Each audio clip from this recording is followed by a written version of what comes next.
Hello, hello, my fellow Crash Bandicoot fans.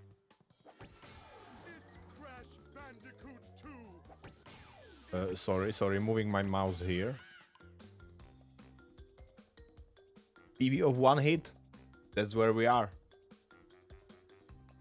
That's where we are on our campaign to get a no-hit run in first Crash Bandicoot game. Last time, on Tuesday, it was pretty amazing stream, guys. One good run after another, one PB after another, distance PB, hit PB, everything happened. It was amazing. Yesterday I had to take a break from Crash Bandicoot, not to get like totally crazy, you know. But today we will see if that break actually did anything good, you know. Guys, I really hope you have a great week. I will get my counter manager, split manager ready. And so we can begin shortly. So what's up, guys? What are you up to? How is your day? How is your week? What's new?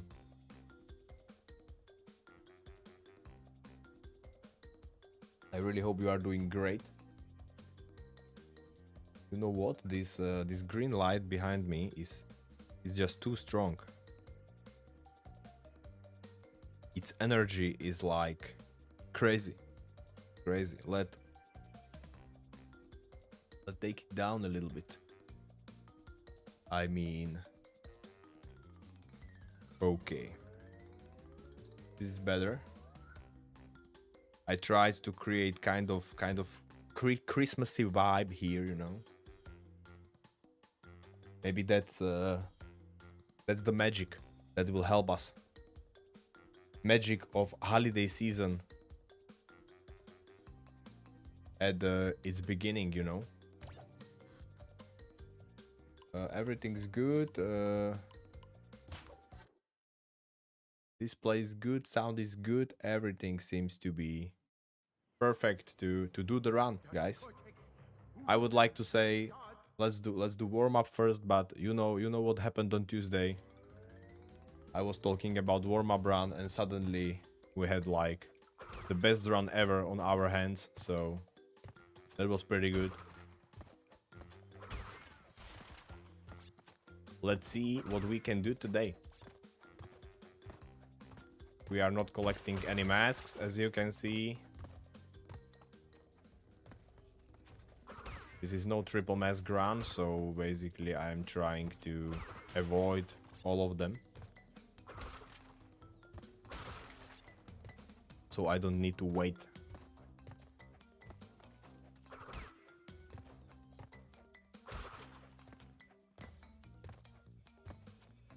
This is not a speed run or anything like that. We are just doing pure hitless running here.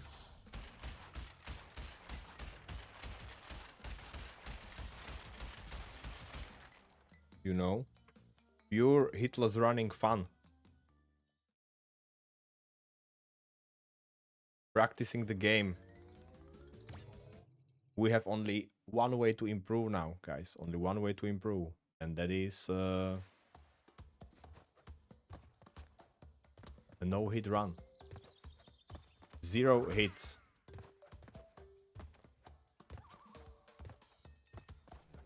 Yesterday I played some Crisis as part of my Crash Bandicoot break. Crash Bandicoot rehab, you know. I had to play some FPS for a change. Crisis is a pretty good game series. I can only recommend, guys. If you feel like shoot some aliens and hostile soldiers, you can try that one. I play remastered trilogy right now. Pretty awesome stuff. I'm on the third one already.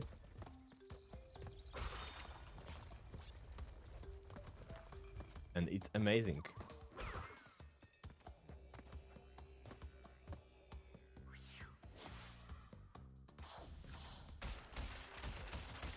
Just started third one yesterday, actually. Yesterday evening.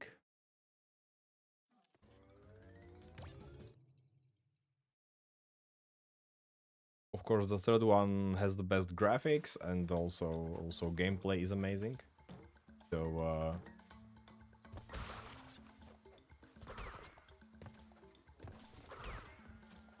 I think I will have a great time playing that game.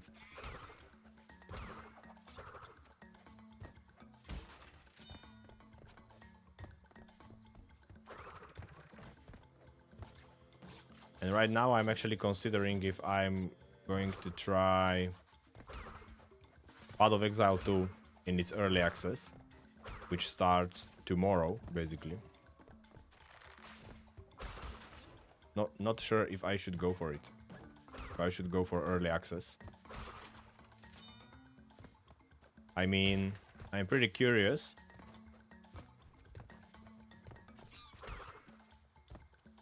about this game. I like ARPGs a lot.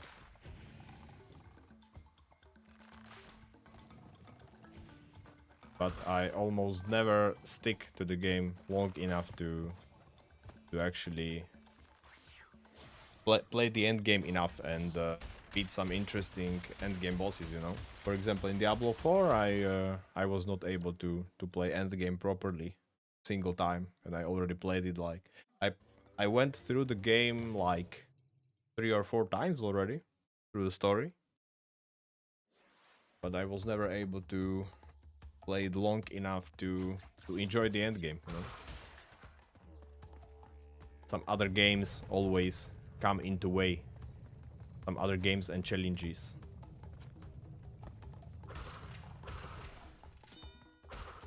But I really want to try Path of Exile 2. I played the first one a couple of times.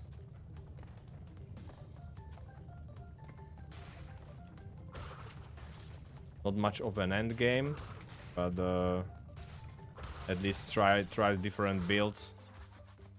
Went through the story a couple of times, same as Diablo.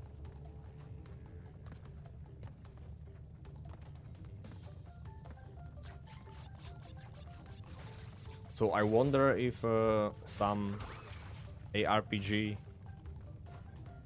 will come soon that will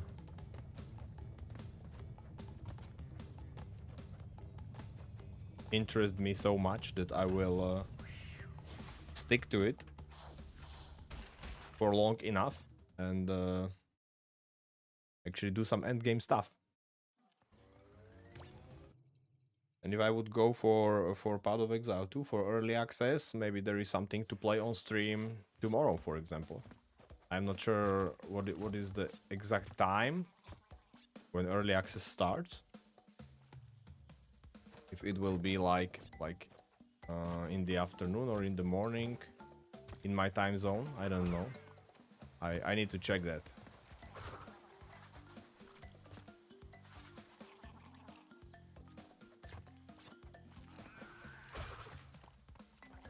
I will check it and decide based on that, basically. If we will stream some Path of Exile 2 tomorrow.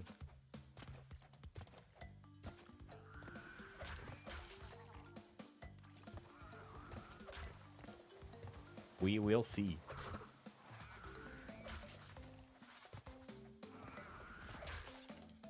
But when some new game like that is going to be released, no matter if early access or full release, you know, and there is a big hype around that game, I always get hyped too, and I just want to try it, you know, to at least try it. But it looks pretty good, actually. It looks pretty awesome.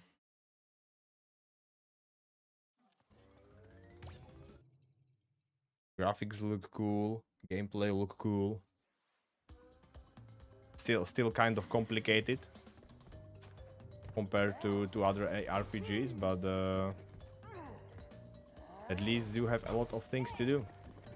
A lot of things to think about, actually. Which for me is part of fun.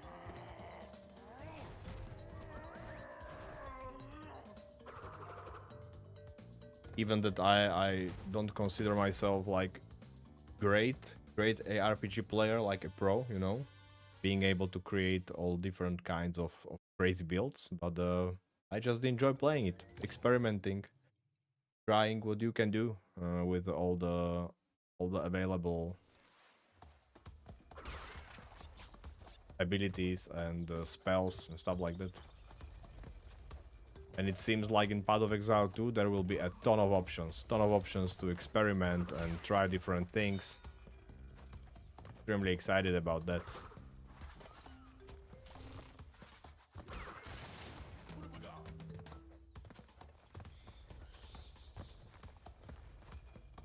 So we might as well try it tomorrow.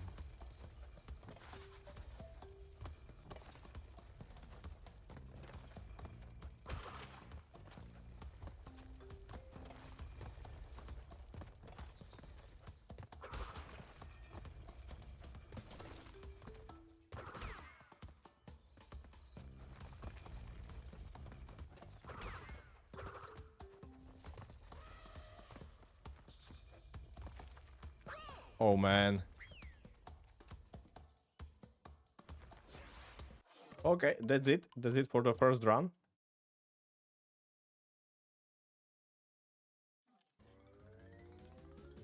That was attempt number 41, actually. This is gonna be attempt number 42. So what will be the lucky number? I wonder. What will be the number of our lucky build?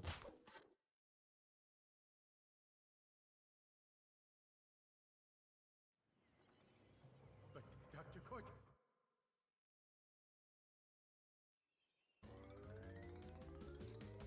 Okay, so warm-up run. Warm-up run is done at this point. I am all warmed up. Warmed up and ready.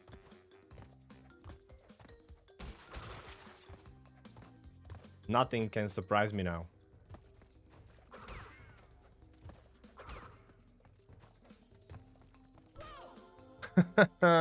Beside this turtle, I was not able to spin fast enough.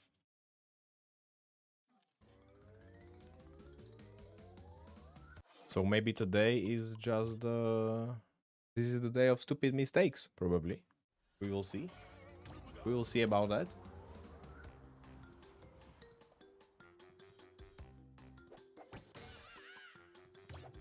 Funny how you can say something and it immediately like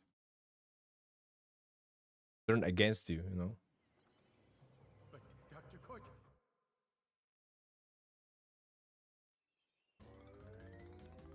At this point, I should have learned already that I should not talk trash about levels and then progression and stuff during the run. But I do it anyway. It's just a fun thing to do during the run, you know?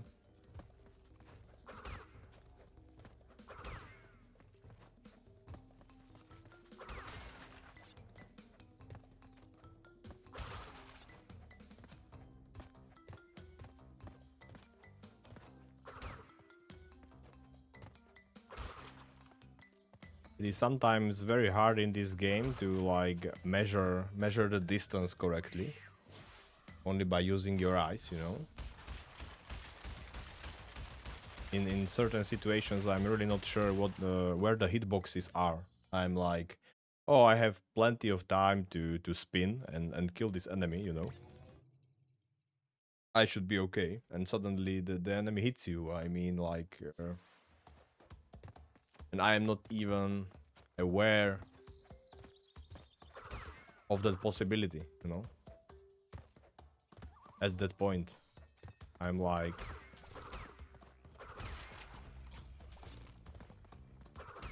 there is no way this enemy can hit me now. I have plenty of time, you know, to react. And it's the other way around. He's actually right next to you. Very dangerous stuff.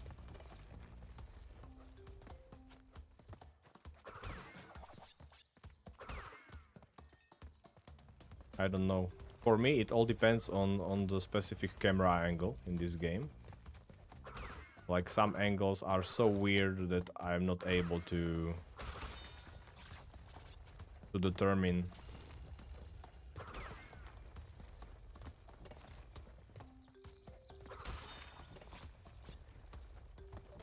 what the danger actually is, you know.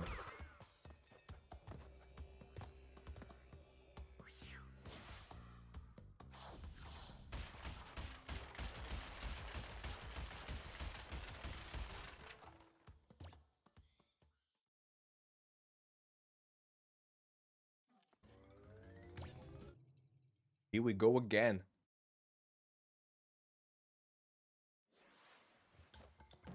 Great wall.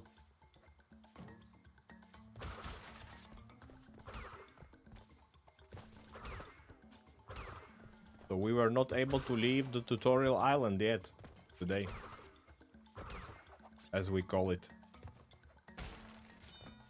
The first 5 minutes of the game, which if you are not speedrunning, it actually takes a little bit more than 5 minutes, but it feels like 5 minutes. Those worst 5 minutes that you need to get through every single time, every single run.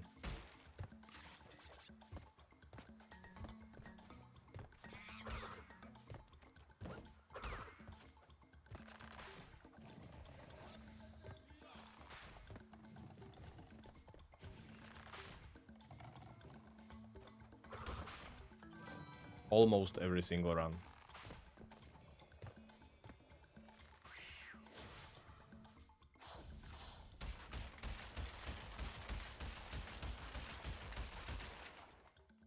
But actually, it's a little bit more relaxing for me if the warm-up run doesn't take that long, you know. When the first run, which I just consider to be warm-up run by default, you know, not expecting to do anything great on my first runs usually. But when that first run goes like extremely well, then I will get nervous fast, you know. Not great for me. I am a very systematic person. I need that first run, that warm-up, to really just be a warm-up. Maybe sometimes I should just force it to fail, you know, like do the mistake on purpose.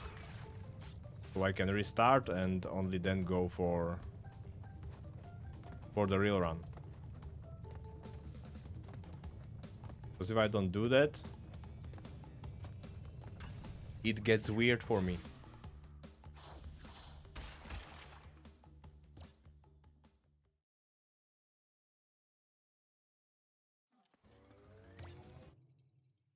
But that first run on Tuesday, man, it was crazy.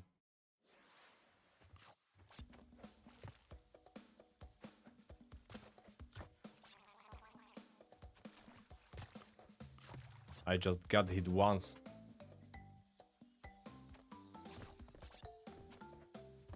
Throughout the whole run. It was amazing.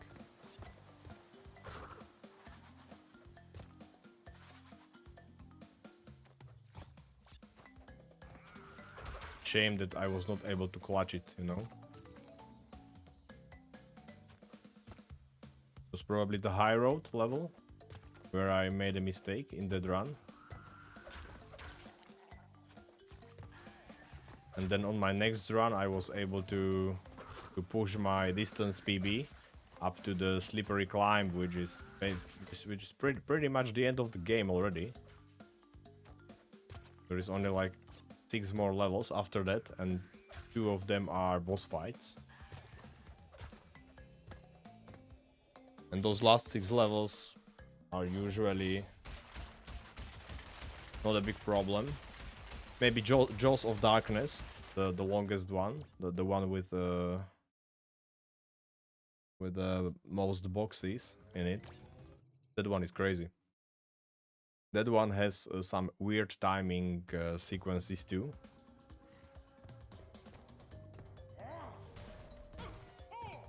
So sometimes I make a mistake there.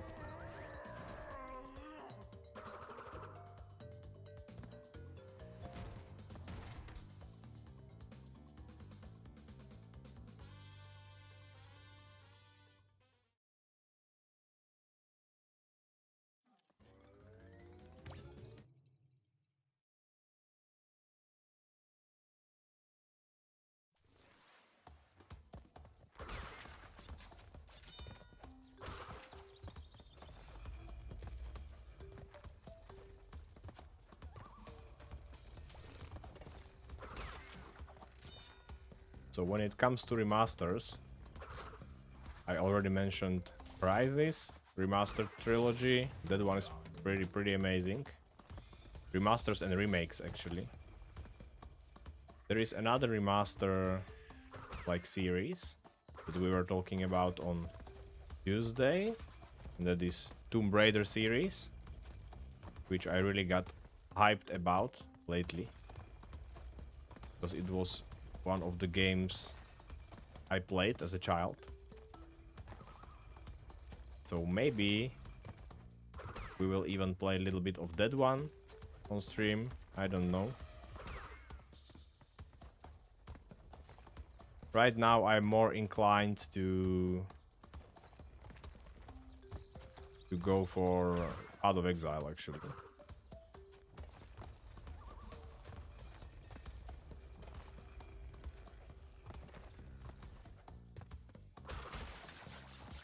So we will see what will be the preference in the end. New games versus remakes, remasters. Well, remakes are technically new games too.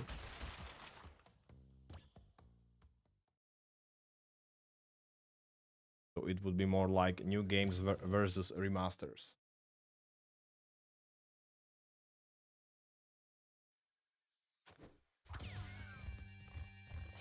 And there are some pretty good ones, actually. Pretty good remasters. You almost feel like playing a new game. For example, Crysis is a pretty good remaster, actually. Even that you can see in the graphics of the game, all 3 games actually, that it is not the latest game anymore, of course. But for example, the third one looks pretty good. You almost feel like playing a game that is not too old.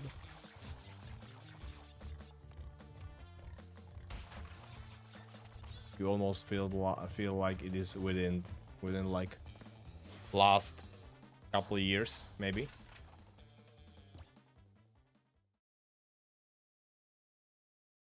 And some games, even today, some games actually doesn't care that much about realism in graphics and stuff. They go with more of like cartoonish graphics.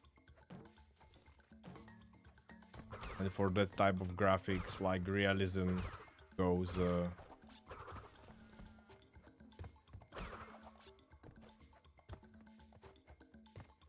realism is not like the most important thing, you know.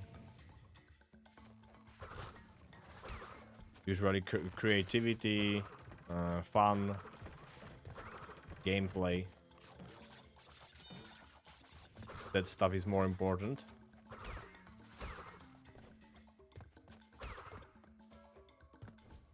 You don't expect realism from games like Borderlands, for example.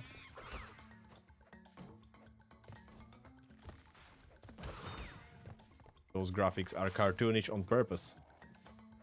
It's part of the style, you know, part of the soul of that game. It wouldn't be that game anymore. The graphics were different.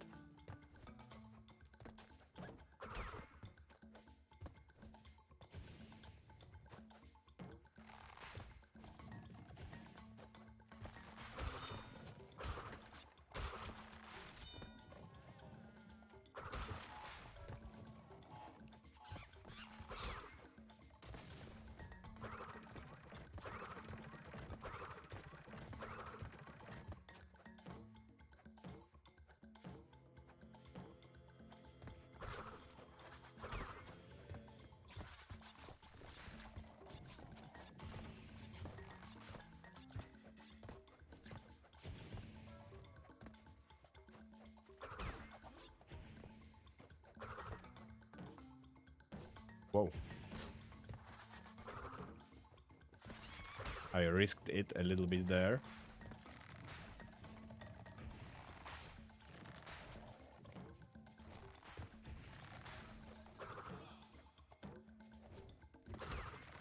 Oh, this can't happen to me on those last 3 braziers. That will be a problem. I will have to jump back if that will happen. Nice. You can jump on all 3 of them. Not high jumps, but low jumps. You can do low jumps on all 3 of them. But if you do that, then your timing needs to be almost perfect. Otherwise, you will not make it.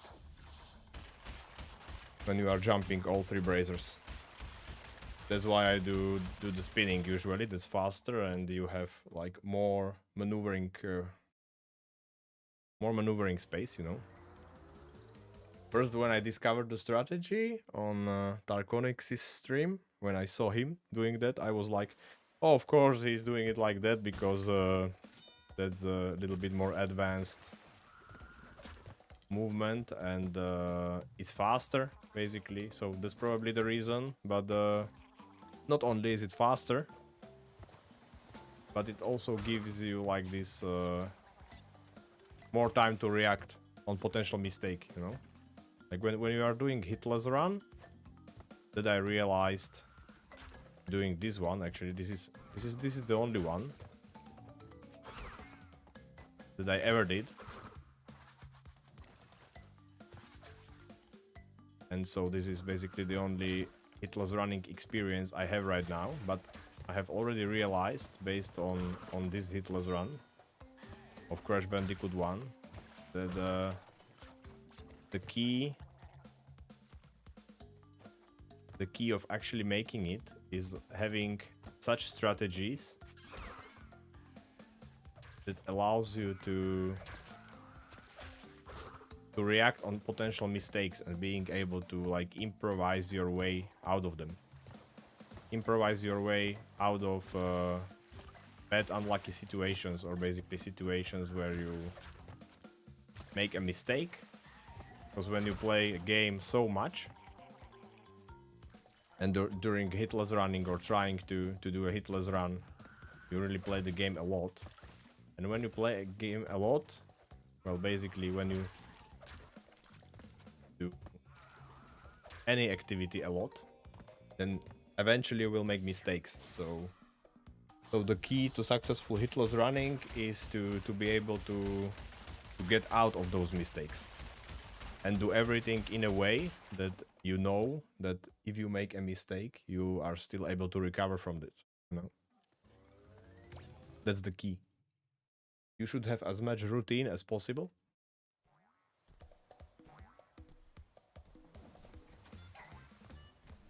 and you should do everything kind of safely. I'm not sure if I should call it that, actually.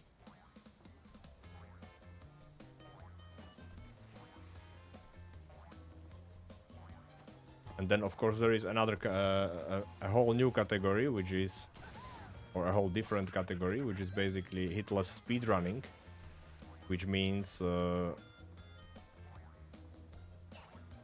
different strategies apply there, of course, because you need to find that balance between risking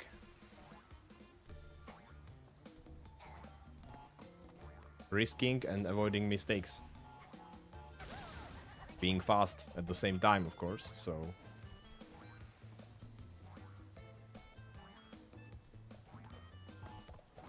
Because you are trying to go fast in speedrunning, you need to risk more.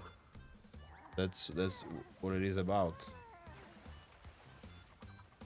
But for just pure hitless running,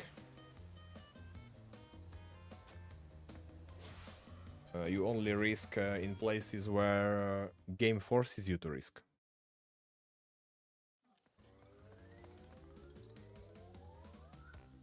And in those situations, you try to use strategies which are basically as safe as possible or as recoverable as possible in case of a mistake.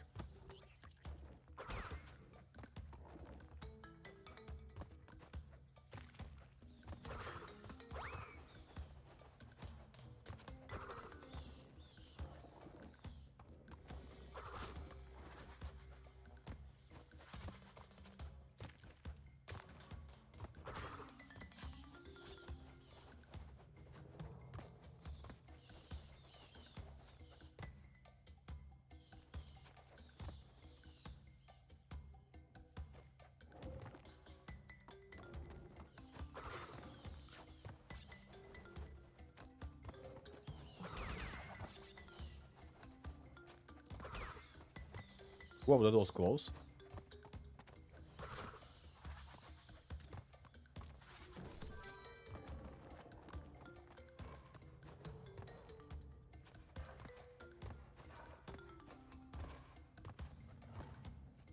Even after playing this one for tens of hours, I am still not able to, like, avoid all those close calls, you know. They are still there in each and every run.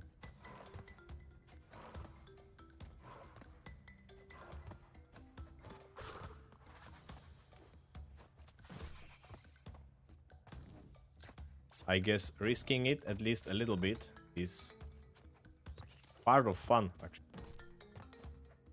It wouldn't be a Crash Bandicoot run without it.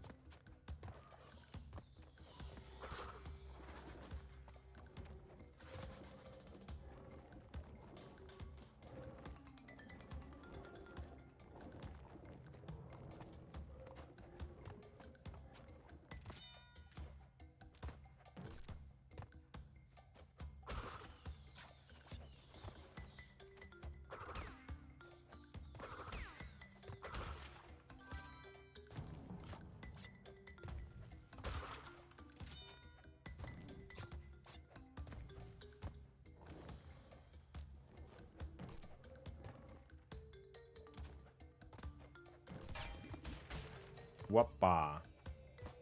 Missed all of boxes, but doesn't matter.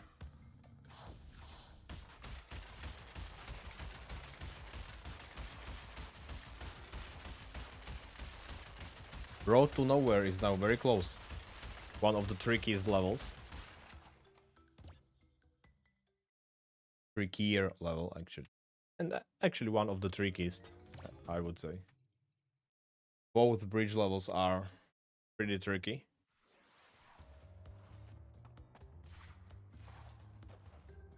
A lot of things can go wrong there.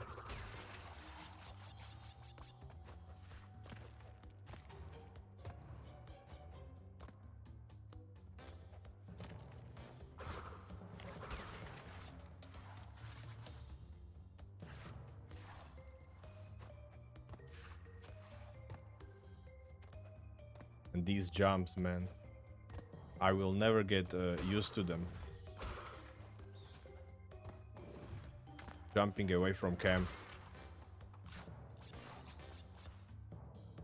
That's just weird by default.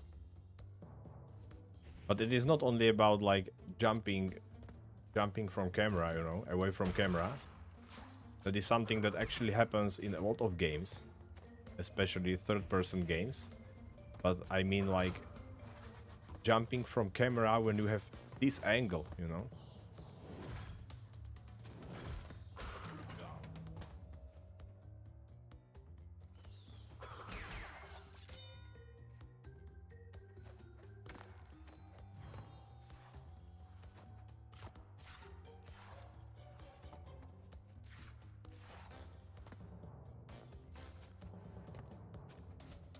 And then suddenly the level changes to side scroller. This is the true beauty of Crash Bandicoot. Away from cam, side scrolling, towards the cam. You have it all. You have it all in one level actually.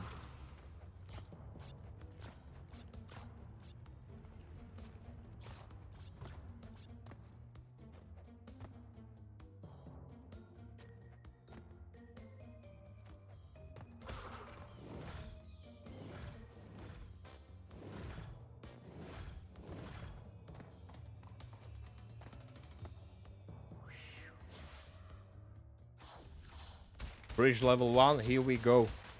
Road to nowhere.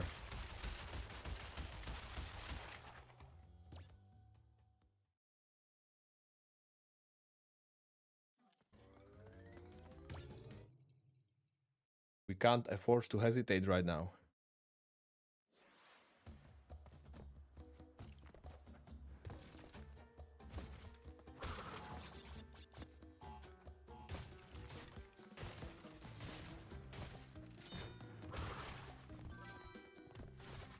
This is only the first one of many challenges that are still to come in the second half of this game.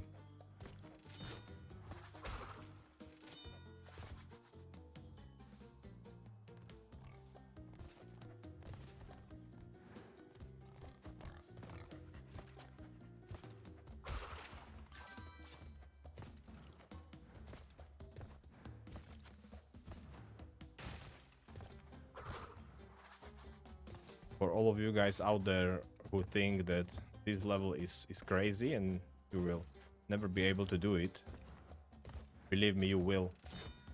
If you practice a lot, you will be able to do it, no problem, eventually. I mean, mistakes are still possible here and there, but you will improve a lot.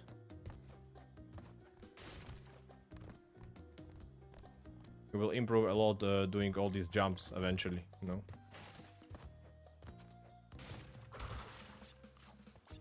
Just a matter of time and practice.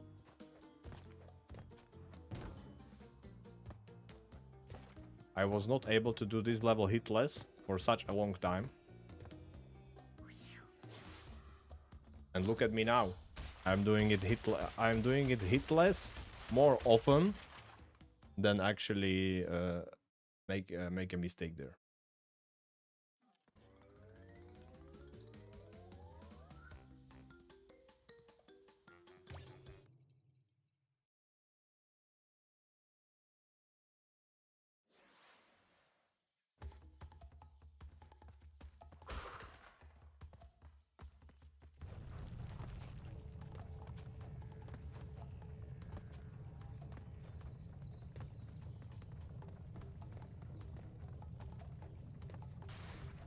Not only more often, but much more often actually. Because more often could even be like 51-49, you know, ratio. But I'm right now doing like, I don't know, maybe even 90-10. When we talk percentage, or 9-1.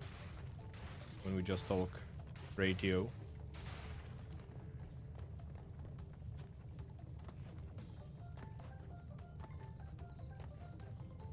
Same but different.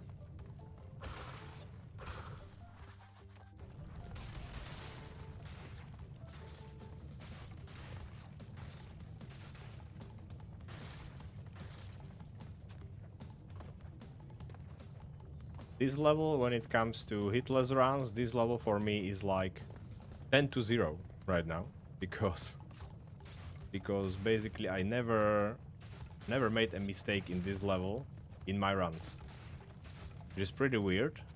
It's kind of a hectic, fast level, you know. The only time I made mistakes in this level was during my practice sessions, which I did off stream. When I was, for example, practicing, I don't know, getting relics, getting all boxes, stuff like that in this game. Then I made a lot of mistakes in this level and actually got destroyed by the boulder, fell into the pit, all that stuff. But when I do my actual runs, my actual hitless attempts, I never make a mistake in the level. Which I am happy, of course, that it is that way.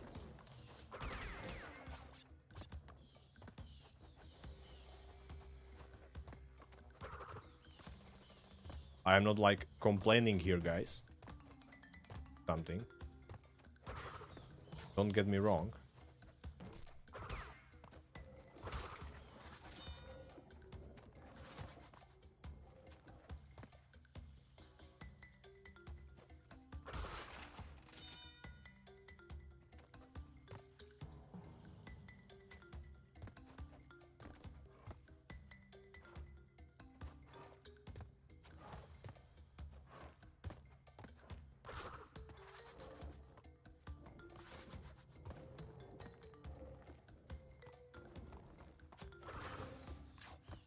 In this level, Sunset Vista, this is where the trickiness of the game begins, basically. Some of the things here, some traps and enemies, can get extremely weird timings. I mean, like, it's just enough to wait somewhere a little bit longer than you are supposed to, and the timing can suddenly go off.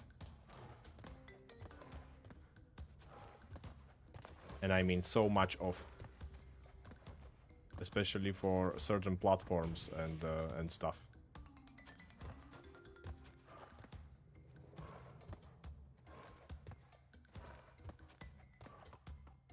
And when that happens, it is super weird because I am like used to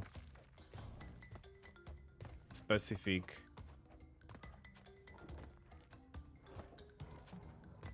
sequences, specific timings.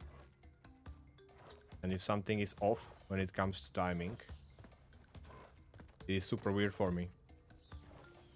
I'm suddenly not able to like calculate my jumps or anything.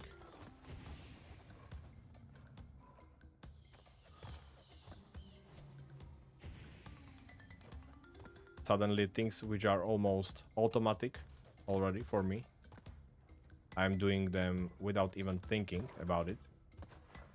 And I'm suddenly not able to do it, you know, like you are going to do the jump and suddenly you are like, oh wait, that platform, it is not supposed to be there. What the hell is happening? Now I have nowhere to jump.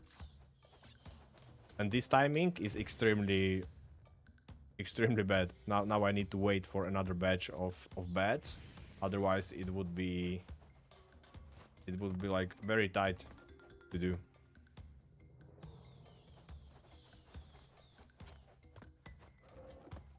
Maybe I wouldn't even be able to do it.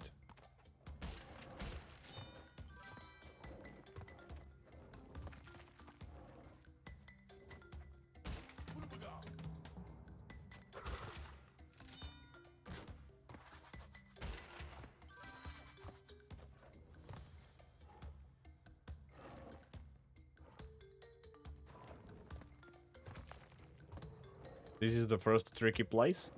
I mean, yeah, now the timing is kind of, I mean, it's okay. It can be worse.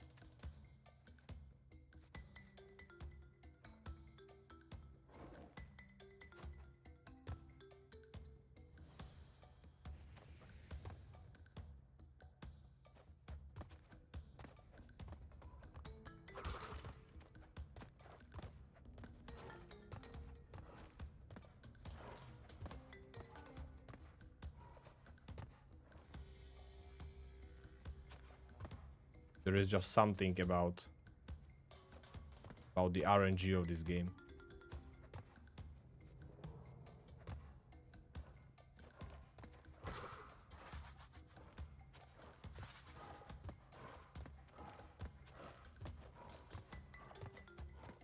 Okay, but this time it was not so bad.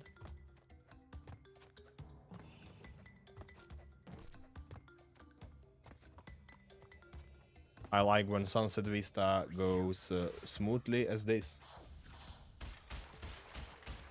Because soon we are visiting the third island, the last one, and when we get there, no hit, that's always a good run. My hands are sweaty already.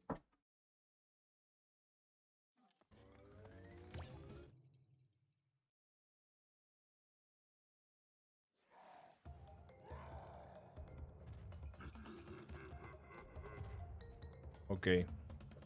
This is one of a few boss fights that in this game that has any kind of RNG actually.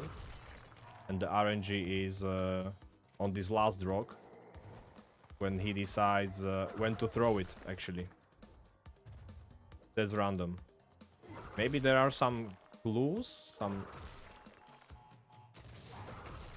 some hints, like when he's going to throw it, but I don't know about it.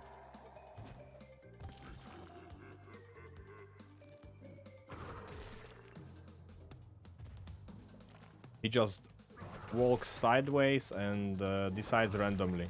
This is how I understand it. And the tricky part comes now when there is this TNT crate in the middle. Because you need to react on that and then also on the rock throw.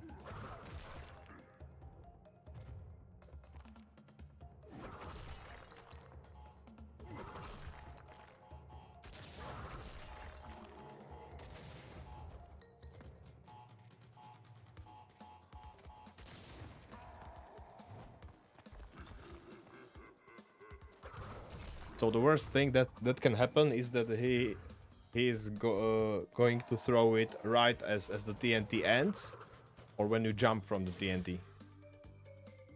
That's what is the trickiest situation for me.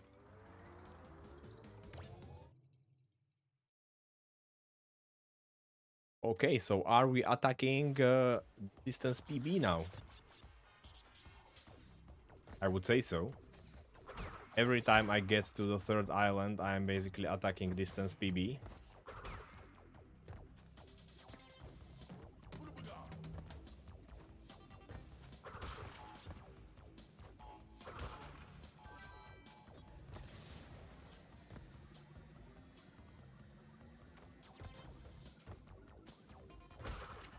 But on third island, a lot of things can go wrong. There are a lot of, like,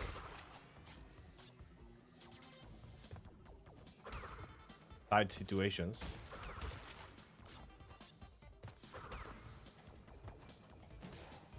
In these levels.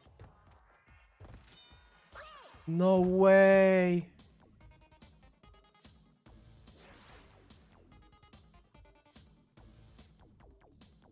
Man, this never happened in my life. This never happened. What? What was that? This is the easiest level from the last island. Oh my gosh, and he's breakdancing. Do you see that? Did he just breakdance on me? Is he laughing into my face?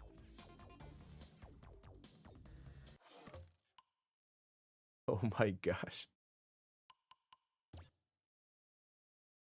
Oh man. What just happened? You see, it's stuff like this. Totally unpredictable. I mean, how did I slip from that platform?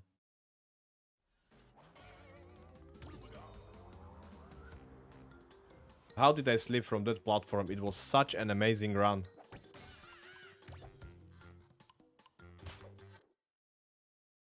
We have attempt number 44. Guys, 2 4s. Who likes number 4?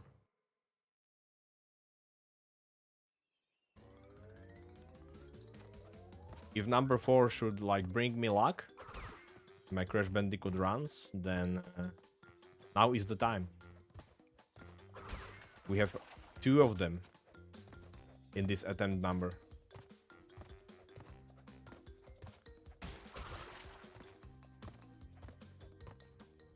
Man, what was that? What was that slip? I mean,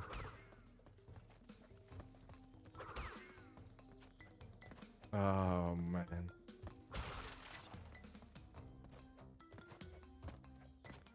You do all this tricky stuff, you know, all these platforms, jumps, enemies, timings, I don't know what.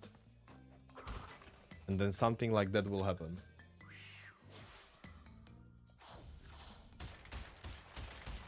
I mean, I was not like I was not even trying to go fast, you know, to speed things up. I wasn't like careless or something like that. I just jumped on that platform as I always do. And the jump was probably maybe just a little bit off, I don't know. I jumped a little bit too far. But I didn't even realize that. I mean, like I was thinking, man, no problem. No problem. I will just land on platform. Regular Thursday, you know, no problems.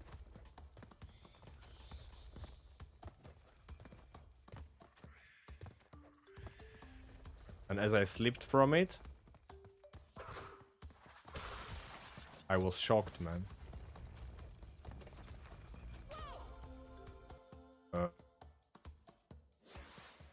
What? Okay. Attempt number 44, my ass.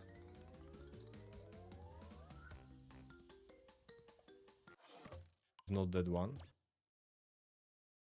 Oh, I'm still thinking about the previous one. I mean, like that slip was crazy.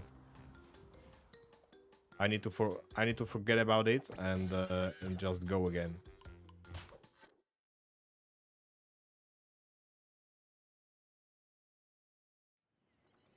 I'm not thinking about it anymore. Full concentration. Let's go. We are at the beginning.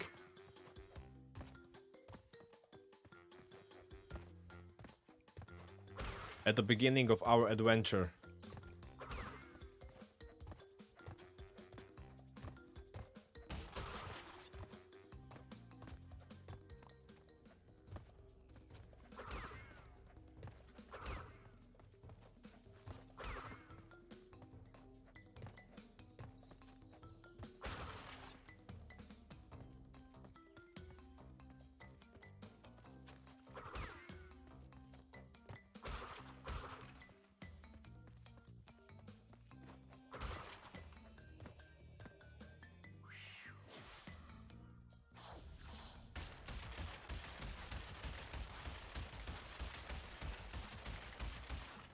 You see, I don't even remember what happened last run. I don't know, man. Was there some run even today? I don't know. I don't think so. This is the first one, right?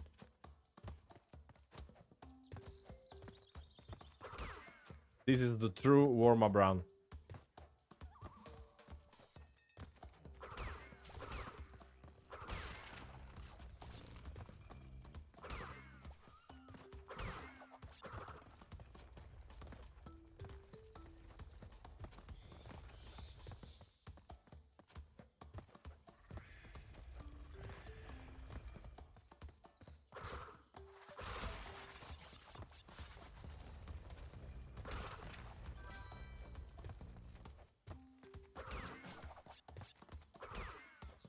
I like how the last one like instantly spawns right as you kill the first batch.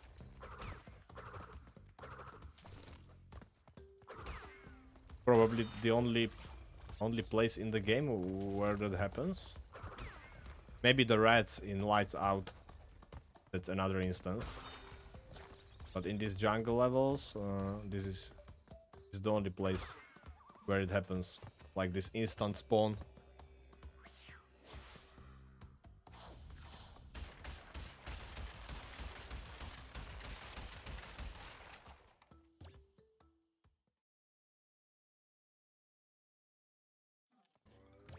until now, every time I streamed Crash Bandicoot 1 hitless running, every single time, I either PB'd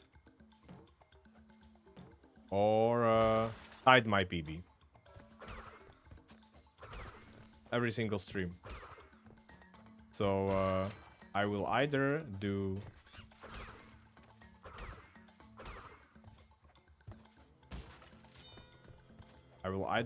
the run today,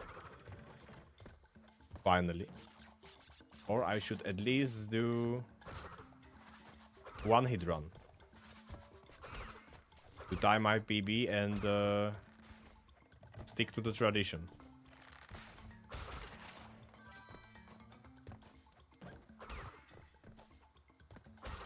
If none of that will happen,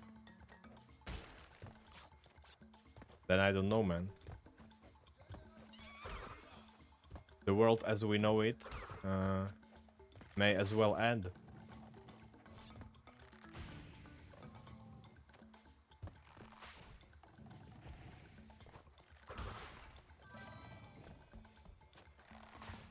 Because the rule will be broken.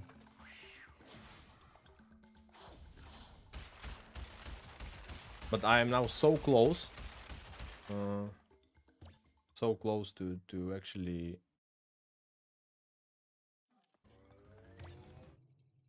make it, you know?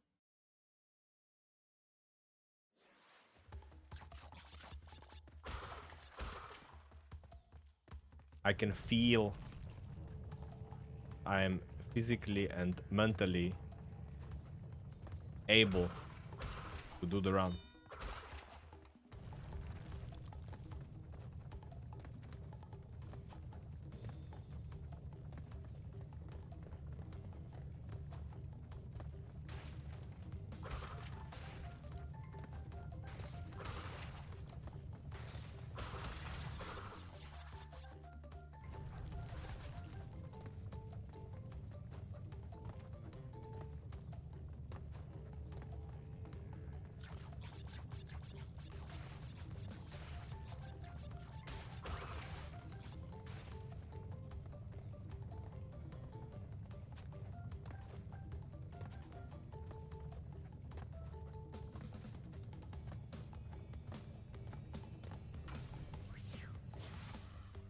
Boulders.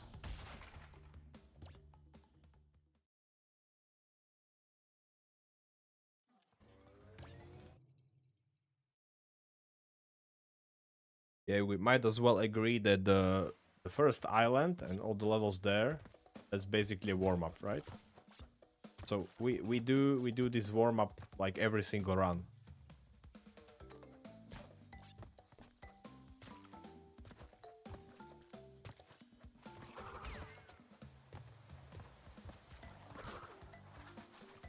First island is the warm-up, then second island is like an escalation.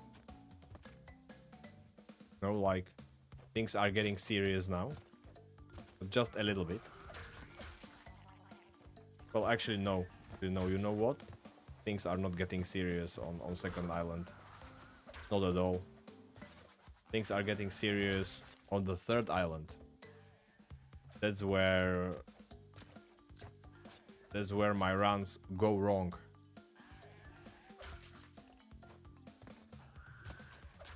Usually.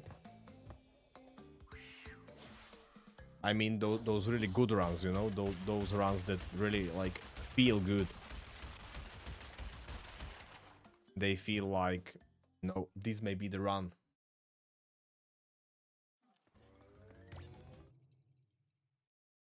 Those usually end on the third island.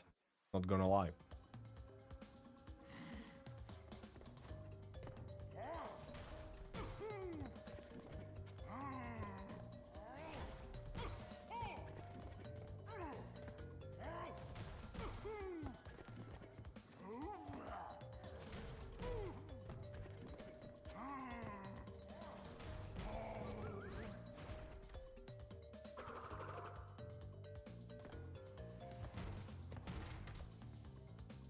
Sometimes you just feel that the run is gonna be good, even playing the first couple of levels, but it's a tricky feeling.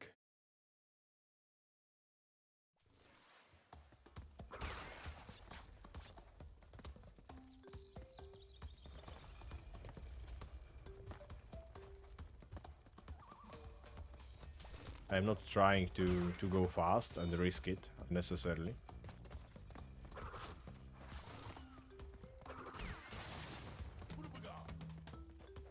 Only at places where I'm really like sure I can make it, or almost sure.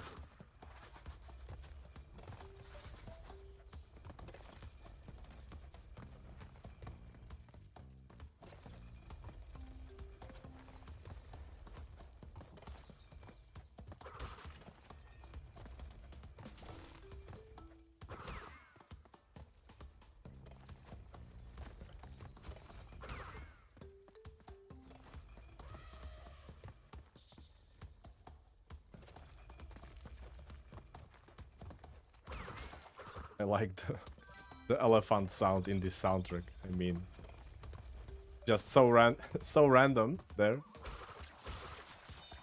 when you hear it, but it actually goes pretty well with with the whole song, you know. But by itself, just by itself appearing there, it's like totally random. It comes from nowhere basically. You are just, you know, you are chilling to the beat, and suddenly there is this elephant right behind your back.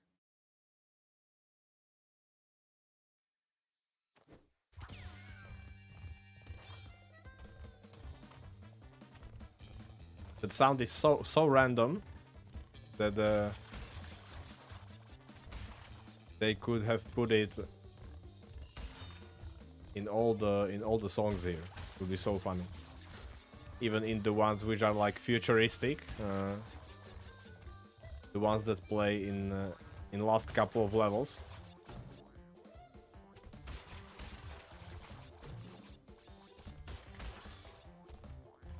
Would be so cool to have it there.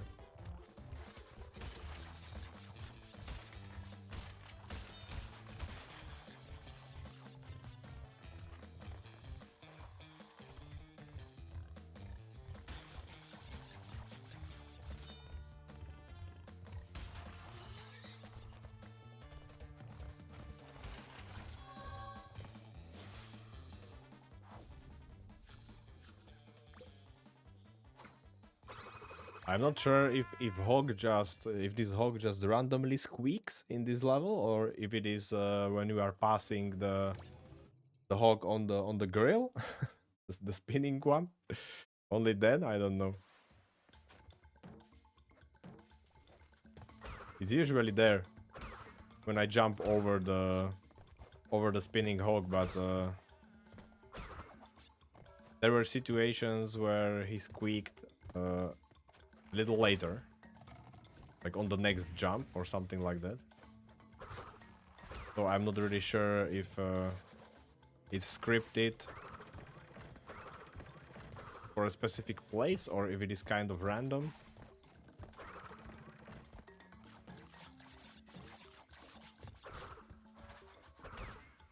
I am falling a lot in this run for no reason, so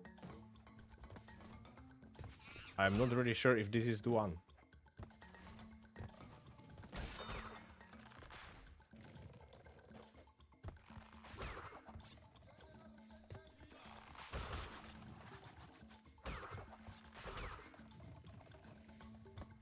I am even willing to risk it a little bit, because this run doesn't seem like the one, you know, the run that we are all waiting for.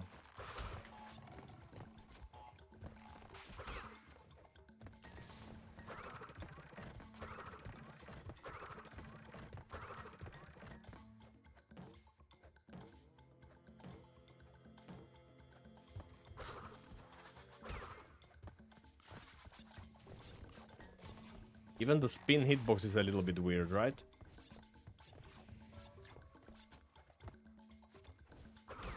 Sometimes I have this feeling that I'm not even touching the enemy.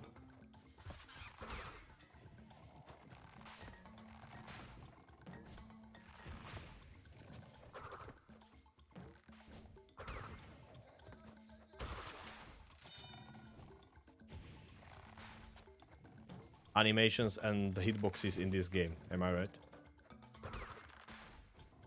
Weird stuff. You just need to know it by heart.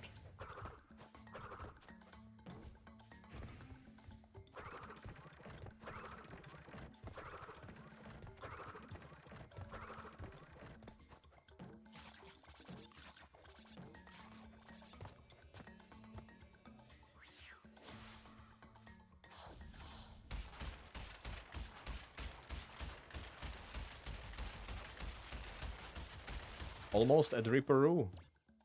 Ripperoo, my friend.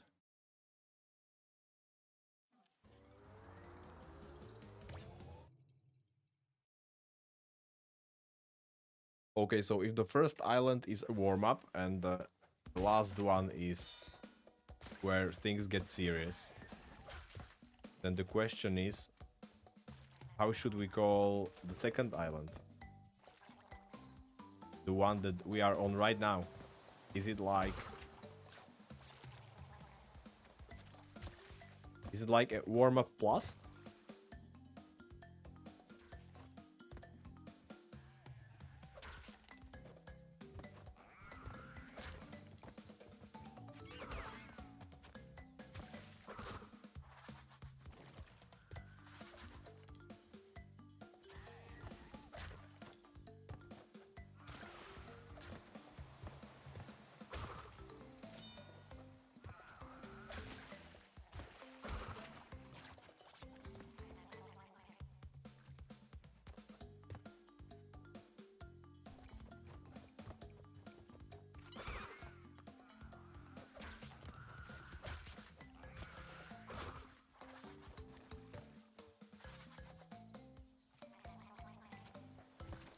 Not sure how we should call it.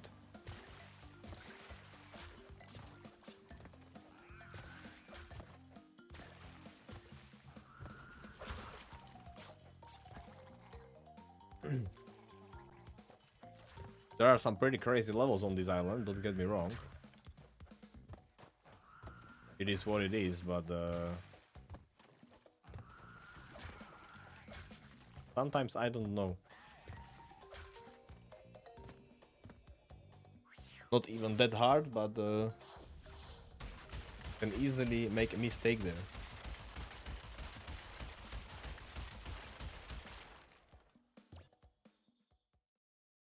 Sunset Vista is the worst one from this island. Like, definitely. When I count the situations when weird shit happened, then Sunset Vista is winning it by a long shot.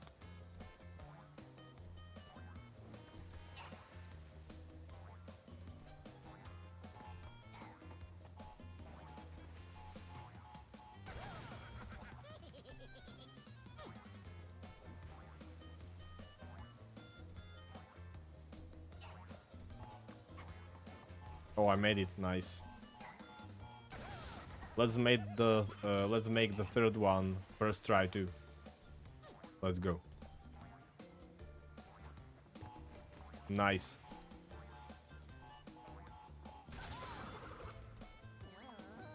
I'm glad that the Reaper only has three lives. I wouldn't enjoy jumping here on TNT boxes for longer than this. Actually, not very fun boss fight, to be honest.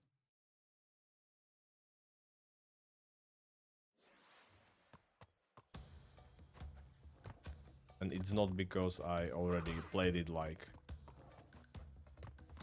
50 times.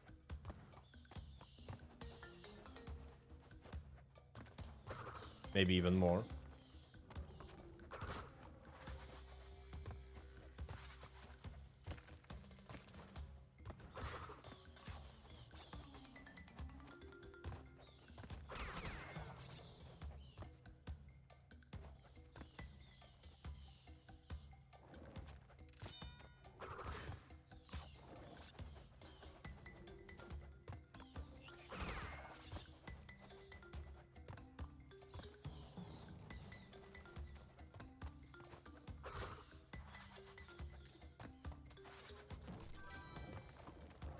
Oh man.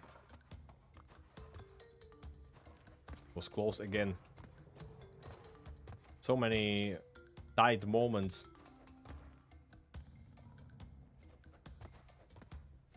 In these Aztec levels. Or how should I call them? Aztec themed fortresses. Stuff like that. Temples. Temple? Fortress? I don't know. Combination of those two?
So I said Sunset Vista is the worst one from Second Island, but actually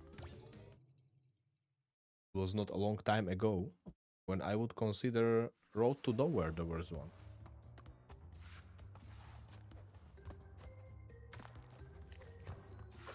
When I was much less confident on bridges in this game.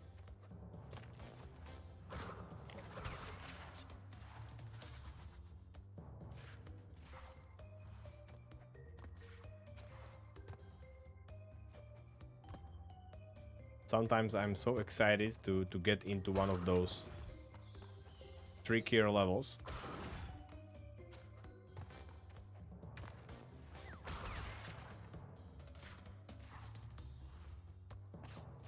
And then suddenly I make mistake in a different level. Like for example this one.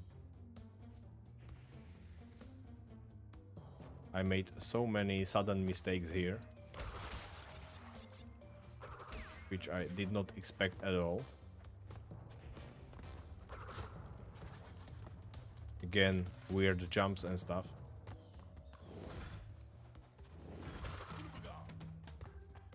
I'm going to wait.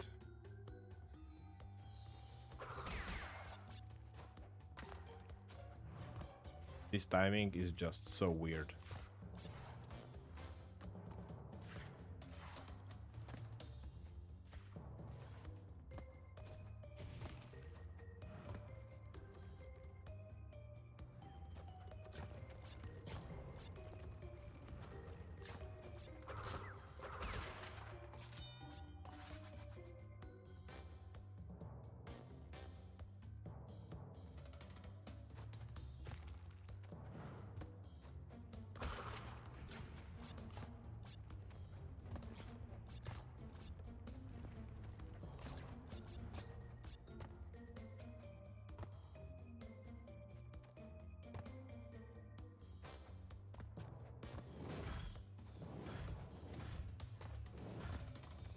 I decided not to waste this time.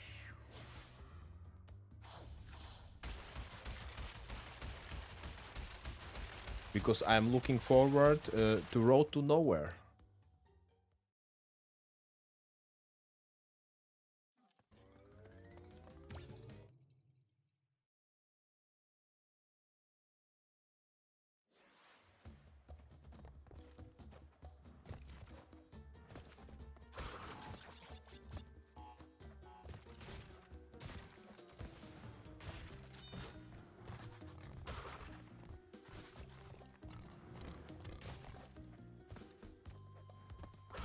Oh, I'm so glad I got used to all these hogs in this level.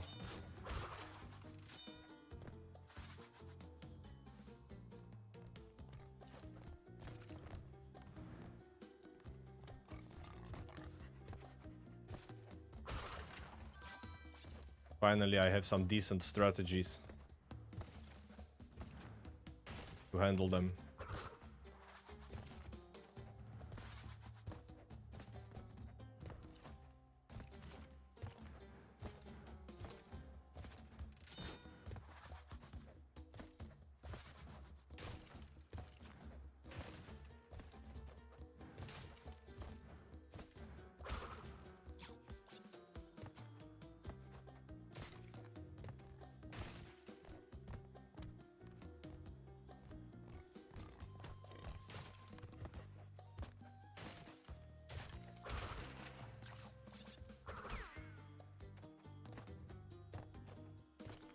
Oh, I would be so mad. Not making the rope jump. That part is behind us already, okay? I'm not supposed to make mistakes on the rope jumps.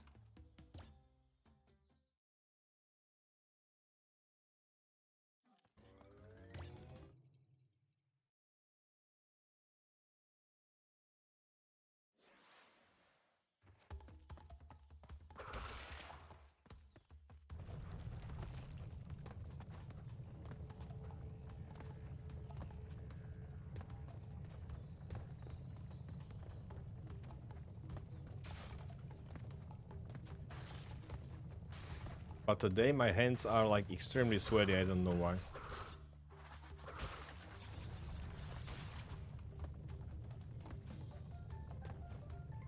I even turned on my AC as usual.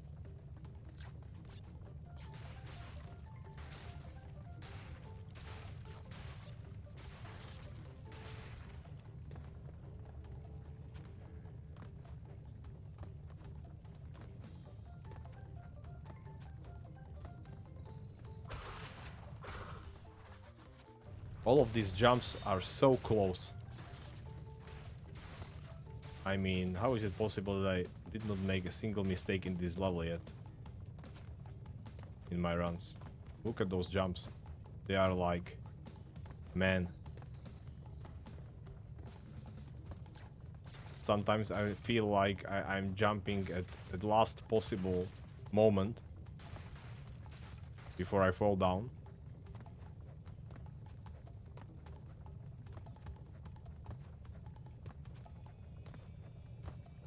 Crazy.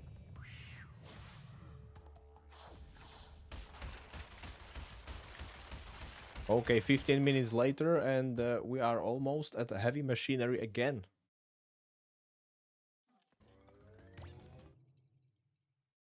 The level where that unfortunate event happened. That we are not talking about anymore. Because we forgot about it already.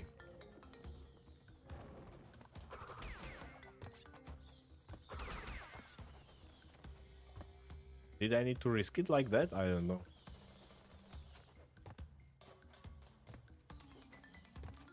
Probably not. But I know already that the timing of some stuff here will be very bad. Because I waited there for too long.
I rather wait here a little bit. And here too.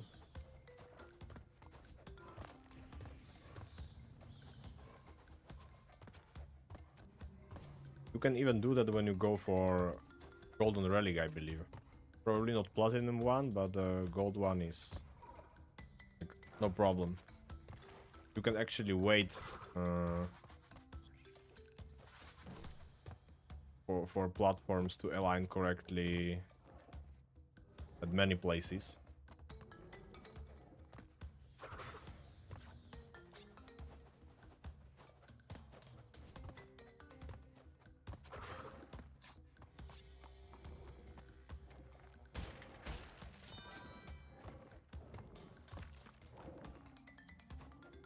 Yeah, I practiced 2 different timings there, so actually most of the time I'm okay.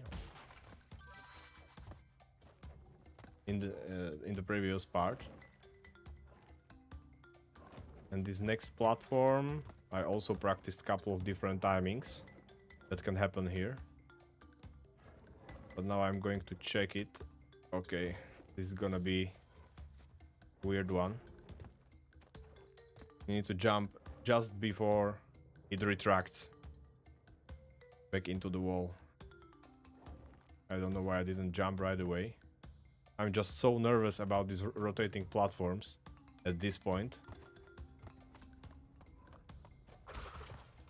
Because I've seen a couple of different situations there.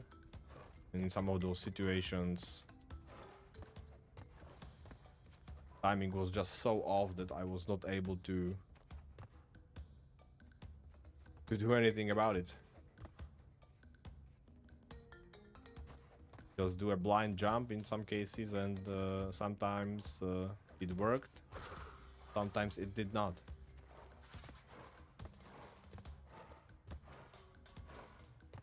Whoa, whoa, whoa.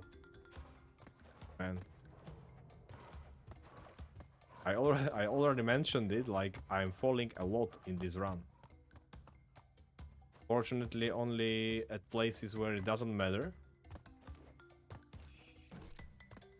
But if something like this will happen to me, for example, on slippery climb, then I am most probably done.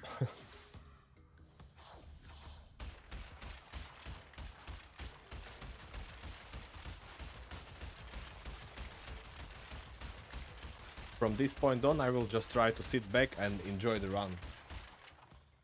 I will try to go slowly. We should soon hit the third island, right after the Kong.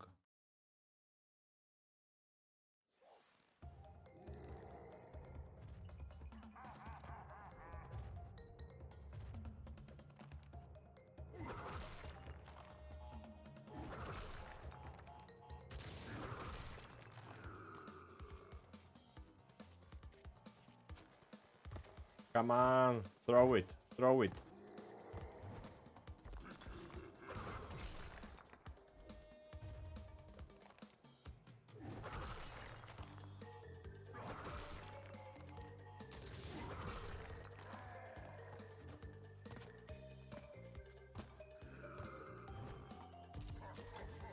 Oh, the minecarts are nice.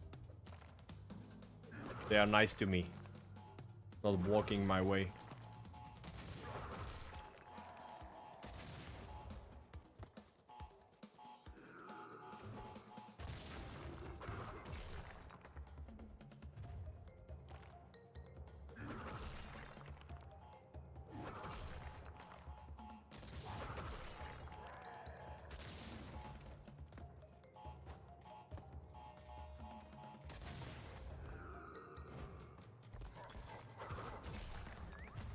It was perfect this time. Like literally perfect. Minecarts were cooperating with me the whole time.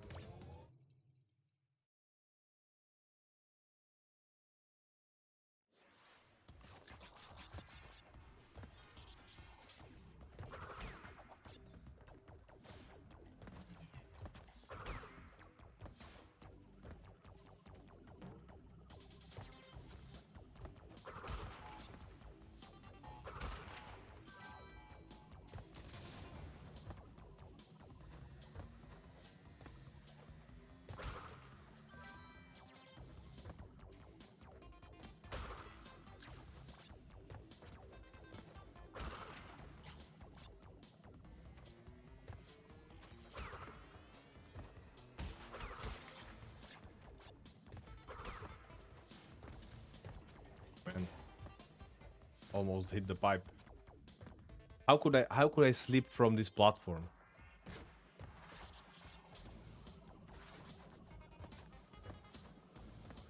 How does something like that happen?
I like how it goes down a little bit, you know, the platform, like under your weight. Goes like whoop, and then it starts to move. That's so cool.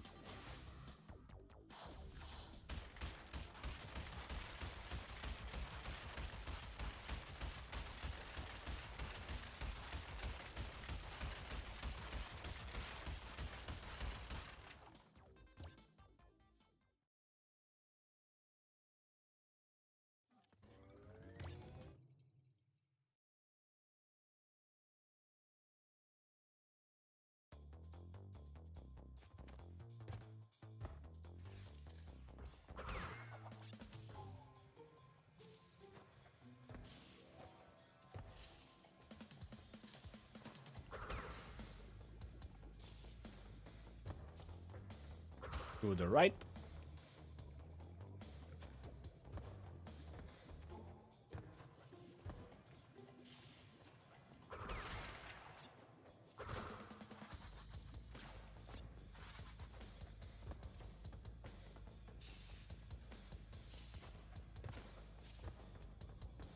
When you stand under it, you can't get hit, I believe.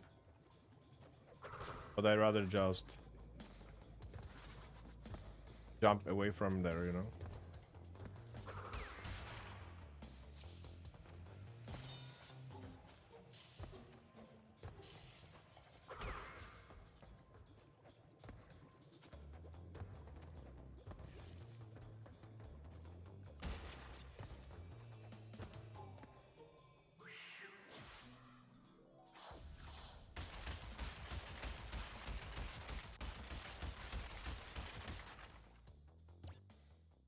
Oh man, generator room, so many like stupid mistakes I've done here.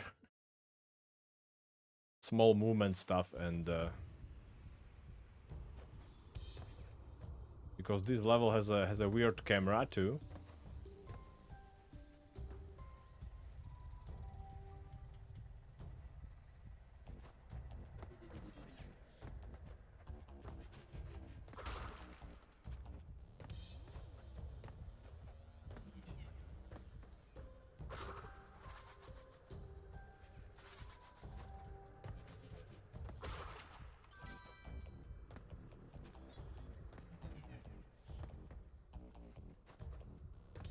And of course jumps away from camera.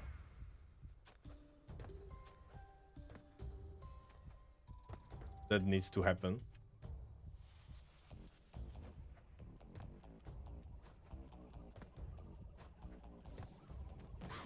No way.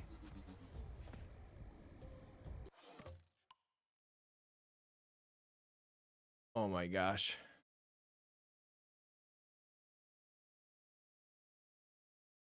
Just how? How, man? Let me try something.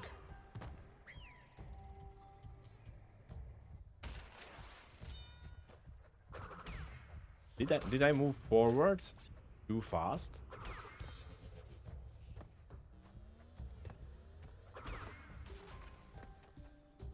This is something I'm totally not sure about. I thought that when the platform is the highest, I can just...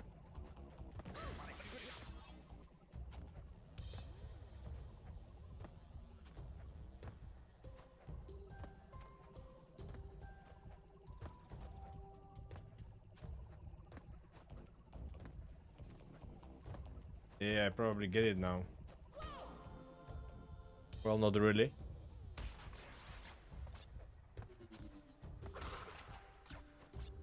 Because those robots, they are getting back and... They are flying back and forth. And,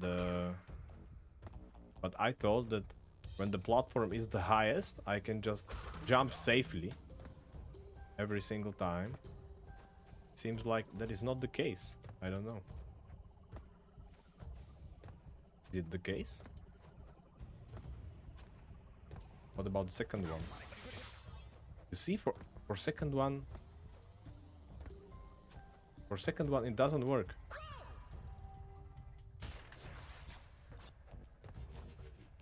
But it probably same thing for both of them. But do you see how often I don't do it correctly? It's crazy. Look at that.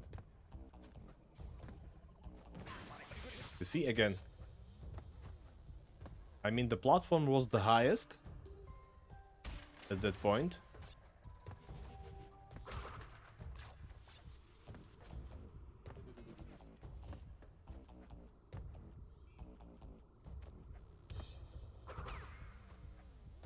I just have to wait.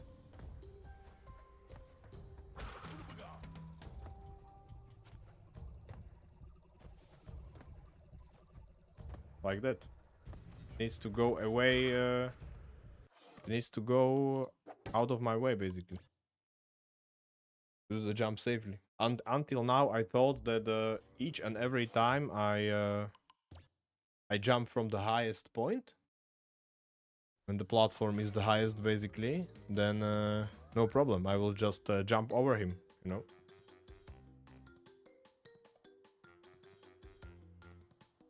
Attempt number 46, guys. Getting very close to 50.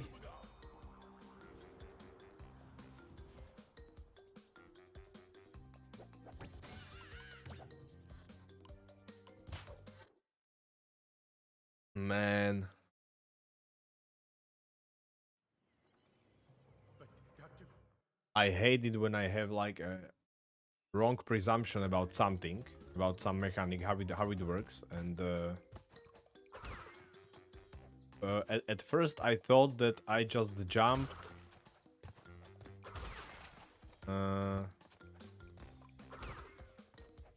too late, basically. I would say, like I ran sideways and pushed the jump button too late, basically.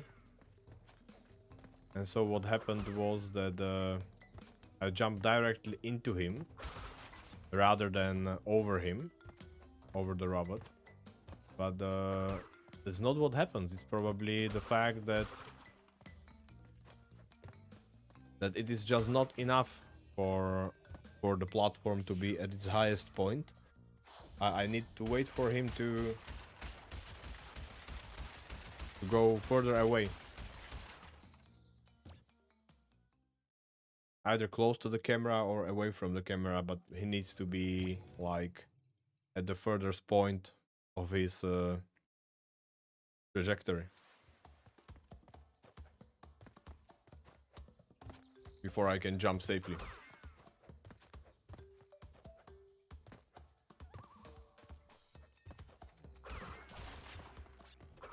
And you see, so you are like you are playing this level on the last island, level that you played so many times before, and level that you have done hitless actually so many times before, and you were always working with an idea, with the same idea, basically.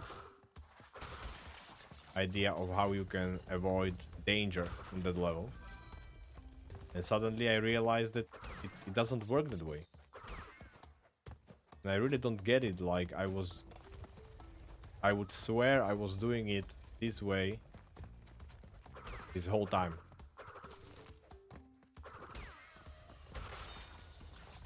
Like at first my first attempt, I was of course waiting for the robots to go further away.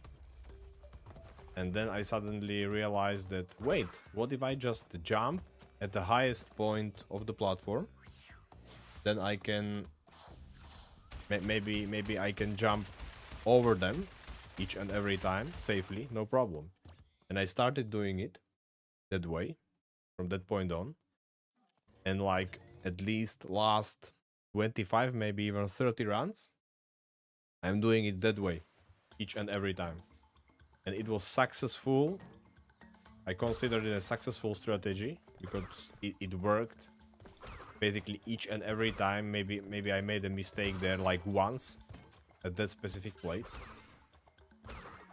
And you see, today I tried it extensively. And I basically realized it doesn't work.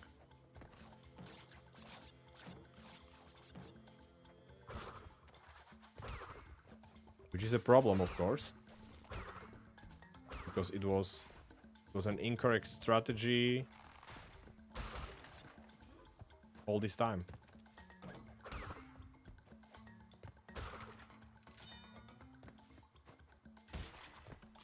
Funny for how long you can get it working, you know?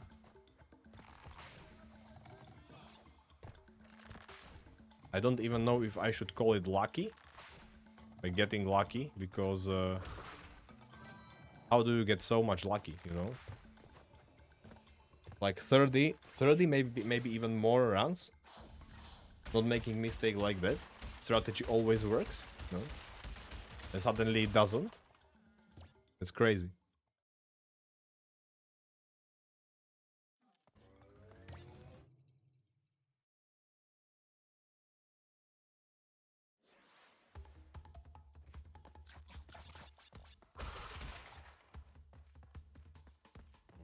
But I am glad that I tried it multiple times and I actually figured it out better this time. Understood it on deeper level.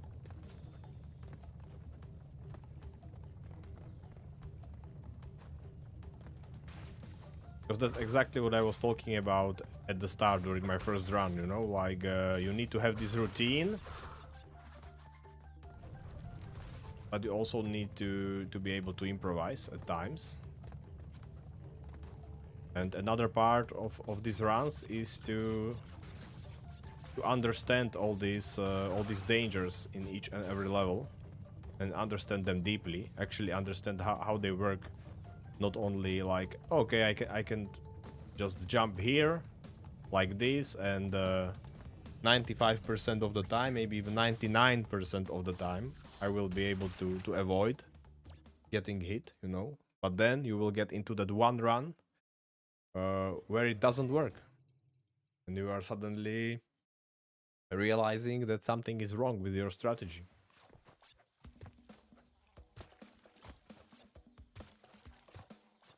And that's the beauty of hitless running. You are learning something new about the game in every run. Almost every run. Totally forgot about this fish, man. But I was like, I've seen no fish for a long time. There should be one here, right? So I stopped for a sec. For a split sec, actually, I stopped. And suddenly it went out of the water. This one I remember. Before the purple plant. But the previous one, that was a different story.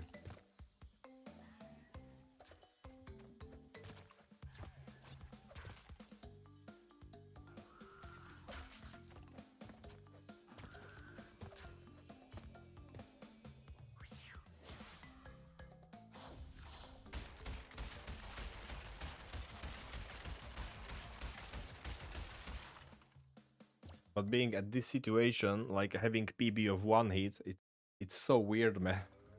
I no longer have that feeling like, oh, I can still improve. There can still be some improvements during this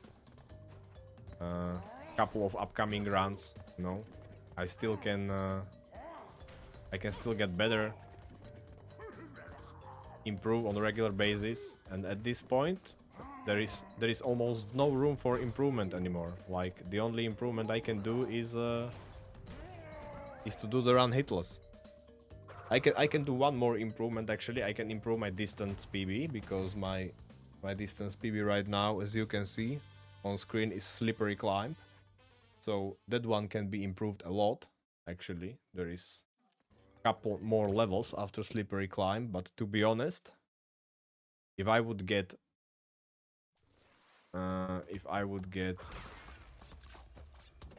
through slippery climb and the hit count would still be 0, I would get so mad getting hit in one of those other levels. Because I know I can do all of them hitless, no problem. So like getting hit there would be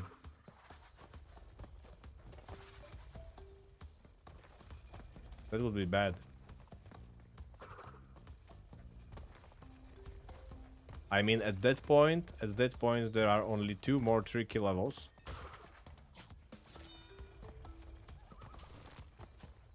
Only 2 more tricky levels after that. One is, I believe, Lights Out, where I usually don't make mistakes anymore. And then there is Jaws of Darkness.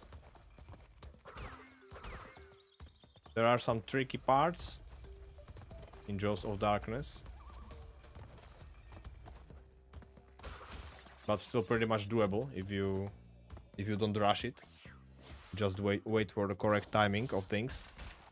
So if I would get past slippery climb, no hits, then I would turn on like ultra focus mode, super focused gameplay,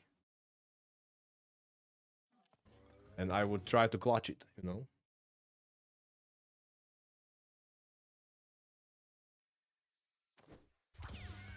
So no improvements there, just the run. Just finally making it, you know.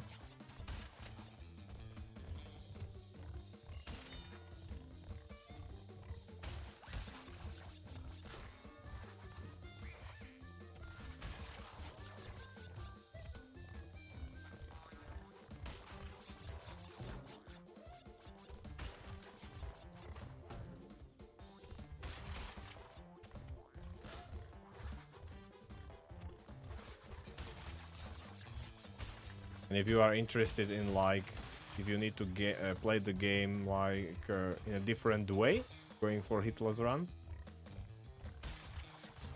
then the answer would be yes and no, actually. Some things stay the same, some things are a little bit different. And also it's a very individual thing. Because each and every player is different, and each and every player is more confident in one level, but maybe less confident in another one, so you are playing with different like amount of carefulness based on what level you play at that moment.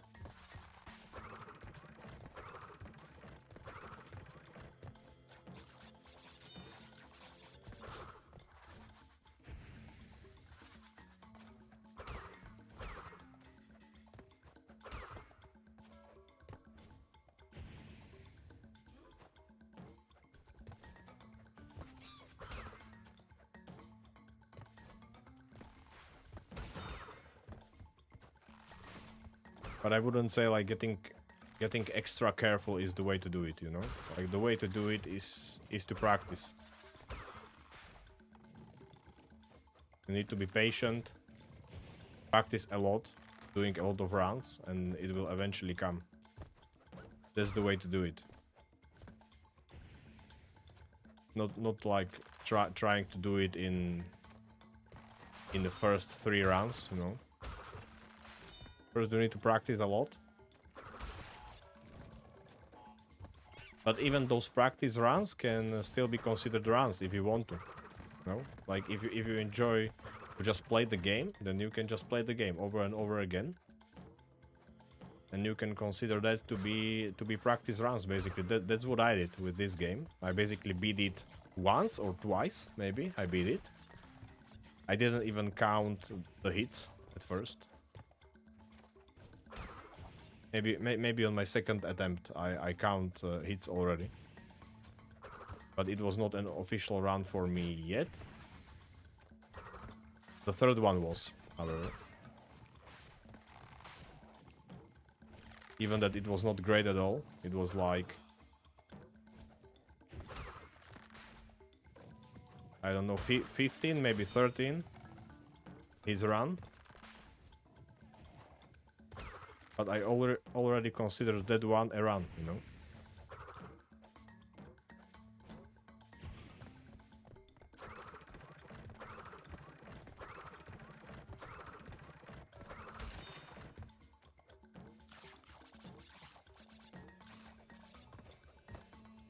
And from that point on, I considered every run to be an actual attempt. And it was fun. It was fun improving from one run to another. There were like faster improvements, slower improvements. All depends on specific levels and stuff. Sometimes I just kept trying one level over and over again, figuring it out. But eventually we'll get there. It's only a matter of time, actually.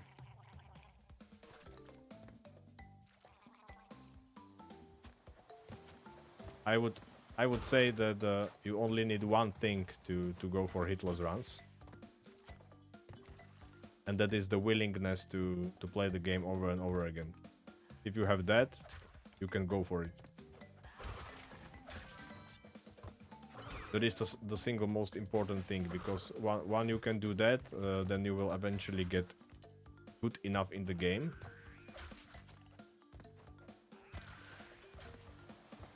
And be able to do an actual attempt. Like myself. Of course, there are harder games, there are easier games, like can't compare Crash Bandicoot to Dark Souls, for example. But even for Dark Souls, it is about the same thing. It is just about the willingness to play it over and over again. If Dark Souls is too hard for you, then you are probably not willing to play it over and over again, because you do not consider it to be fun, to fail so much at the start. But if you would be willing to play it over and over again, then you would eventually improve. That's just the rule, you know? That's just how our brain works. Keeps improving at stuff that we do a lot. Even when we do not realize it. Like consciously.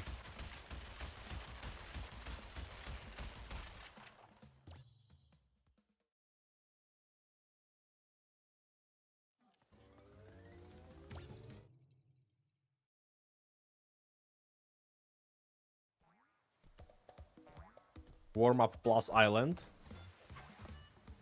Pretty fun so far.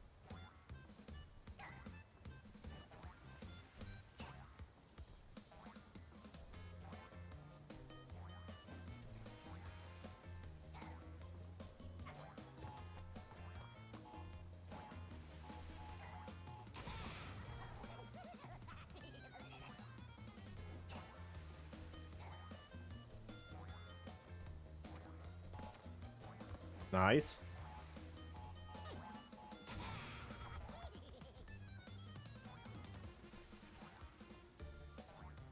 I'm not sure about this one, if I can time it correctly.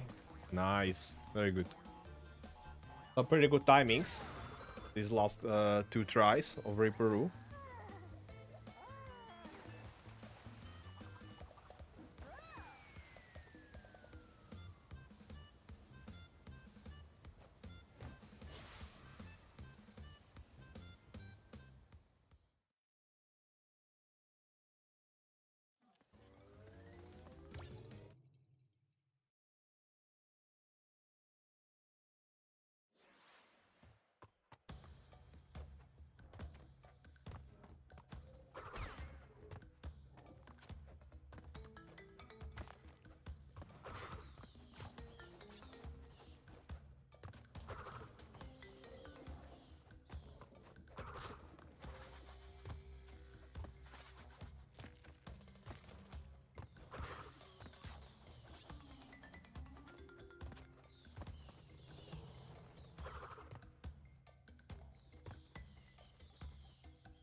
It was probably the first time that that segment was not close.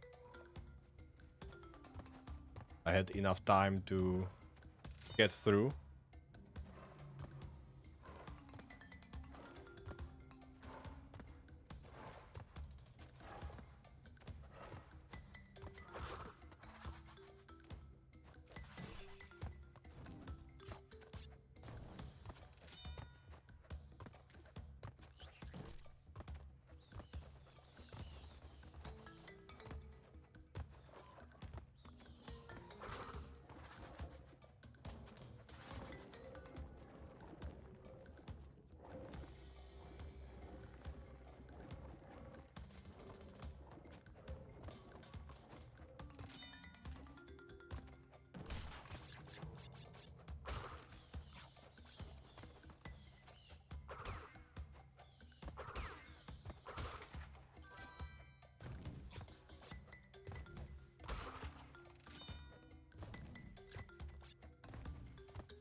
This level is now becoming too much routine for me. Like I'm even getting started to be scared of it, you know? Like usually when something feels like too much of a routine already, then it's usually when something breaks, you know? You suddenly realize that something doesn't work the way you thought.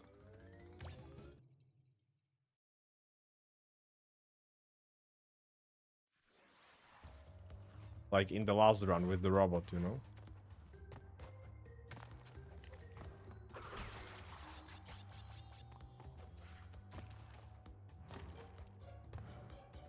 I consider those two jumps to be a routine already, basically. And I got surprised by how it actually works.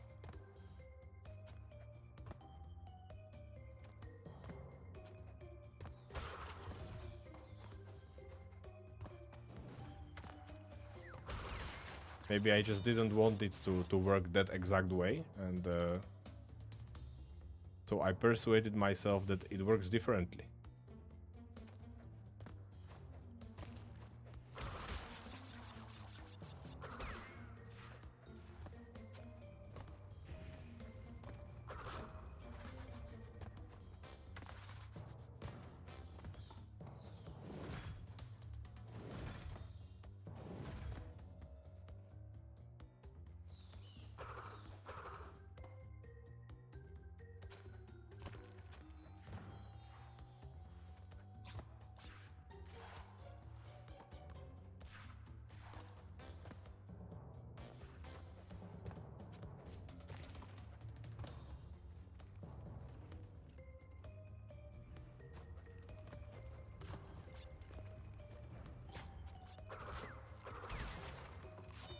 I would say that the routine is actually not strong enough until you are able to to do the game hitless like multiple times. No? Like the first time is not even that important. Of course, it will be important for me because it will be after such a long time of practicing. And after so many attempts, it will feel very good to finally get it eventually. But I would say that first time is not even that important. What is important is to have good enough routine to be able to do it like regularly, more or less. No? Like from 10 attempts, at least 2 or 3 should be hitless. If you want to do like hitless marathon, for example, all 3 games or something like that, then you need to get into that state. Otherwise, you should not even try.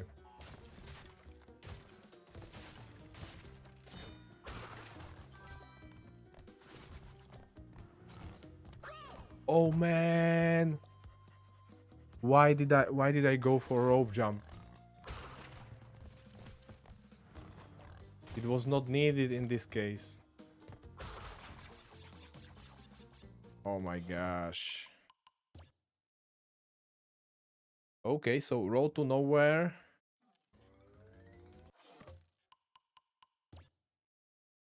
This time, not so good.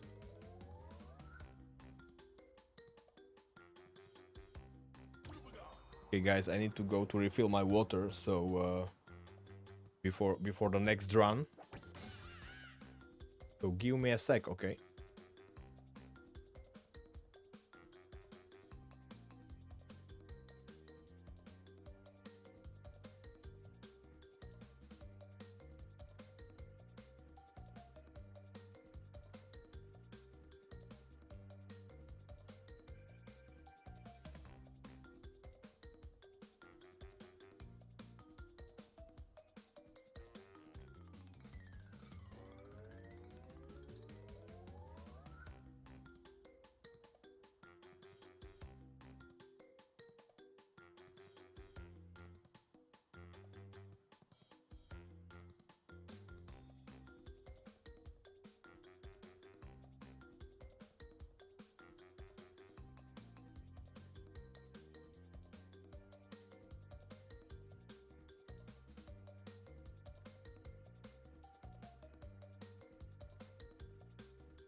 Not only water, but also coffee, guys. For that bonus energy, you know, that we need to get this run. What? What is happening?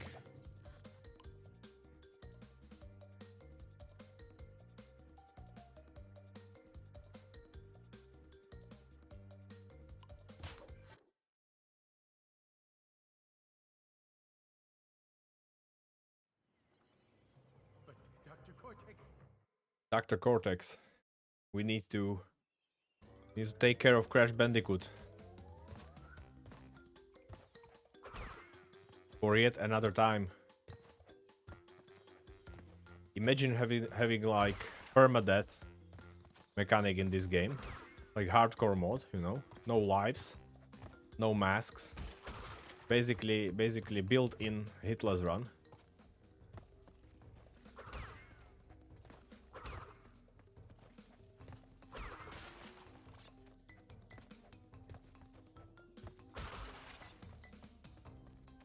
Well, maybe masks. Masks should be allowed, I would say. But nothing else. No extra lives, nothing. That would be cool.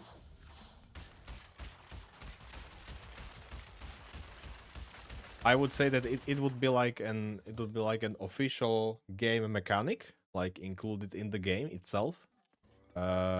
Many more people would try it. Many more people would be doing hitless runs.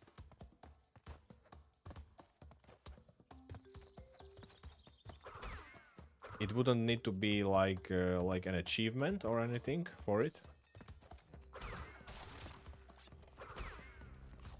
Or maybe some extra achievement which would not be counted towards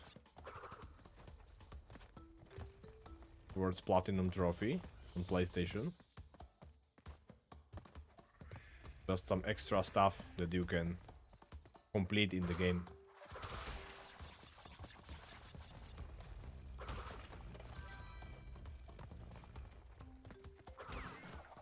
I would say it's pretty much standard in standard these days in video games that just beating the game is only a start, you know, and then you have multiple additional challenges you can do, including like New Game Plus, collectibles, higher difficulties, hardcore modes, Iron Mans, all these kinds of stuff.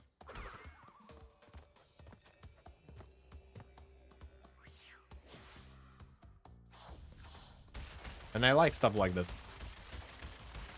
I don't do it in all games, only in games that I really enjoy to play. I can spend like hours and hours, maybe even tens of hours, hundreds of hours playing.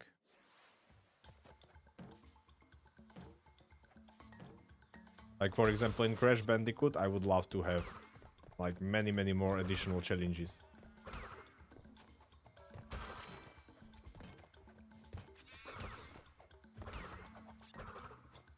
But the truth is that if you want like many additional challenges in Crash Bandicoot game, then you should just go and play Crash Bandicoot 4. I mean, that game is super long, super hard compared to the Insane trilogy, of course. So if you enjoy Insane trilogy and you want like additional challenge, and you don't mind like playing another Crash Bandicoot game for that challenge, then definitely go for Crash Bandicoot 4. That one is crazy. I didn't even beat it yet.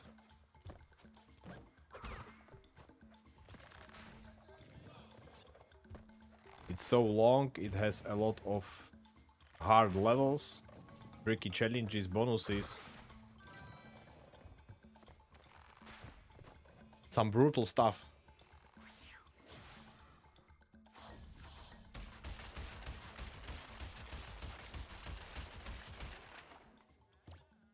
I feel like I needed this break so much. I mean like a water refill and coffee refill break after those first unsuccessful runs.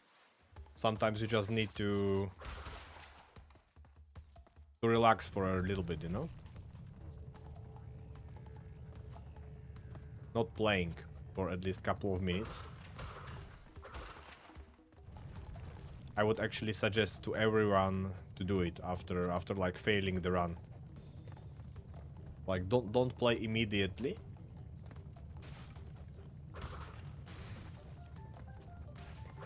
When emotions are still there, you know. Just breathe, chill for a few minutes. Reflect on what happened if you want to. Or don't.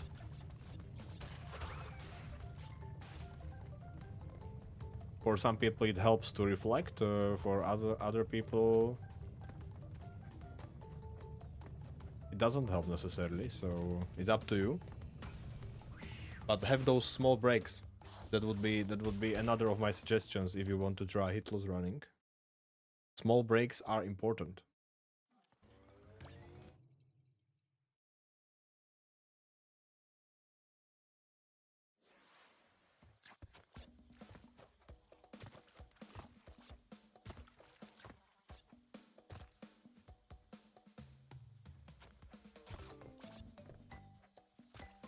It also helps your patience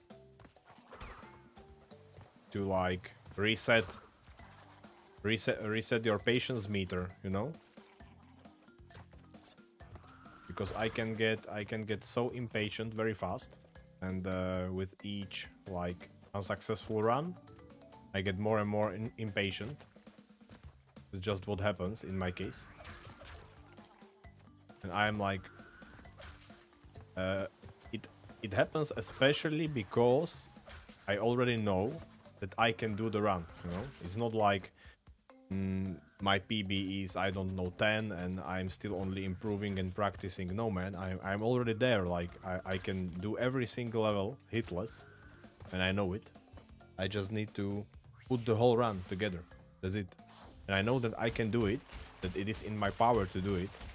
And that's why each and every fail, each and every unsuccessful run makes me more impatient, because it prolongs the whole session, prolongs the whole mission of getting there. Because I know that, okay, now I need to restart, now I need to go from the first level again, this first island.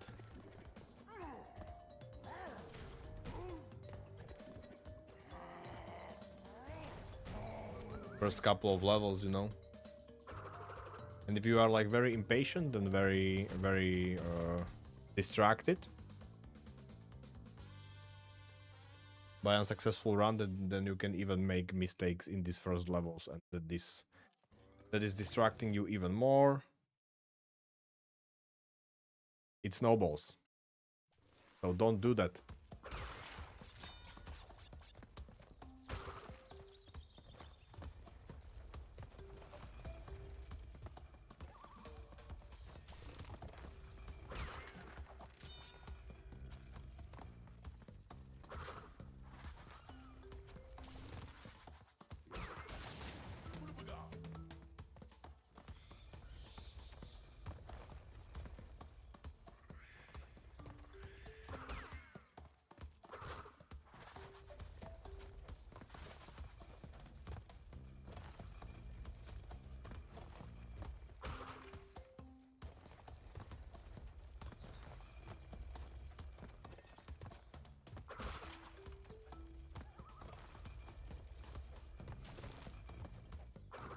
Why don't I hear elephant?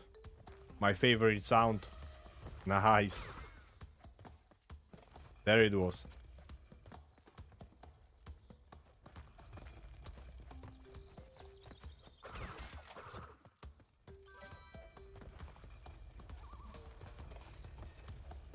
All those animal sounds, man. It's so cool.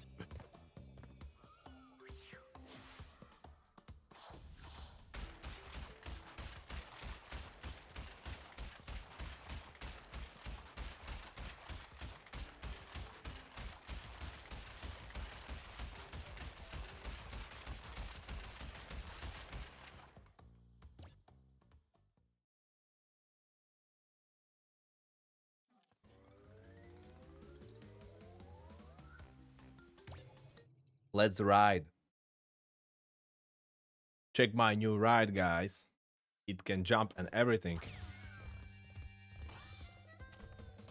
Making funny noises.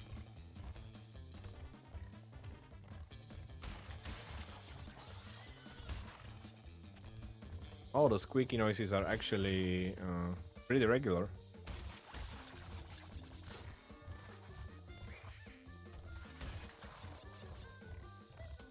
And not only those, but different sounds too.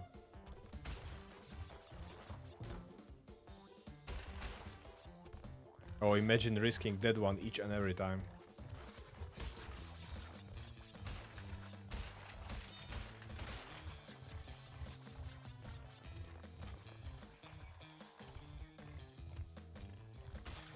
I mean, I will eventually have to do that. If I will go for full percentage run.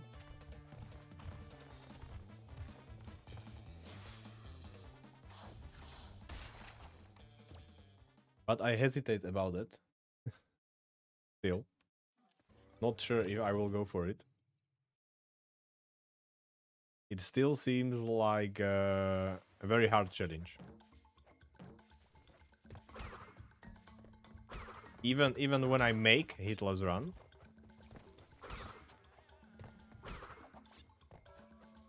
Even then it will seem like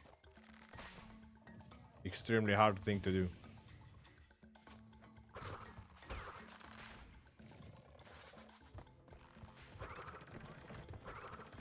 Because getting all boxes, for all gems, and also bonus gems and relics, everything, without getting hit, that will be crazy.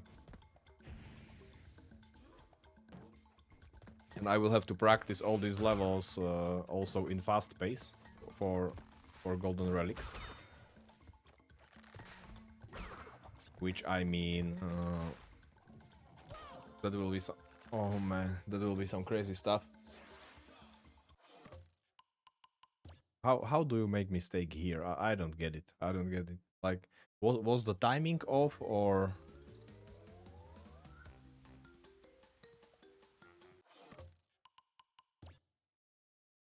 Well, my timing was off, that's for sure. My timing of that jump.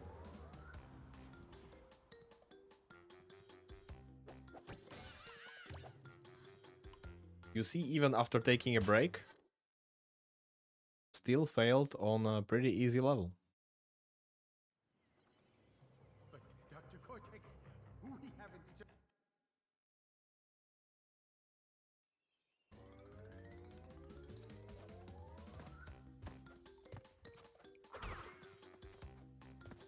And hitless running in some other games, like Souls games, for example, or other games. Well, Souls games are really hard, okay?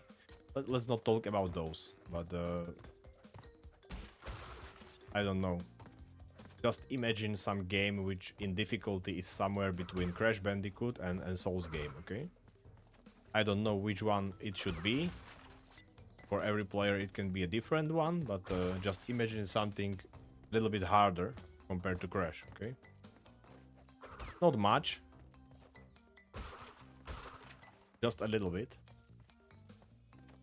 And now imagine like beating that game takes, I don't know, couple hours, okay?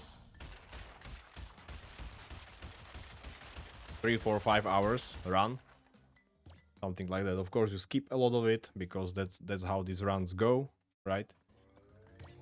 You are trying to skip all the segments where it is dangerous, where there is a higher chance of getting hit, or in case of speedruns of getting slowed down. So let's just say that the run takes a couple hours, okay? 3 or 4 hours. And then you can say like, okay, so hitless run in Crash 1 takes like one hour, maybe even less, if you go fast in some levels.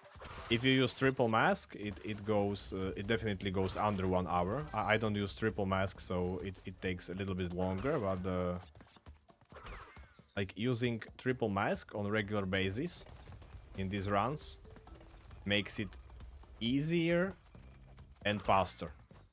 Okay?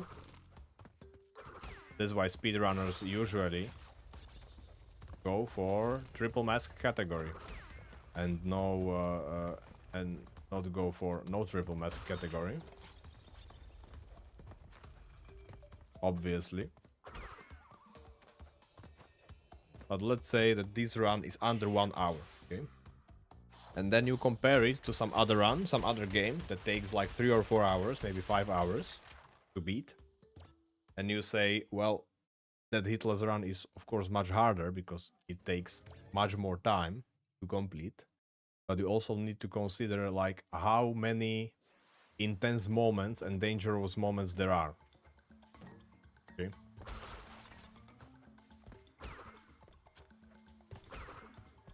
Because Crash Bandicoot is like, okay, it's 1 hour 1 hour hitless run, less than 1 hour, let's say 55 minutes, 55 minutes hitless run if you don't use triple mask, or let's just say 1 hour hitless run.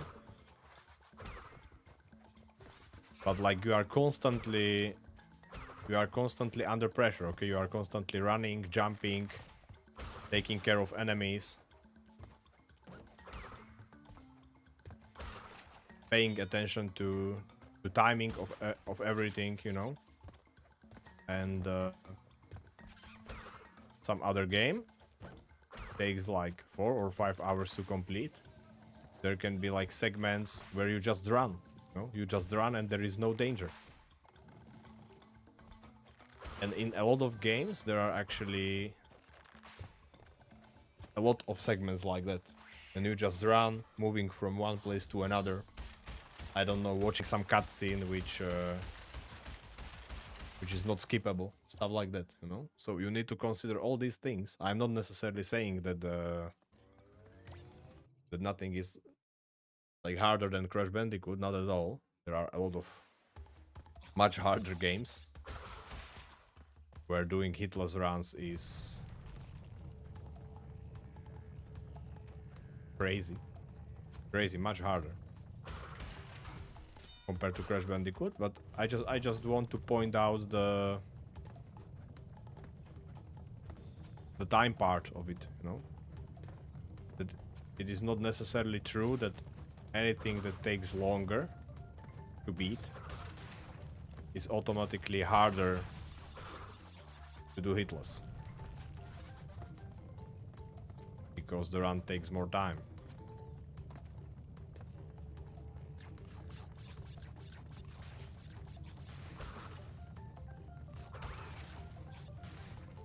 Maybe it takes more time, but there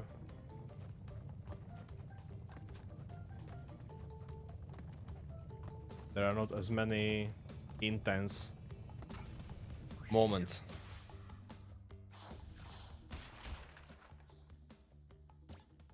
Or they are spread more, you know, throughout the whole game. But then you also have some moments when you can, like, you know, sit back, relax a little bit, think about your strategies, stuff. In Crash, you just run, you know. The only way I can relax is just to take a break between levels. But if I just go for the run, there is no reason for me to do that, because you are kind of in the zone when you go.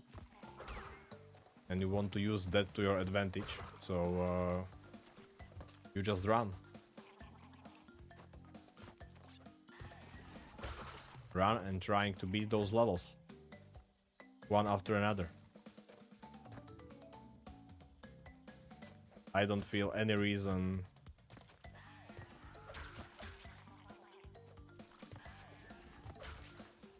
I don't see any reason to take breaks between levels in this specific run.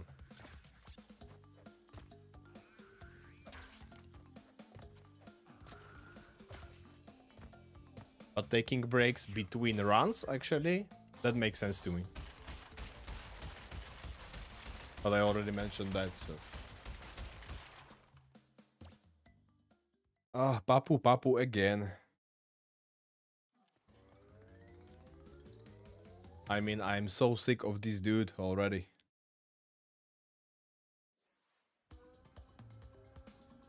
But it is still not as annoying boss fight as Ripperoo. Oh my gosh, that one. There is so much waiting in that one. At least here you do something, you know? You jump, you run, you jump, you run. In Ripperoo, you wait. You wait a lot. I don't enjoy that at all.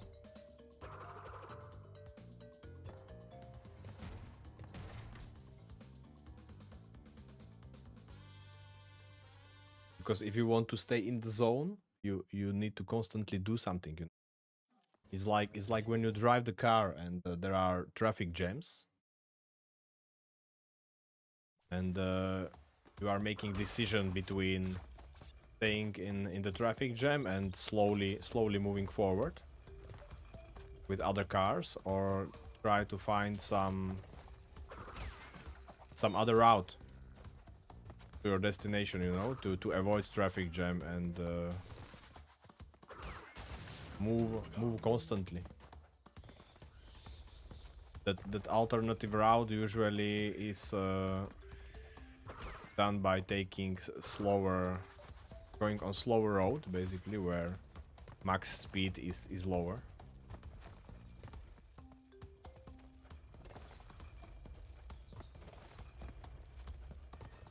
So you go slower than normal, but at least you move. You don't need to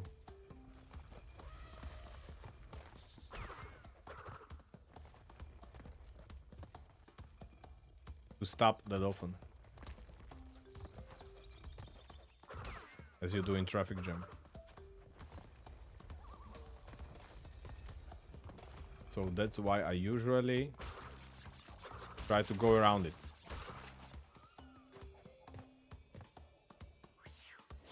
To stay in the zone, even when driving.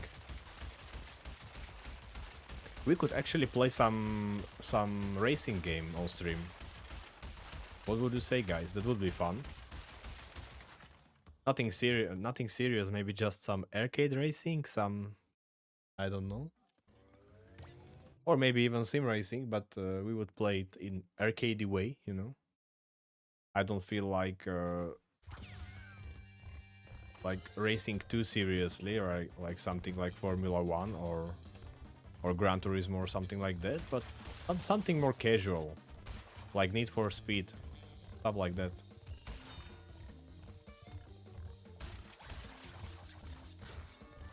But first, let's see how Path of Exile 2 will work out. Because maybe that game will be so awesome that we will not have any spare time for racing games. You know? You never know what game will suck you in so much that you cannot escape.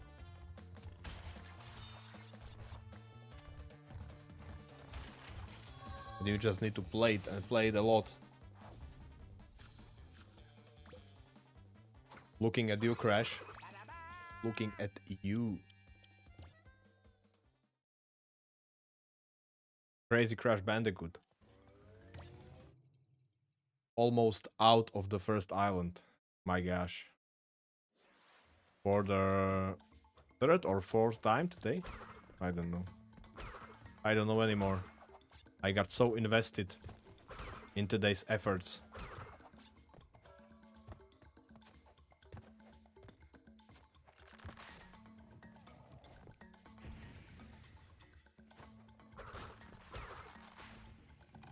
But actually I didn't have a decent run today yet. Run that would be at least close. At least close to my distance PB.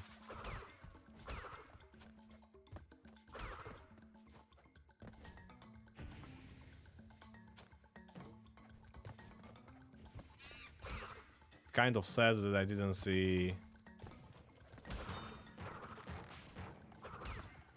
Man. Kind of sad that I didn't see slippery climb today. Didn't see it a single time.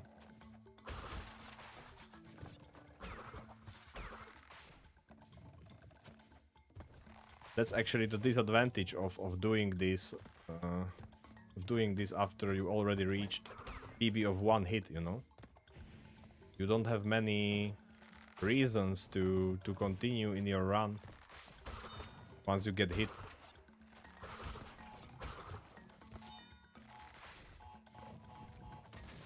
Especially if you get hit before your distance PB.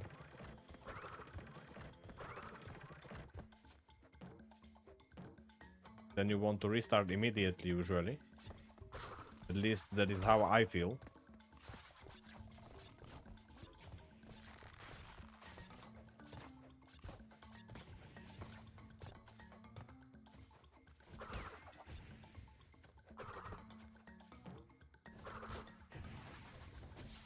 Oh man, I was too fast.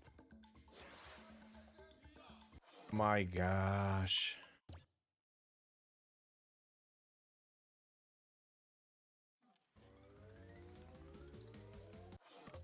I'm still feeling so motivated today that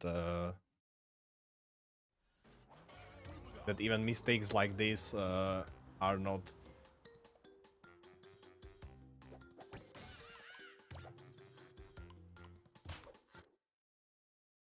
that big of a deal for me. I just chill, you know.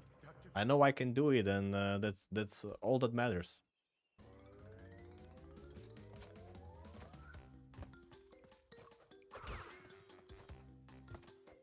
But this was one of those situations where, oh my gosh, I didn't even leave the first island. I just realized. Oh man, what the heck.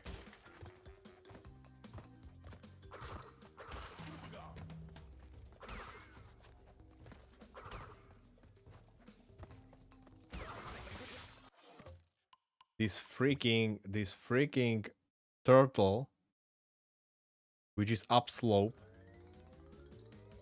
Attempt number 50. Let's go. I did it on purpose, guys. I just got hit on purpose because I wanted that attempt number 50 to start already, because this is the one. This is the one. But this freaking uphill turtle, I mean, But Dr. Cortex. I even initiated the spin. I swear I got hit if the controller layout would be on the screen, then you would witness something incredible. Like, I got hit exactly at the same time as I hit the spin button.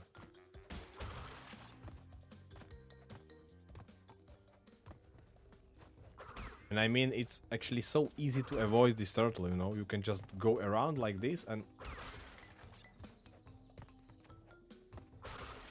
it's like, there's like 100% 100% that you avoid getting hit. You just don't get directly on it, but go a little bit around the way it moves, and yeah, doesn't matter.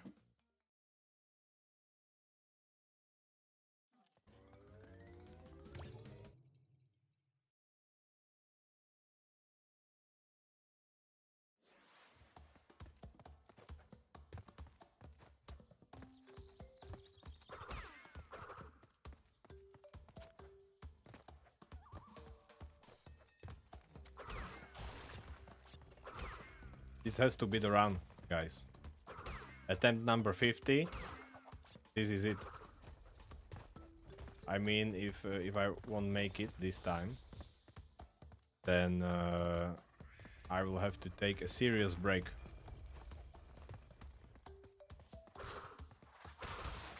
I mean, serious stuff, like at least 2 or 3 minutes.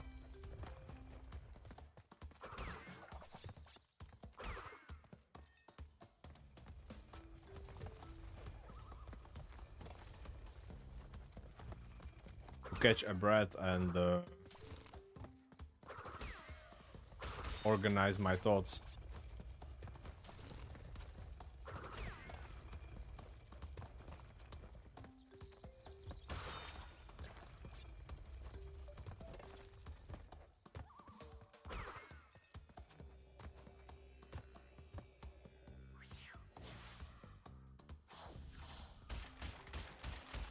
We are not even getting close to the success of Tuesday, man.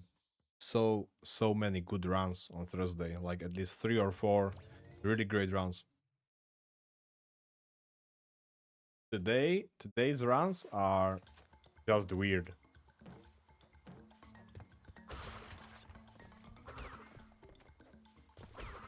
Like lame mistakes, unnecessary.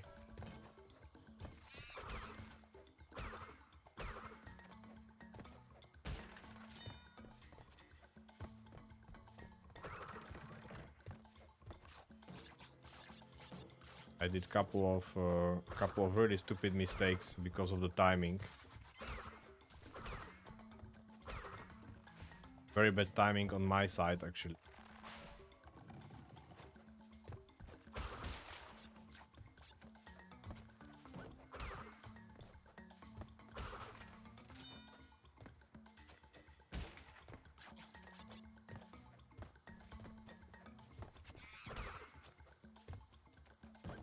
But the best moment of today was that platform, man. I will even clip it after the stream. I mean, that was some crazy shit. Platform slip that never happened before.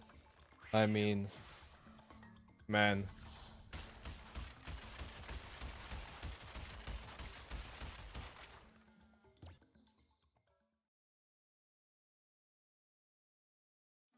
And it was even worse because it actually ended probably my best run today. It was not the run where I got the furthest in the game without getting hit, but it was the run that felt the best of them all.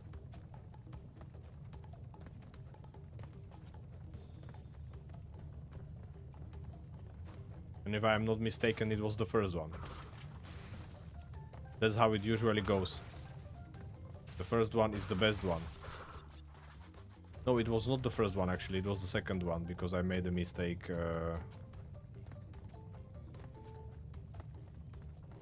in the first run.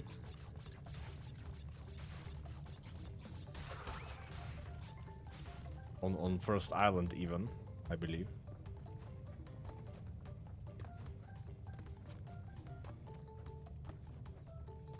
So never mind.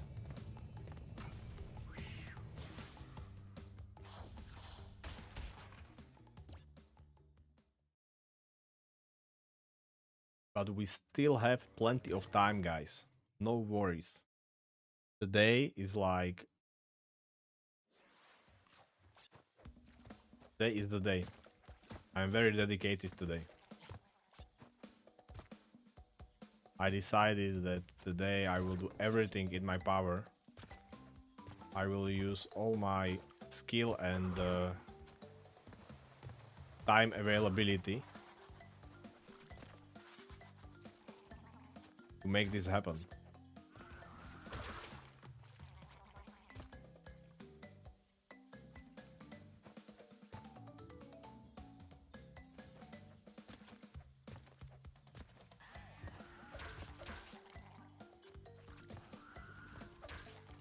It would be a perfect,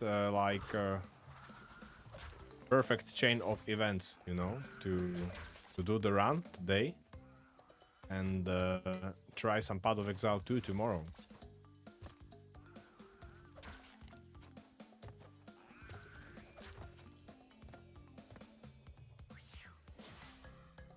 For a change.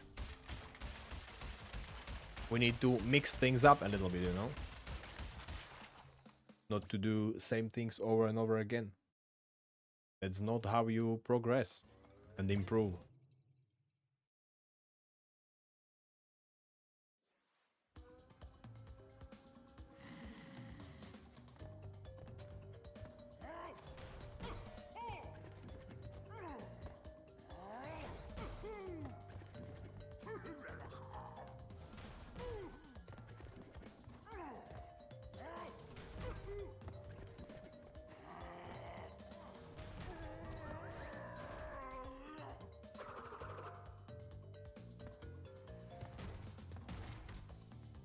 Oh man, this guy again.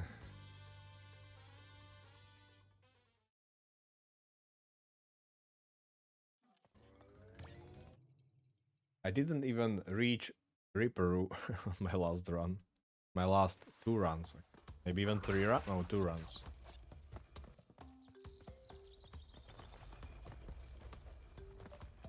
That's not great.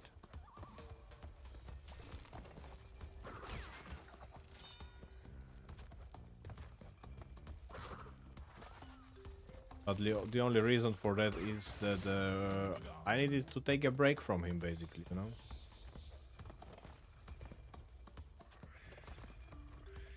The most annoying fight of this run. Reaper freaking Roo.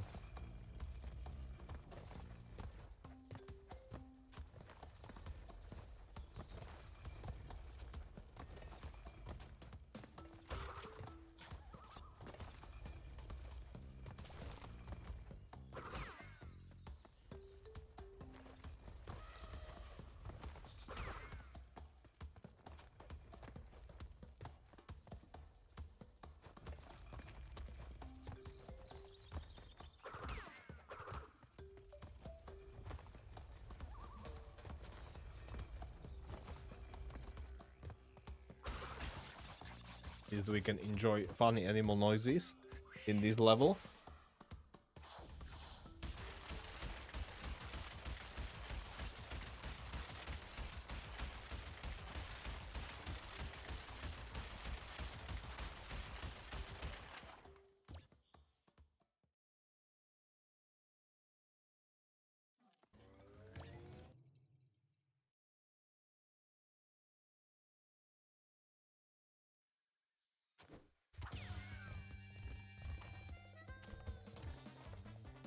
This is all the racing game I need. Look at that. Look at all that arcade racing fun. You can go left and right. You can jump.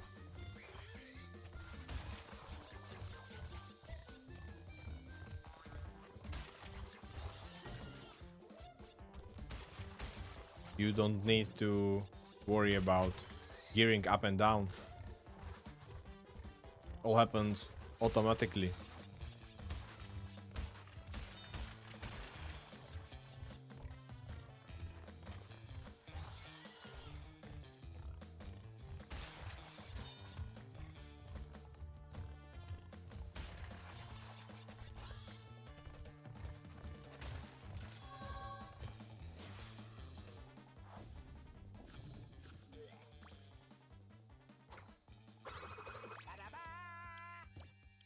Nice, we have a gem. Pretty cool.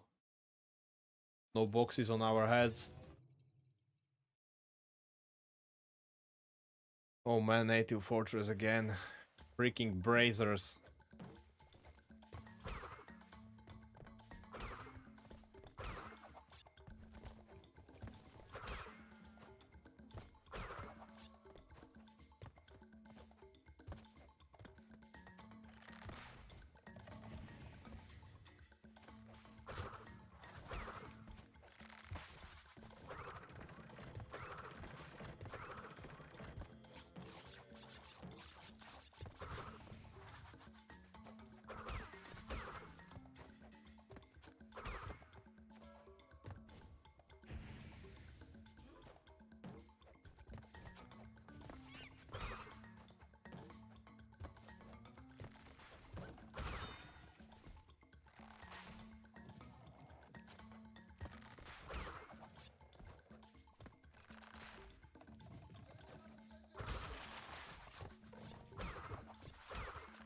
Once you make a lot of mistakes during one day,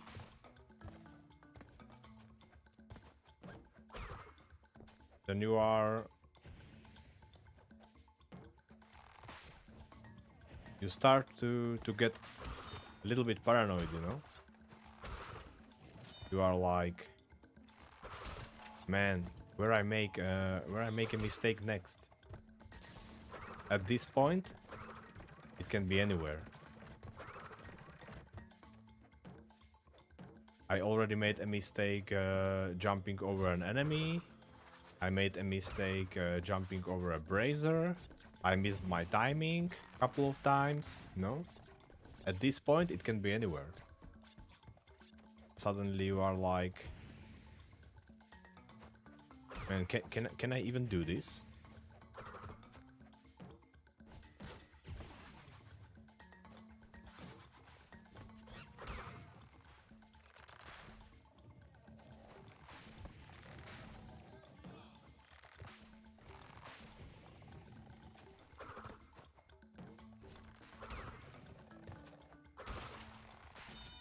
Can I even do this, or should I let it go?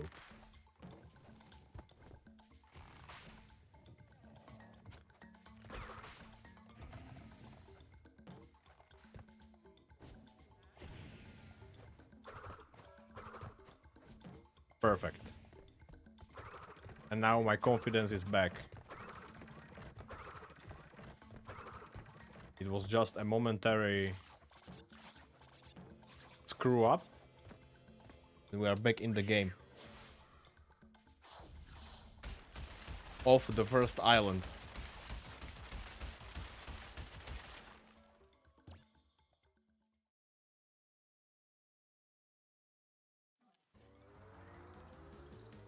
But when it is not your day, it is not your day, you know? Sometimes mistakes are just part of your daily routine.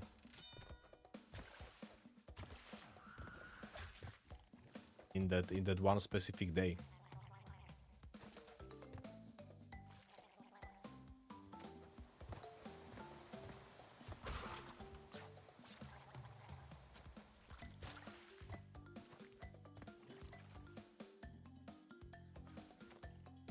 Whoa, man. Almost missed the leaf. Can you believe it?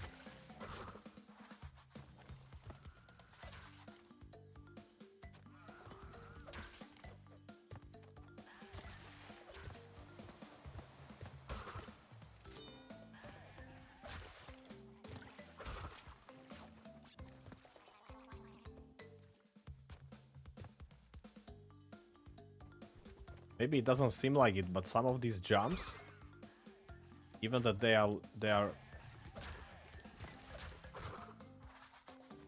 even that they look so simple, they're actually precise in a way.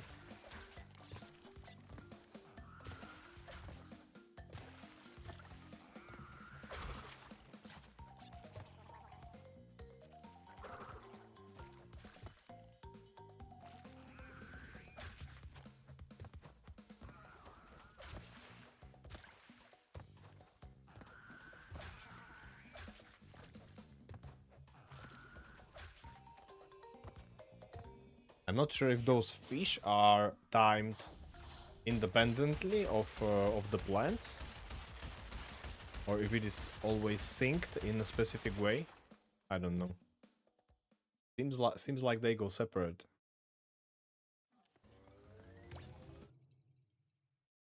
Oh, this guy again.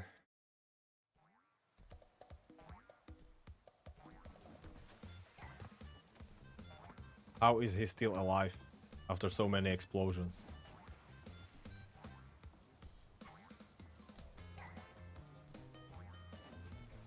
Just give up already.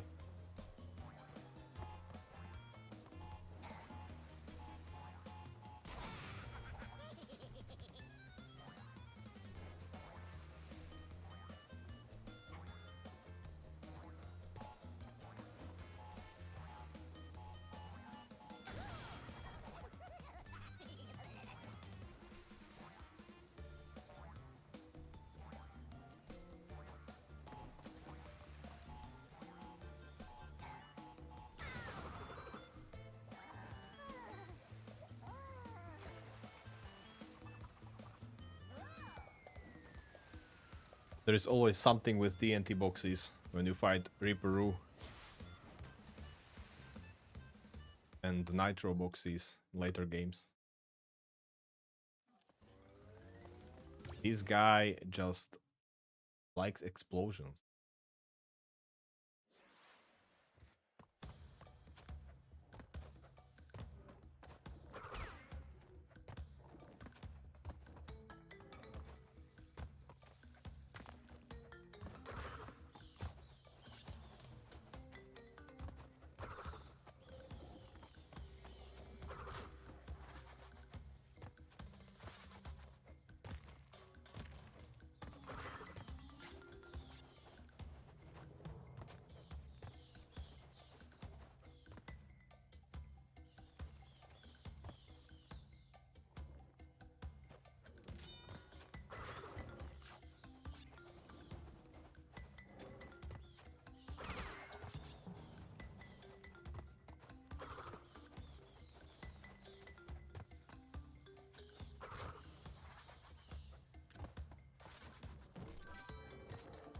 Oh man, so close again.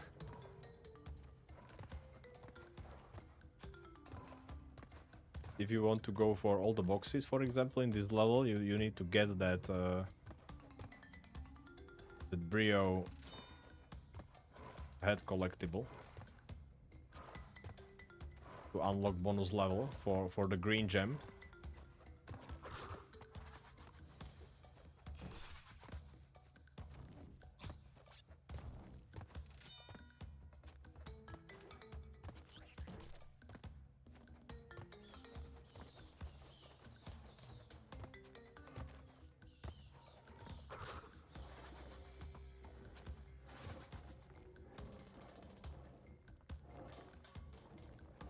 Howdy, Jean. Howdy. Hey, nice to see you here. You just came in the right moment.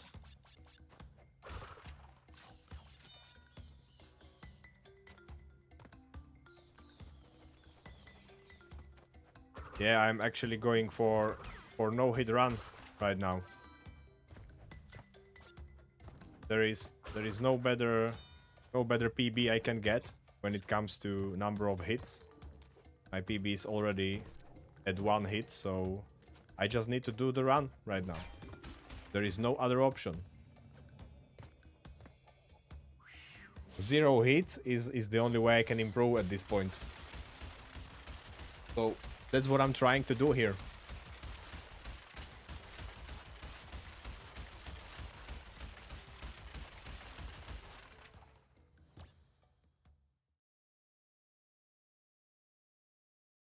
And I'm getting pretty close. Actually, but it's harder than it seems. This is already attempt number 50, actually, of doing this run. But I'm still dedicated, full of courage and motivation.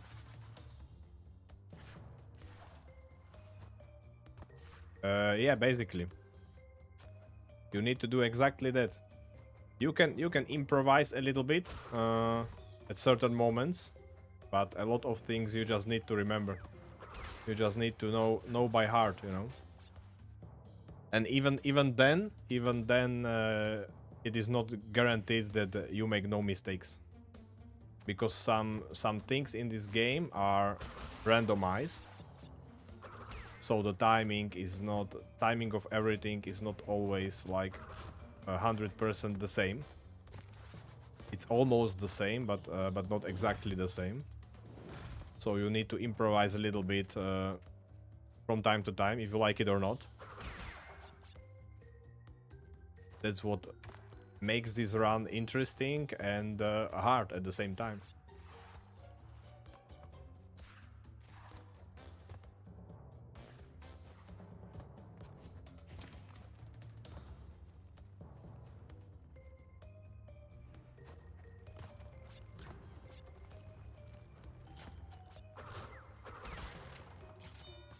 Man, this level is... I mean... I know it very well already, but still feels kind of weird going through it. Maybe because it is just dark. Dark place. Dark and mysterious, you know. And you need to do these jumps away from camera, which are kind of tricky.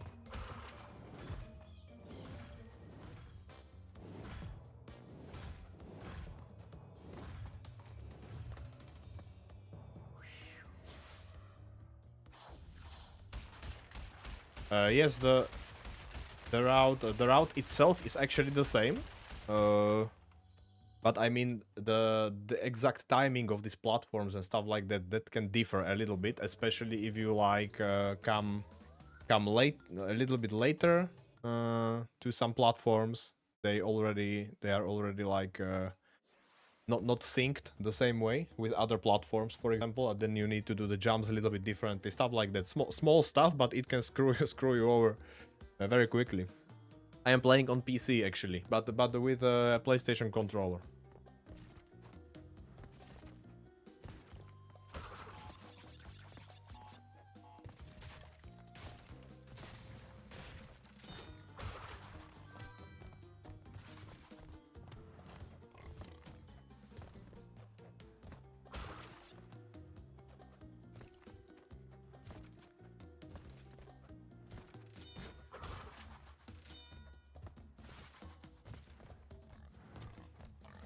Oh man. This is the second time I screwed up the rope jump. What the hell is happening? Okay, I need to practice this a little bit.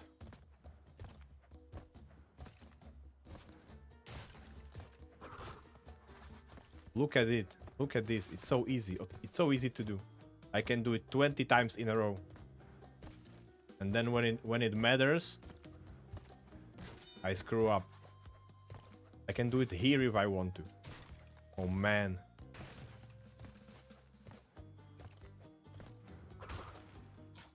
Oh my gosh. Okay, so attempt number 50 was not the one.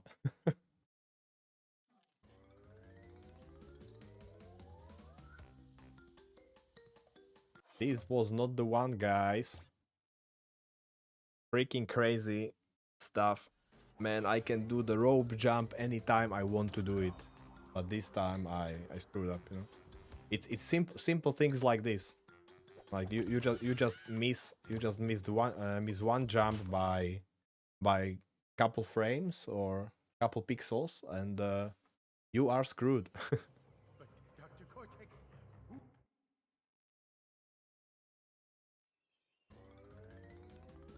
Yes, I'm starting over again because my personal best right now is just a single hit, you know. So basically, as soon as I get a single hit, I can't improve anymore. So I'm restarting. If I would get hit like on the last island, you know, I was not at the last island yet. But if I would get hit on last island, like I don't know, maybe eight levels before the end of the game, then I would probably continue and finish the game. But if I get hit on first or second island, I usually just restart. So I don't waste any more time, you know? Because there is no point for me to... At this point, there is no point for me to actually practice those endgame levels on the last island, because I already know them pretty well. So I just need, at this point, I just need to do the run. That's it. That's all I need to do. And mistakes like this rope jump, man, that was so unfortunate. I usually don't make that mistake, but sometimes, as I was saying, like maybe half an hour ago, sometimes when you make enough of these stupid mistakes in one day, then you are not confident enough anymore, you know? You are like, man, at this point I can make mistake basically anywhere. My confidence is gone. I feel like the first run of the day is already the best one, because you are like, at that point you are dedicated, you are motivated. It's a new day, new possibilities, you know? And the first run can as well be the run. But then you start making those mistakes and it gets worse. Then your dedication needs to kick in and take care of the rest. boost you for additional runs.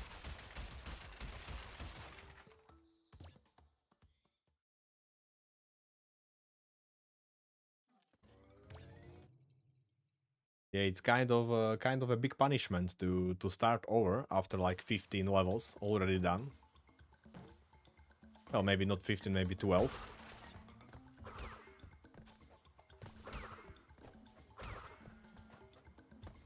But that's what this challenge is about.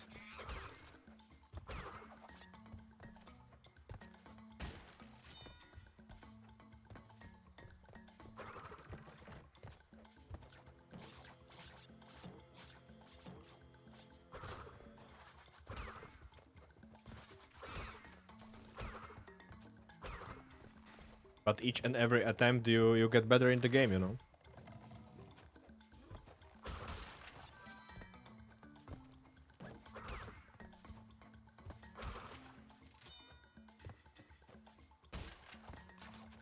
And with that, new level of confidence should come.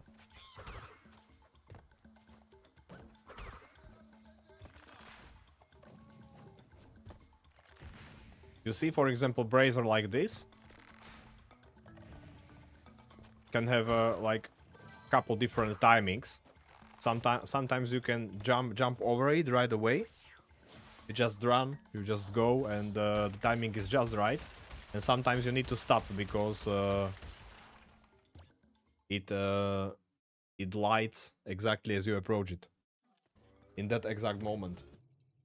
So you need to react on that. And I believe this is done. It's done that way to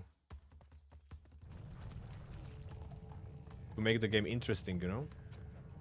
So it is not exactly the same each and every time.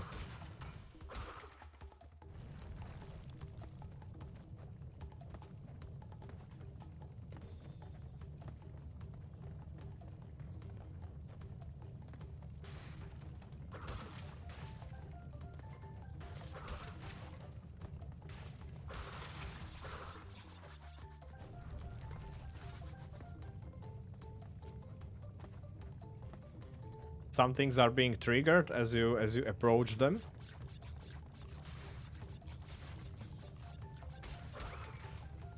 And I believe some things are just being triggered by starting the level. Right, as you spawn in the level,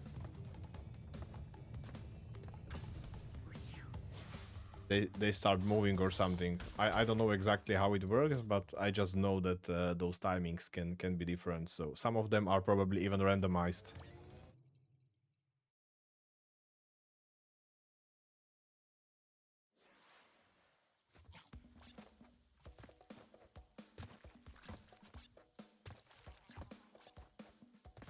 But I don't presume they are like fully randomized, probably only semi-randomized, because if the randomness would be like, if it would be like fully random, then some of those passages may as well not work at all. Like you wouldn't be able to jump from one platform to another if the timing would be like absolutely random, you know?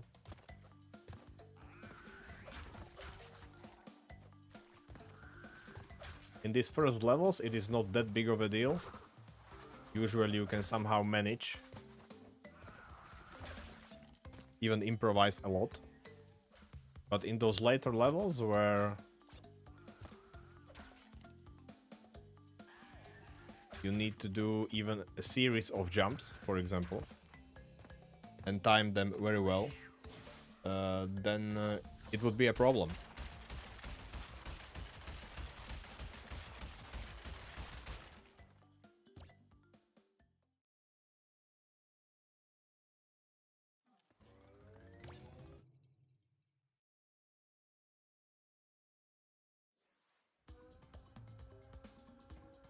Patience, patience.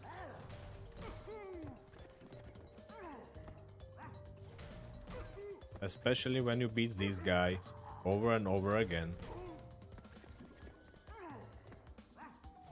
I don't know how many times did I beat him already. I don't even remember how many times did I beat him today. Only today, I mean. But at least this boss fight is fast. That's nice. That's cool.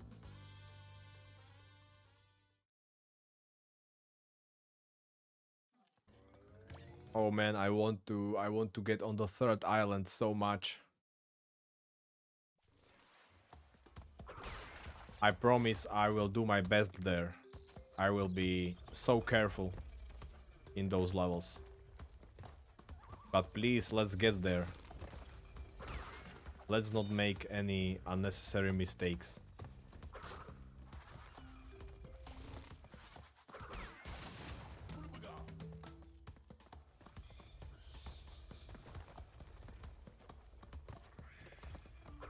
We can do this.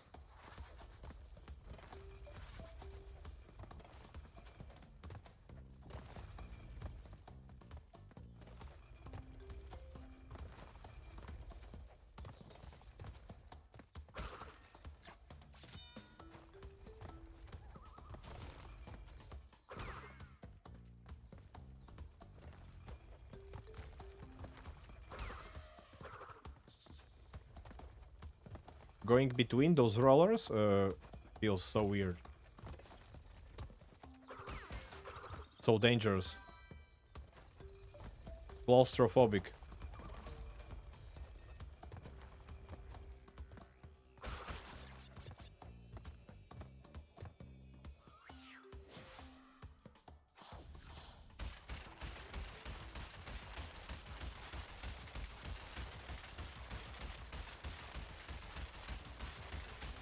Oh, my back, my back. Ouch. 68 boxes, man. That was a tough one. Luckily, the first island only takes a couple of minutes to finish.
Nice.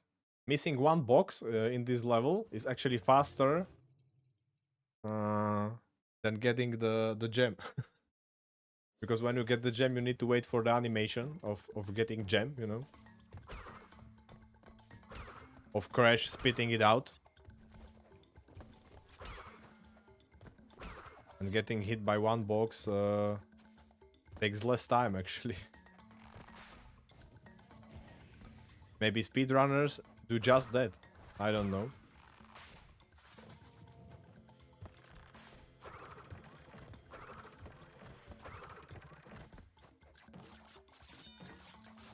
Any percentage speedrunners, I mean.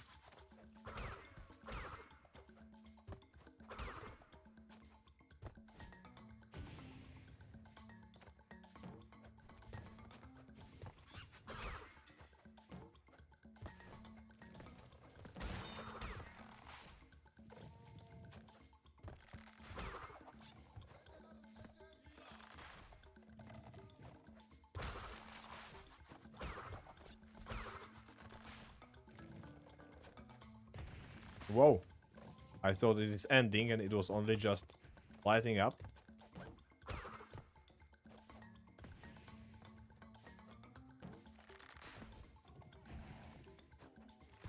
Another one of those improvisation moments.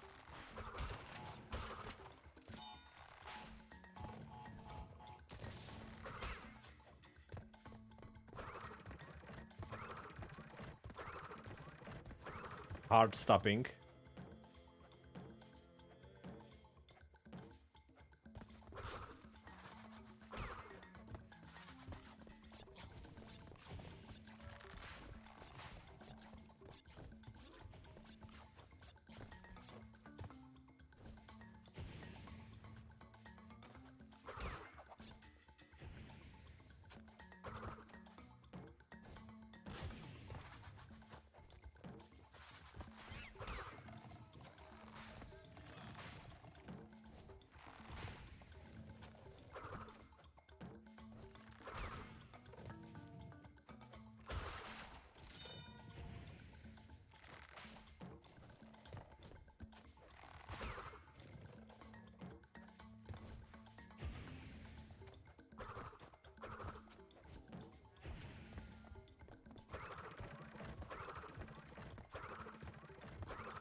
Okay.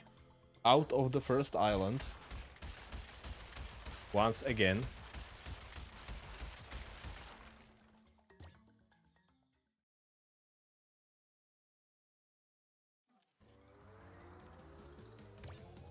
Up the creek.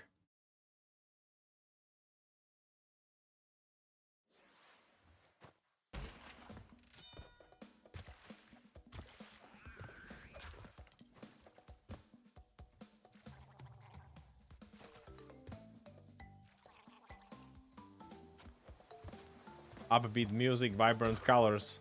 What's not to like about this game? About this level, I mean. Maybe only those crazy flying fish, but...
Sometimes the jump slows you down, the jump on the clover.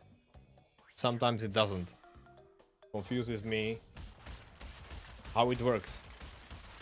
Maybe if I jump too much on the edge or something, I need to jump like in the middle. Not to lose any speed.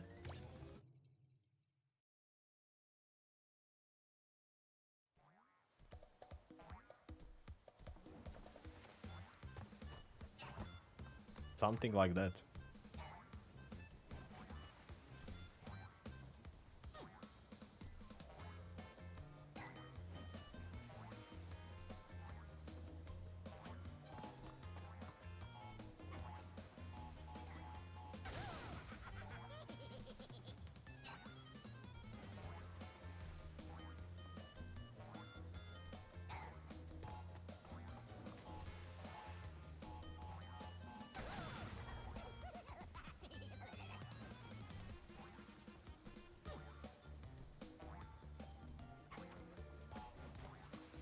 I don't know, man. Something about this boss fight is just so annoying. Probably it really is all that waiting before you jump on the box. This one I will not miss when I finally do the run. Rest of the game is pretty fun, but this boss fight, man, I don't know. I don't know about that.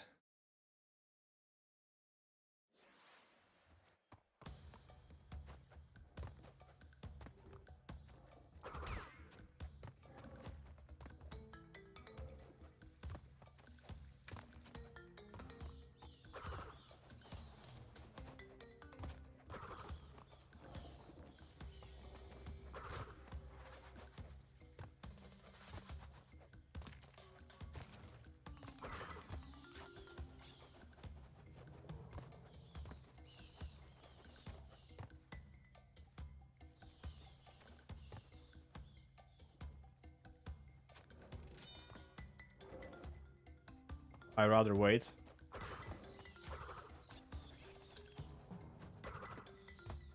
Oh man, he moved away. Nice.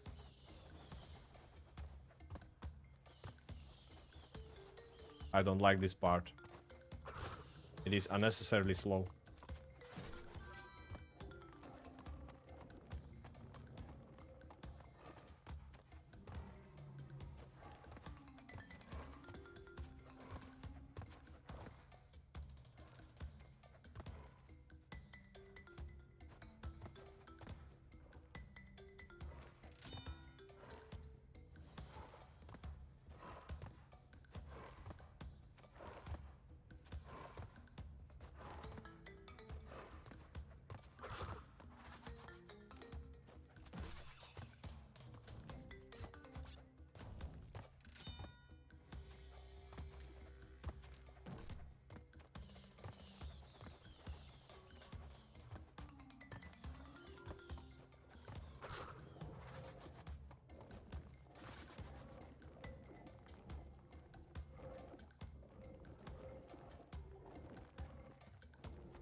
into the darkness once again.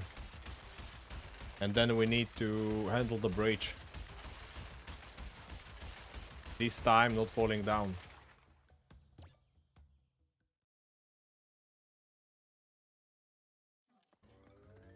I mean, I didn't make a mistake doing a rope jump like my last 10 runs at least. On Tuesday, I didn't make a single mistake on rope jumps. I did both bridge levels without hits. At least 3 times, if I remember correctly. And today I made 2 mistakes there already.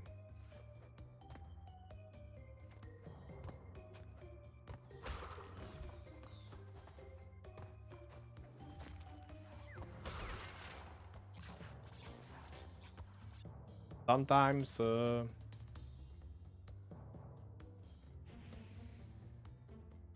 sometimes that just happens.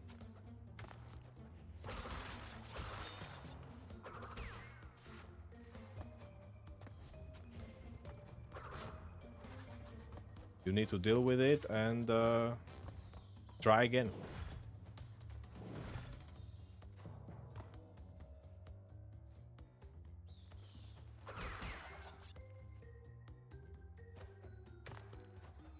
Maybe if I would just run, I can still make it. I don't know.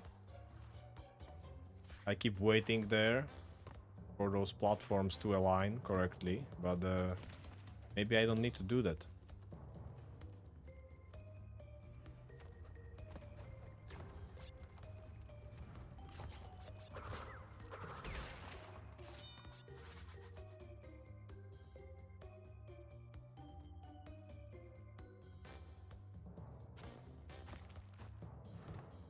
Funny how those flying platforms take you exactly where you need to go. That's how this temple works.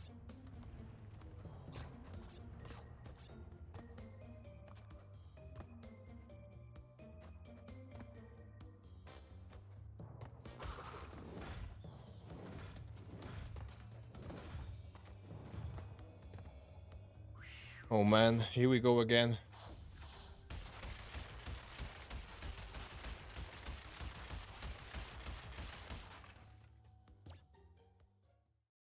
I need to boost my confidence by beating this level. This one is important, is an important milestone in every run. This level.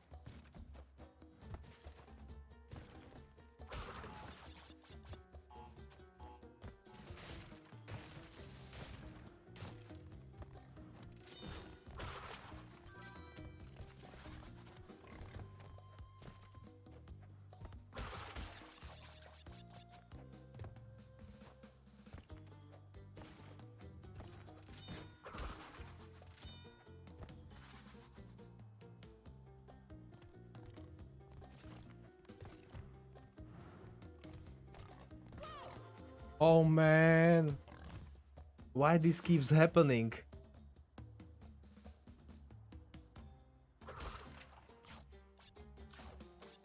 What do you mean? Look at that, no problem.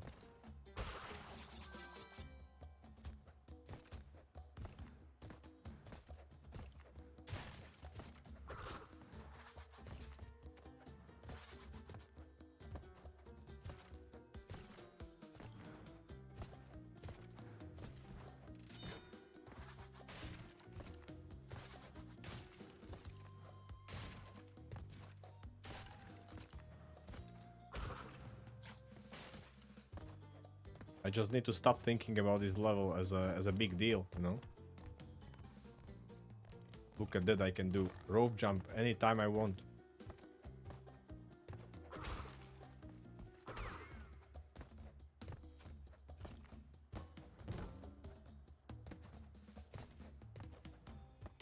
Man, I screwed up the same jump for the 3rd time. I'm getting sick of it.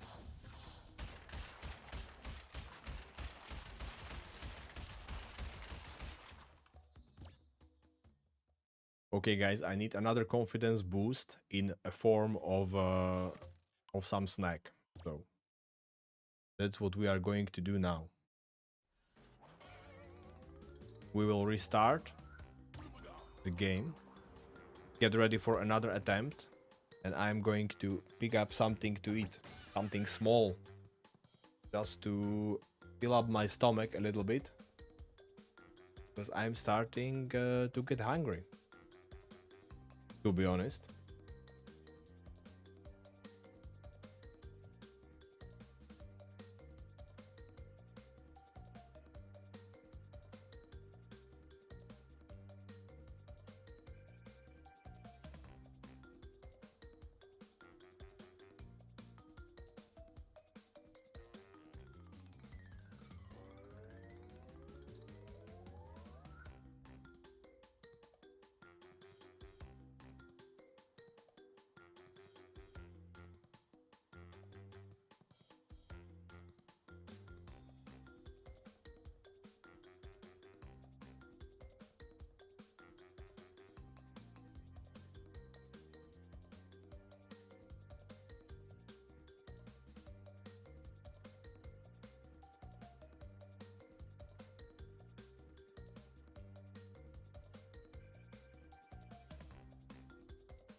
Guys, I swear, if I make one more mistake in road to nowhere,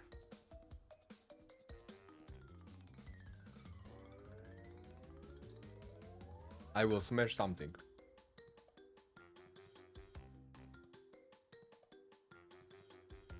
What a nice yogurt.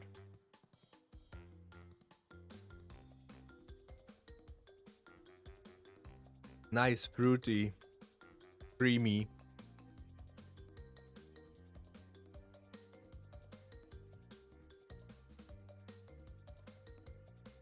This is what I needed.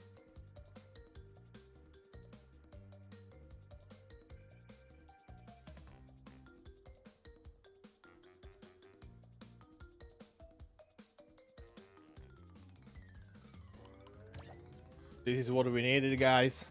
This is the run. As was the previous 5. But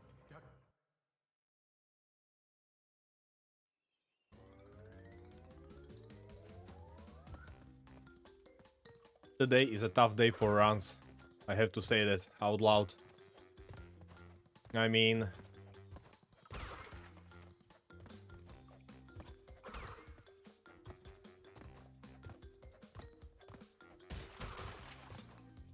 it is what it is, right? We need to work with what we have, which is not a great start.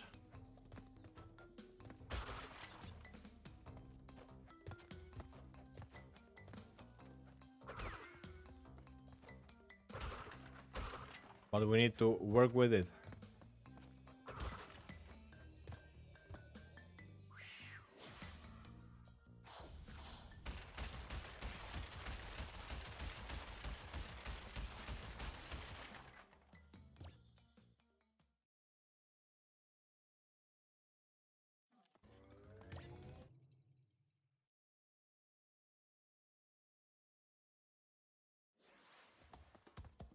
If I can do hitless on the road, I can do hitless Crash Bandicoot. No problem.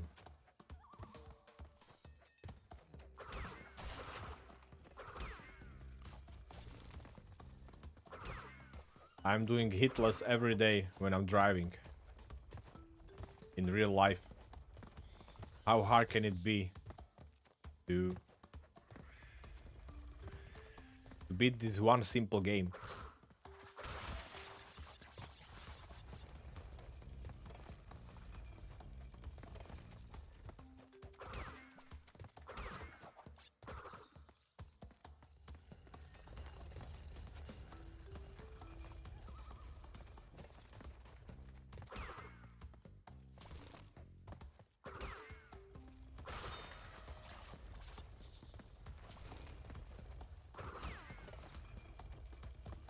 Hungry plants taken care of. Last one.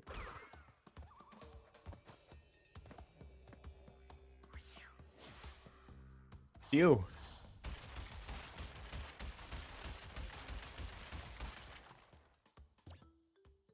Oh man, why did they make it this way? Why is it not possible to just skip the end part with the boxes? Do you really need that much of a punishment? Or you need to wait it out? Watch it the whole time, all the way through, each and every box.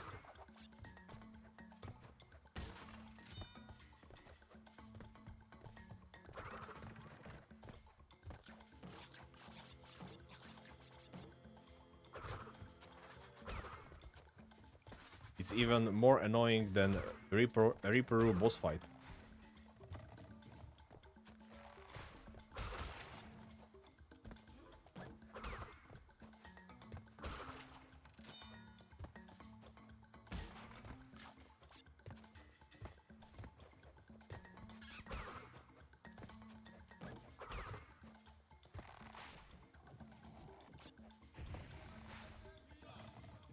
Happened again with the brazier.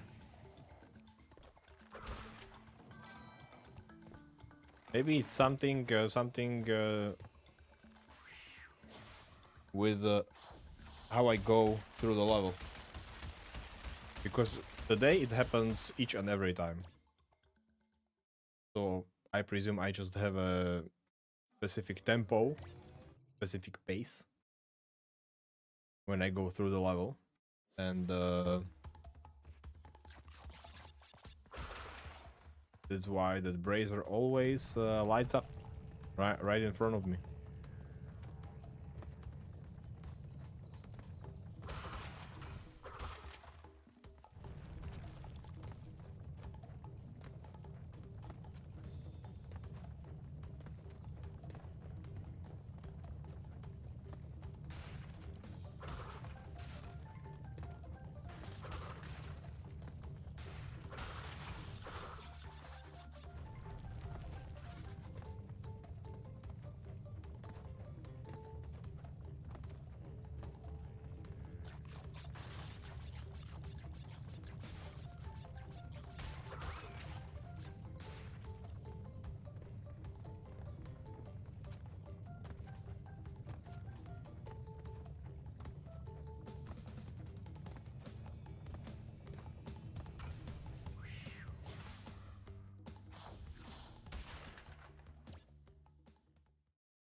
how surprised the crash was. Like 2 boxes dropped on him and he was like, what? No more? Oh my gosh.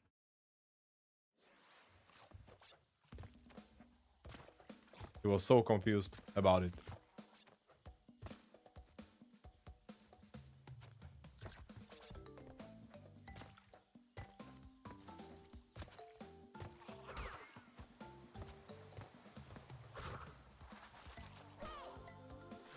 Oh man. Exactly as I pressed the spin button. In the exact same moment. How does that keep happening today? Well, it was not a mistake on the bridge level, so I'm not breaking anything at this point.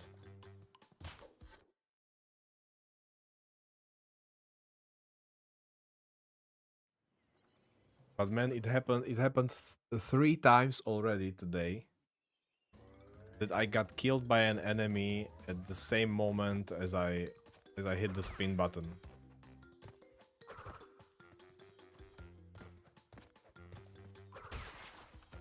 Like, I don't know, my timings are probably somehow off today.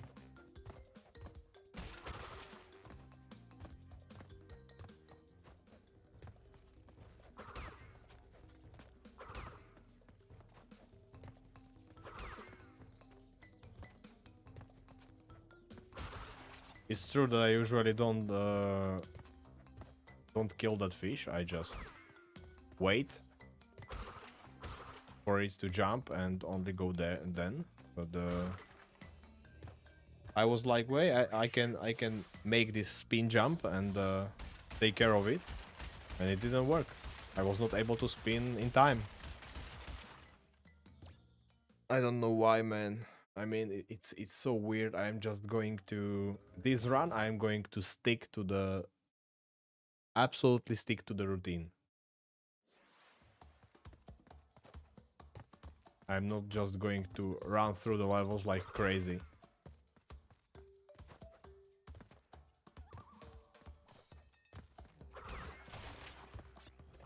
This is the problem where you already do like 10 or even more rounds in one day. At that point you are basically sick of a routine, you know? You want to try something new.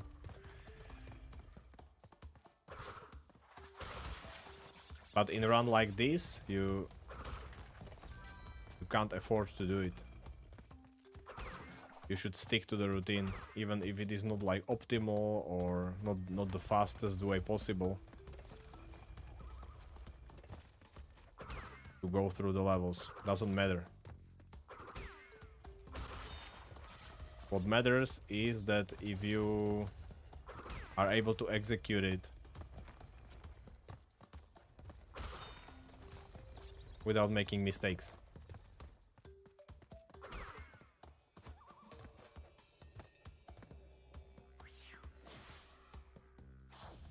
I can't afford to make mistakes in this first 10 levels. It's so... Nuh-uh. Should be forbidden.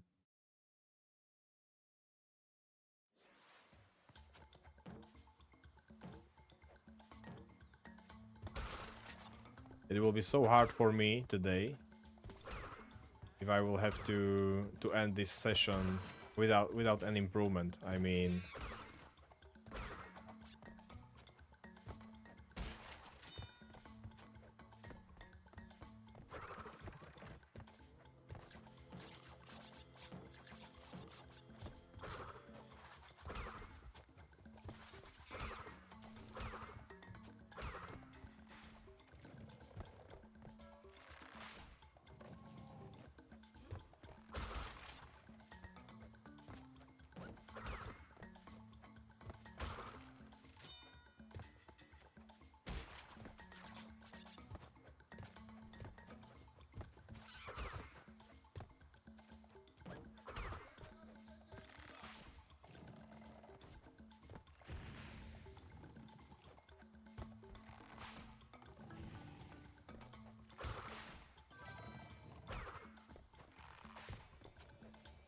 That one brazier was probably always like that, if I think about it. Maybe the timing was different. Maybe it was the other way around. The timing was different if I waited too long in some other part of the level. Because I would say that today I'm going through the Great Gate level pretty smoothly each and every time, and each and every time that brazier lights up exactly the same. So at least that one is not random.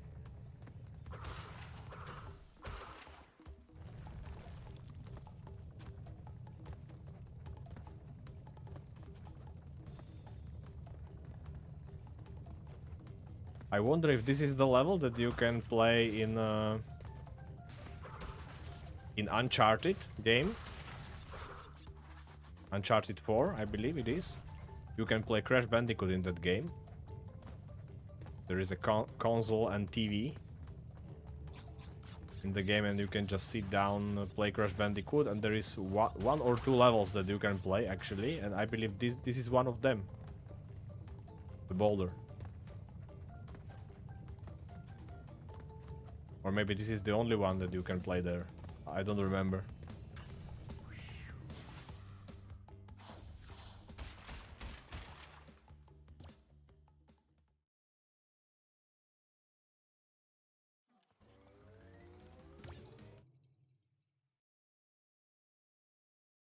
Did I make the mistake here, or was it up the creek?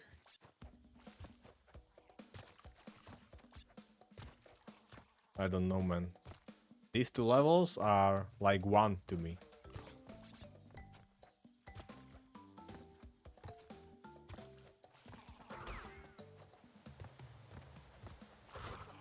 Hey, it was this one. It was this exact fish. You see? Like, it jumped soon enough for me to see it. But that other time, when it killed me, it jumped a little later. Or maybe I was just slower getting through the level, I don't know.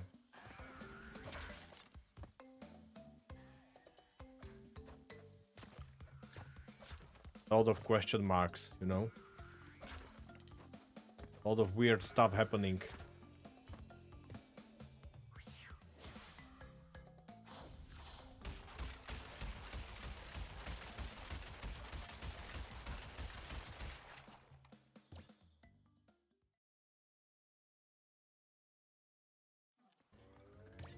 It's actually an interesting question. If what is worse, making a mistake in first couple of levels or in last couple of levels? You know, because like first couple of levels, of course, it really sucks to make mistakes there, like in levels that you have played tens of times already, hundreds of times even, in some cases. But at the same time, it is not such a big deal because you can just restart and go over those levels again very quickly. And if you make mistakes in some of those later levels, it hurts more, of course, because you are further in your run.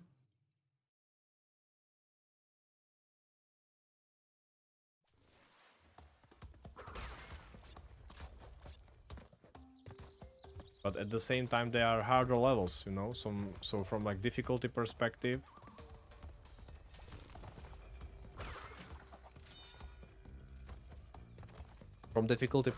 it is expected that you would make mistakes there more often.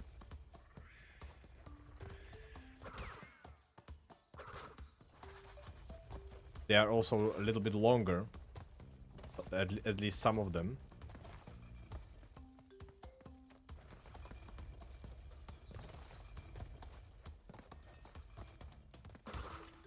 Longer and more complex when it comes to like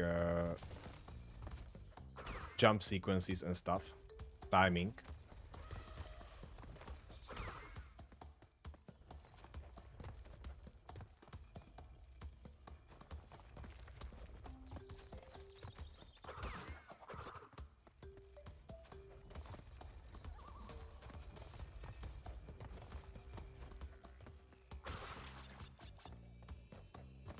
Oh man.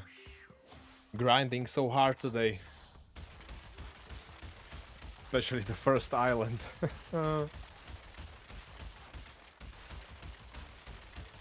Yeah, it's a different experience actually. Not getting through the whole run.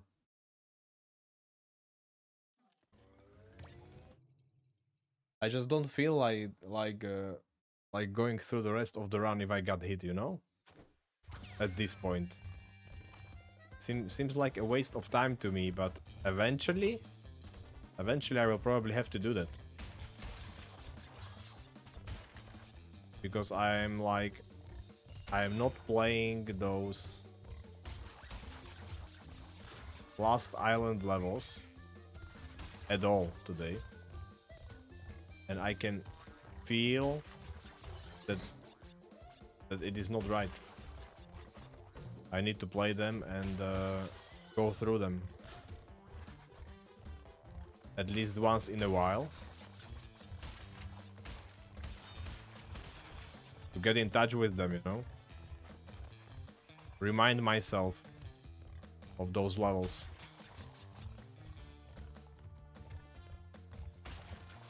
But it is just so annoying to make these stupid mistakes on the first or second island. I should be able to just go through, you know, go through the first two islands, no problem. And then really focus on those late game levels.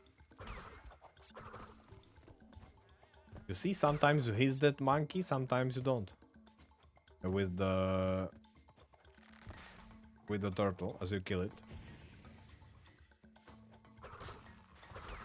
All brazers are waiting for me today.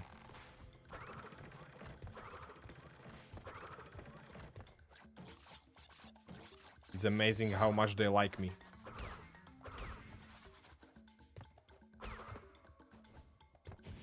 You see, exactly as I came.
Oh man.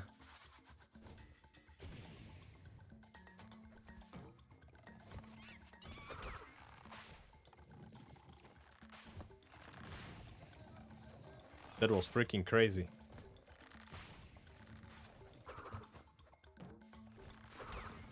No matter how hard I try, there are always such moments. Such close calls.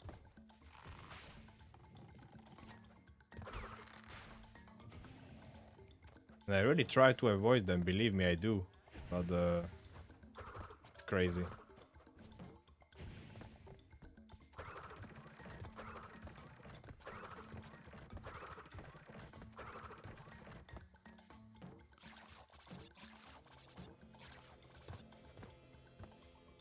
But again, it was problem in my timing, you know, and because of that, actually, the timing of monkey rolling was also off.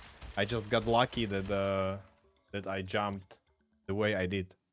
So I didn't hit the monkey, or monkey didn't hit me rolling. Another one of those improvisation moments that will inevitably come. in your runs.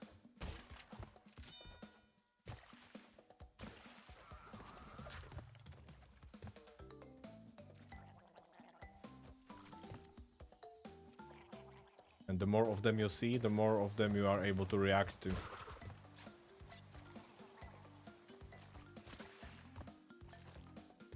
Not only see, but actually handle them, you know? Actually go through. No hit. Somehow manage it.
Man, Reaperoo. Once again. What is happening? What is happening today, guys? Such a weird energy, right?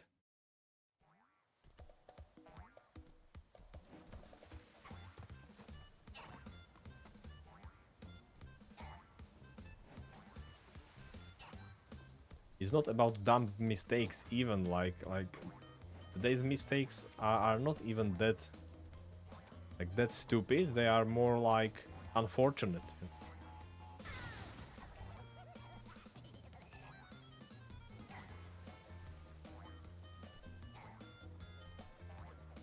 But also kind of consistent, which worries me a little bit.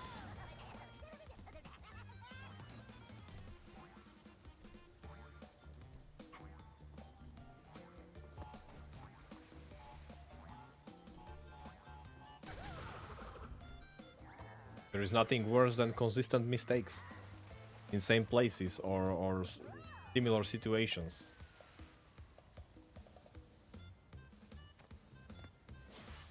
And the king of mistakes of today is the rope jump on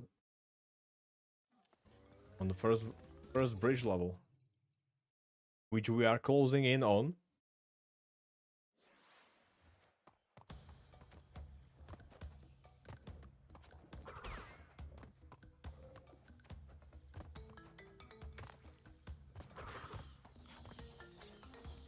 I'm not even going to think about it, you know? I will just go through that level like it was nothing.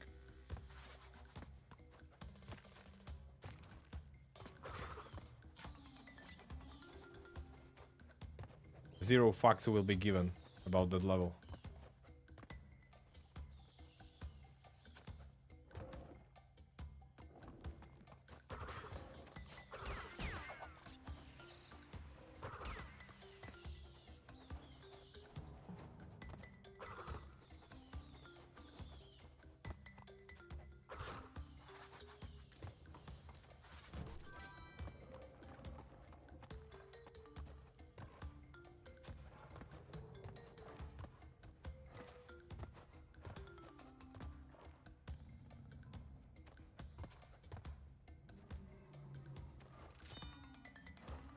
Whoa, even this timing is right now. Man, what is happening?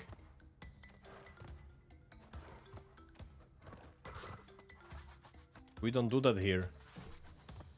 We don't do correct timings on my streams.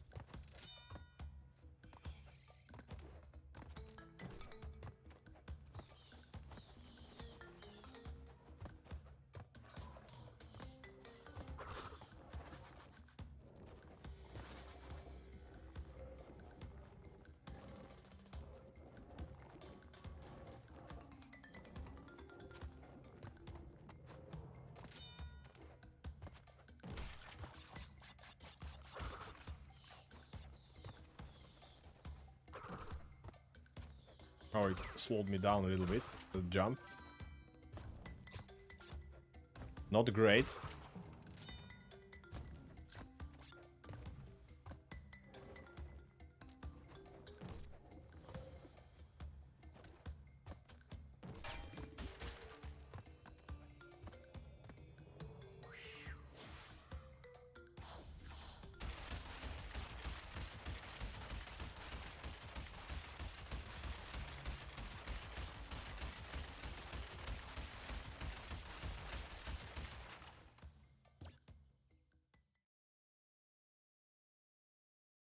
So what do you think, guys? Will the Path of Exile 2, will it be the new king of ARPG genre?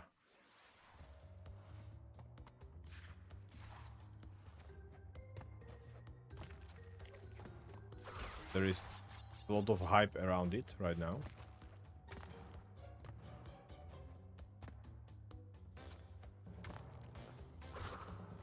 And I personally feel like it has a lot of potential.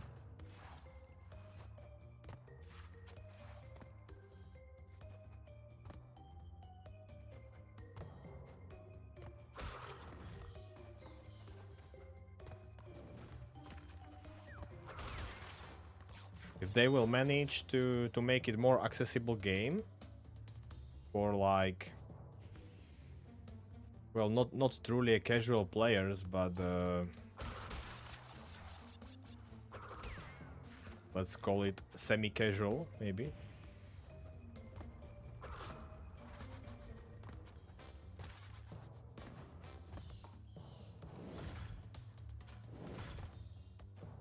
If you consider yourself like ARPG casual, then I wouldn't recommend playing Path of Exile at all.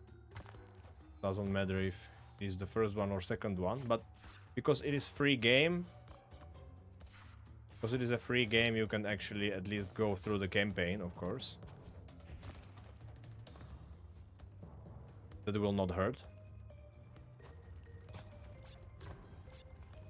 So if you plan to go for it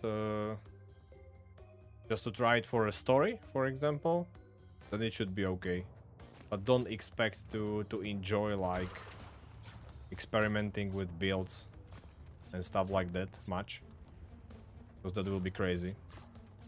That will be crazy complex stuff to do. Even that they streamlined Path of Exile 2 compared to the first one a little bit, to make it more accessible to new players. But it will still have some crazy passive trees and ability combinations, stuff like that. It will be brutal.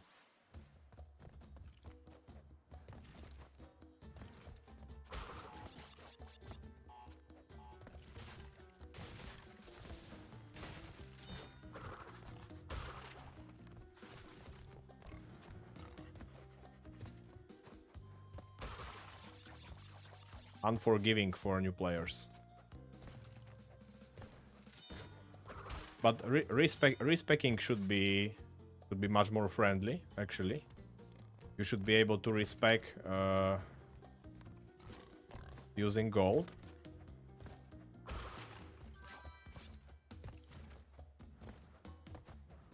Compared to the first Path of Exile, where you needed that special currency for that.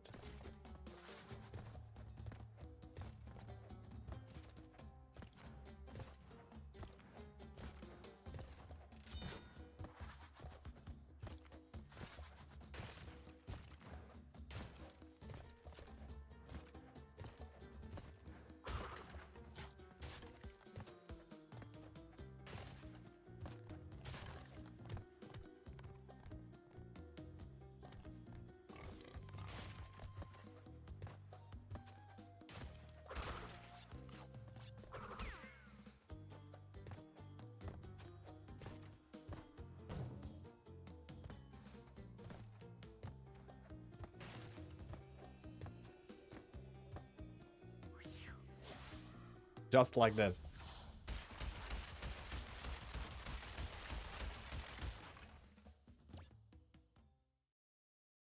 So yeah, no more special currency needed for respecking. That's what we should get from Path of Exile 2, which is pretty exciting for me. Because there is zero reason why game should punish you for like not creating a correct build right away. No, especially if you are first timer, you know, if you are just experimenting with new stuff,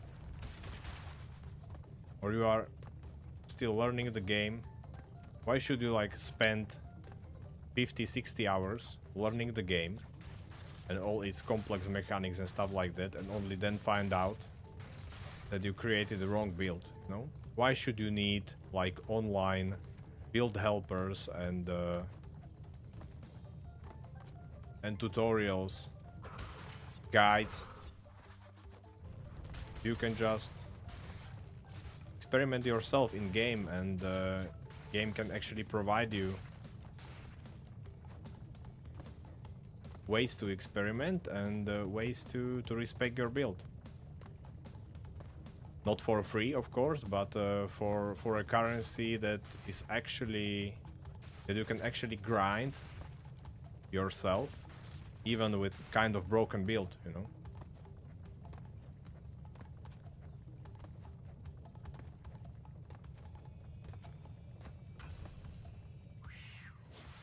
If you are that kind of a player that likes to experiment with different builds in RPG games in general, not only ARPGs, but RPGs games in general,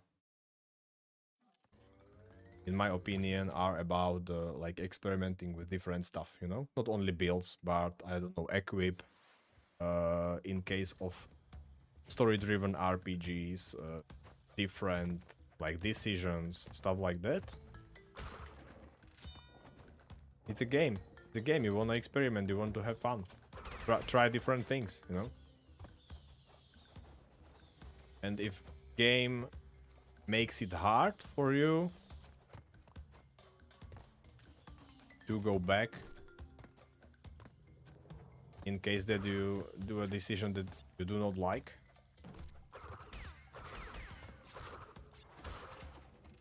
game should not make it hard for you to go back and retry something else.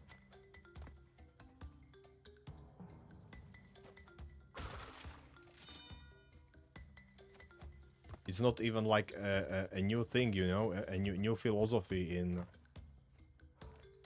in how games are made. I mean, pretty old games, 10, 15 years old games, have these things built in. Like possibility to retry stuff, you know. Take GTA 5 for example. You are able to, well, not only GTA 5, basically any GTA game, probably from the third installment forward, you are able to retry missions.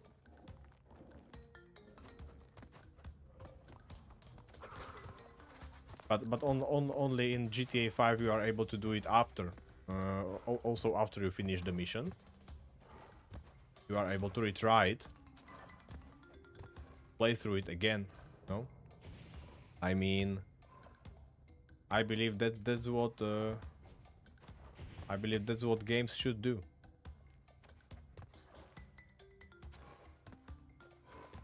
They should allow you to retry and experiment. And unless it is like a competitive game, there is really no reason to punish players for wrong decision. Wrong decisions. Just give them an option to retry, to experiment with different stuff.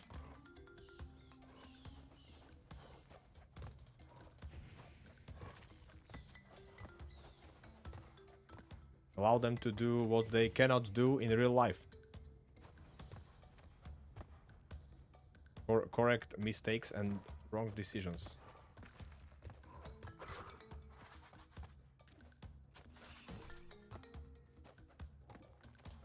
Especially if those decisions were made because of the lack of the information, for example, or lack of understanding everything in the game.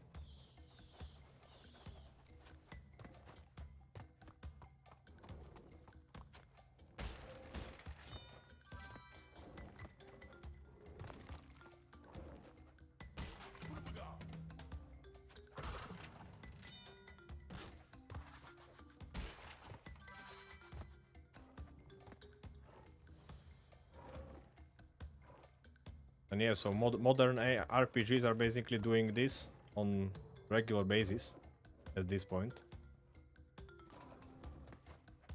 Diablo 4, Path of Exile 2, even others will do it in future, I believe.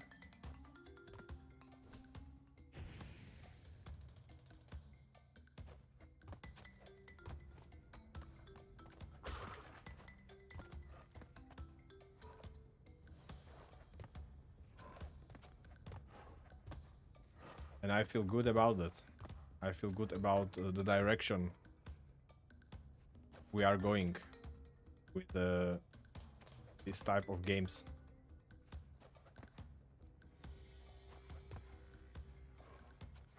Oh man, those were some crazy jumps. Some of the weirdest jumps of this game are done on these rotating platforms.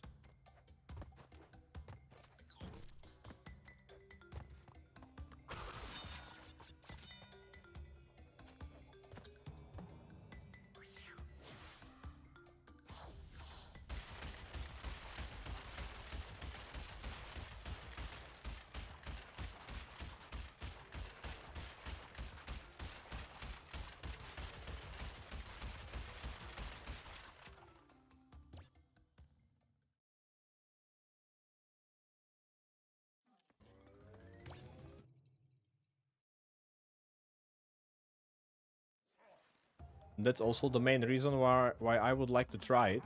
It's true that on release it will be a free game, and if you want to play early access, you need to pay. But what's great is that by paying now, you are actually getting some benefits that you would get in the game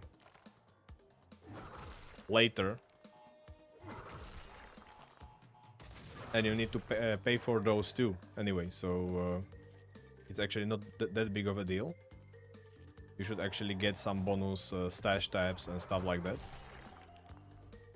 for the money spent, so I am not that skeptic about it. About paying now and benefit later. Well, actually benefit right away, because you can, I presume you can use those stash tabs in early access.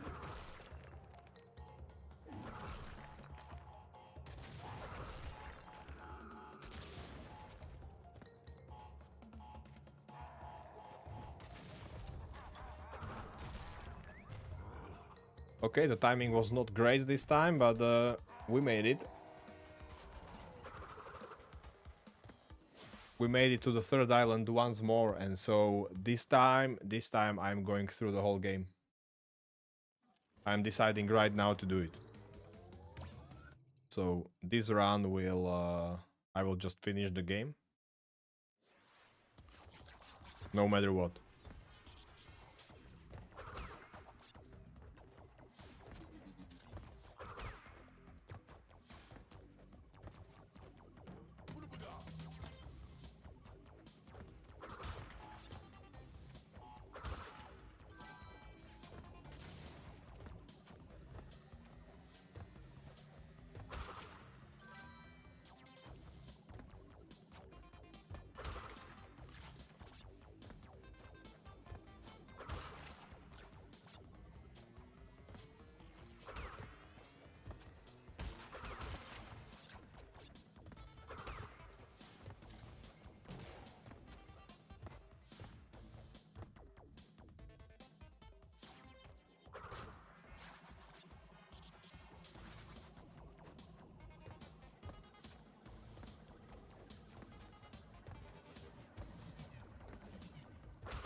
Oh man, I had to scratch my eye for like last 30 seconds.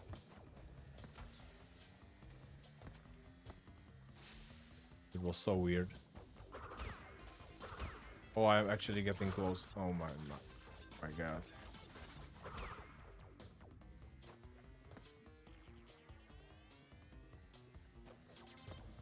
There is Cortex power, and then there is generator room with the weird jump.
Funny how slowly you must go at the start of the third island, like so short distances between those level boxes, giving you that feeling of kind of slow progression.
Slow but steady progression. That's what we call it.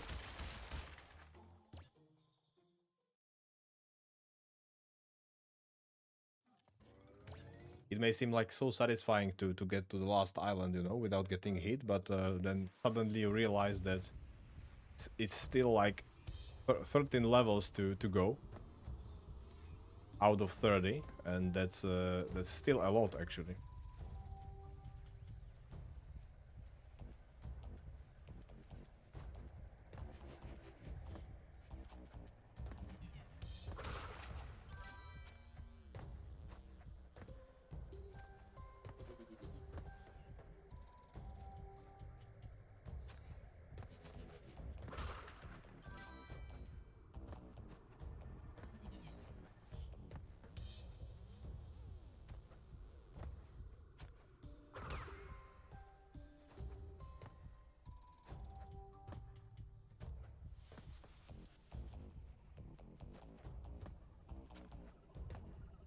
Okay, what now? What should I do now?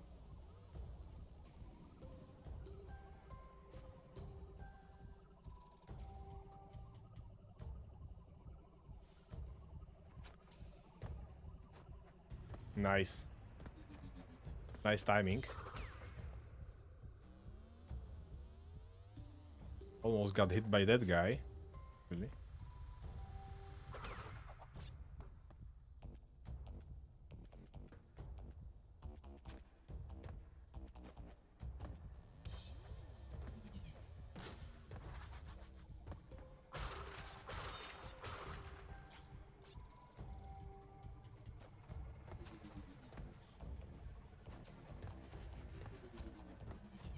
Man, what are these weird jumps in this level?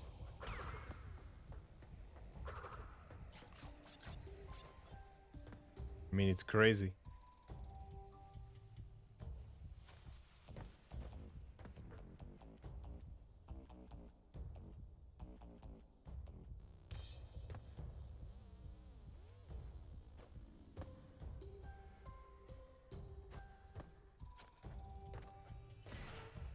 I don't feel confident like at all doing jumps here.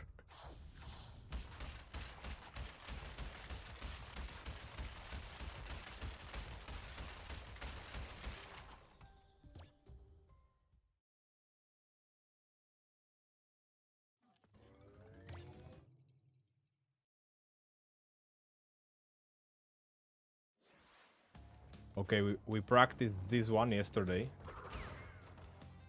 Should be able to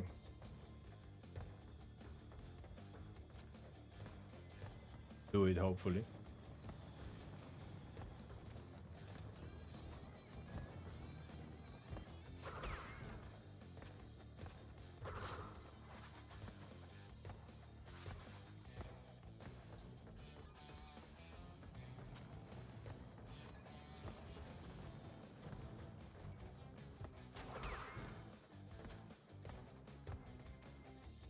It's cool that you can hit him as he holds the barrel above his head.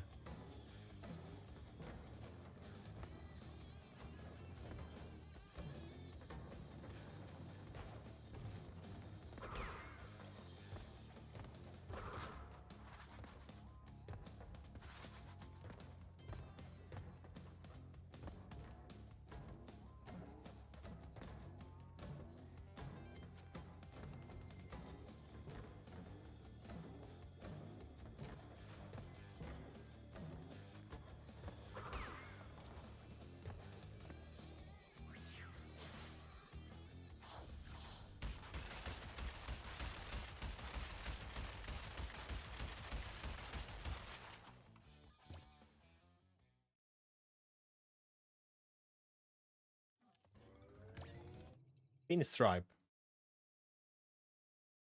We are finally meeting today, my friend. This is the first time we see each other.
They did some collab with Cortex. Some crazy stuff.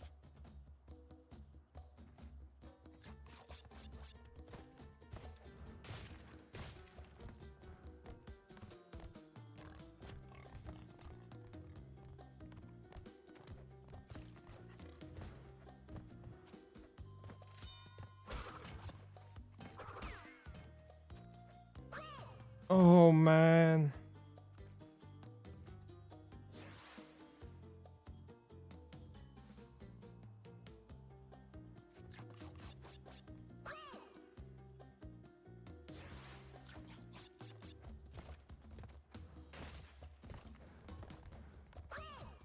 I got scared by the... Oh, bro.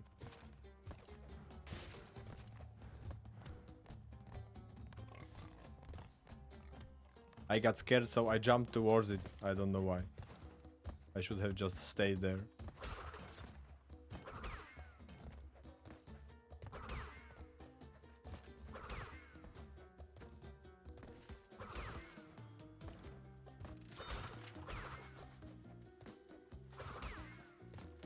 And how do I keep screwing up rope jumps today?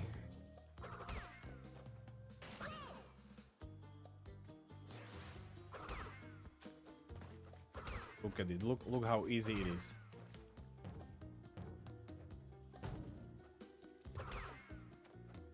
Anytime.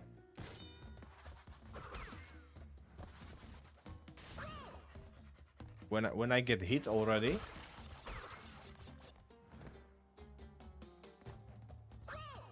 Okay, not this time. This run is actually horrible. I mean, in this specific level.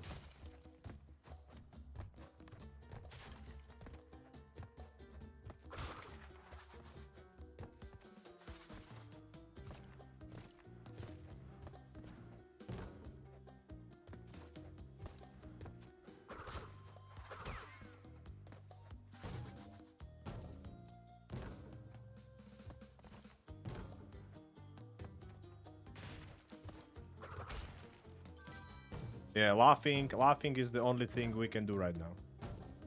That's all that's left. Laughing out of desperation. Oh man. Okay, but I promised I will go through the whole game, and actually I want to go through the rest of these levels. Maybe I will at least tie my PB. That's still like, that option is still on the table. Well, it will technically not be a tie anymore because I have fallen like a dozen times on that bridge.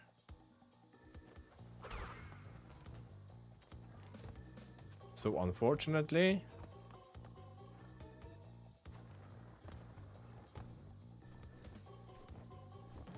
that's what we get today. Not a single good run. Oh man, that was so close. Freaking bird. Not playing by the rules.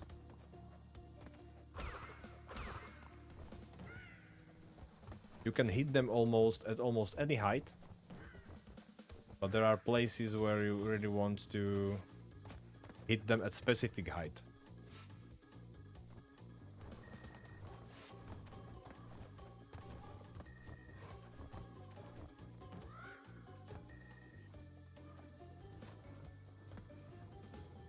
Come on.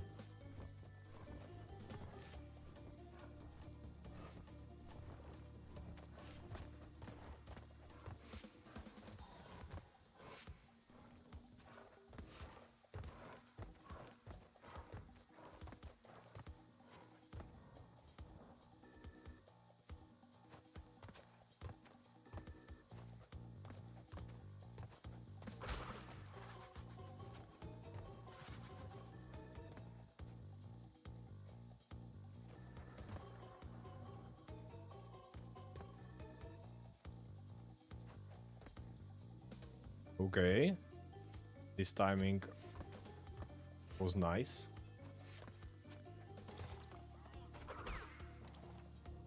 Finally something worked for a change.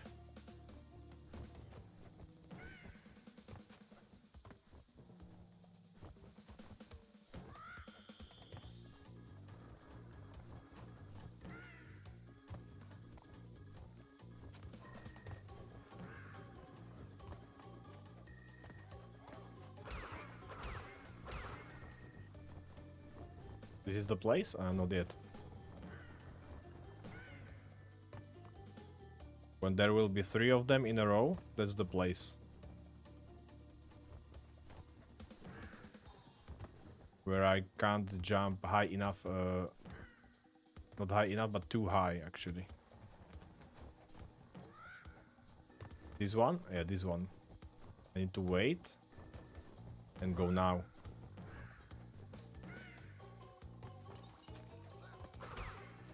If you jump on the bird when it is too high there, you will actually get stabbed by the scenery, and you won't make the jump to the next one. That's what I learned yesterday after after more than 40 attempts. That something like that can happen. Not yesterday, on Tuesday actually.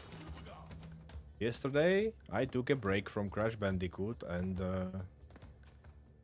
it is now clear that it was not a great idea. I got off the rhythm and I'm struggling today so much.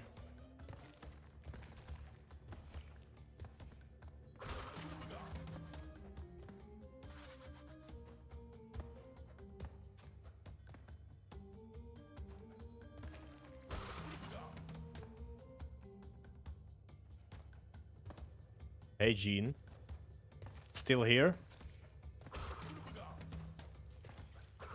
Still crossing your fingers on my runs?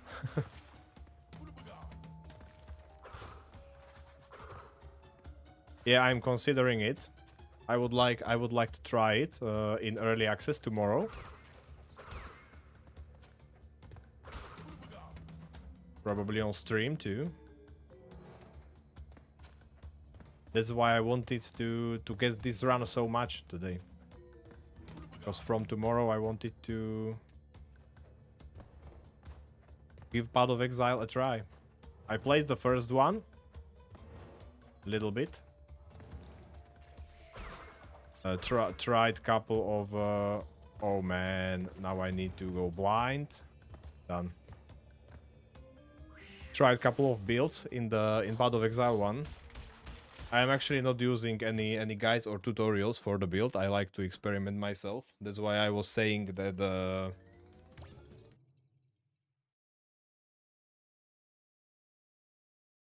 that I'm actually excited about Path of Exile 2 because it should allow you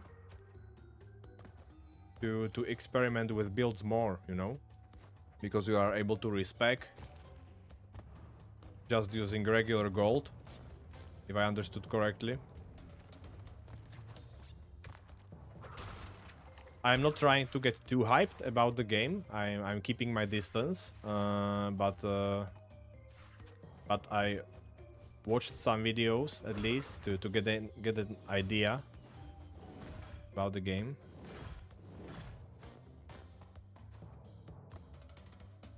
And it looks pretty cool to me.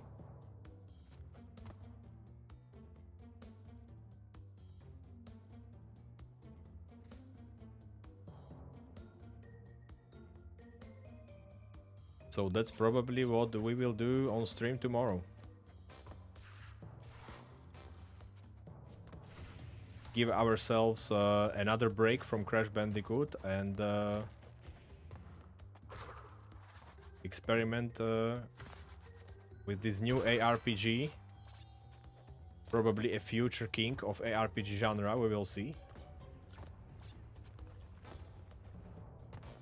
Many ARPG fans and content creators are talking about it like it has a potential to be pretty good.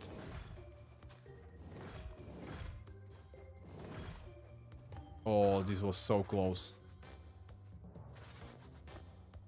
But I decided not to hesitate and just do the jump. I have nothing to lose. PoE, exactly.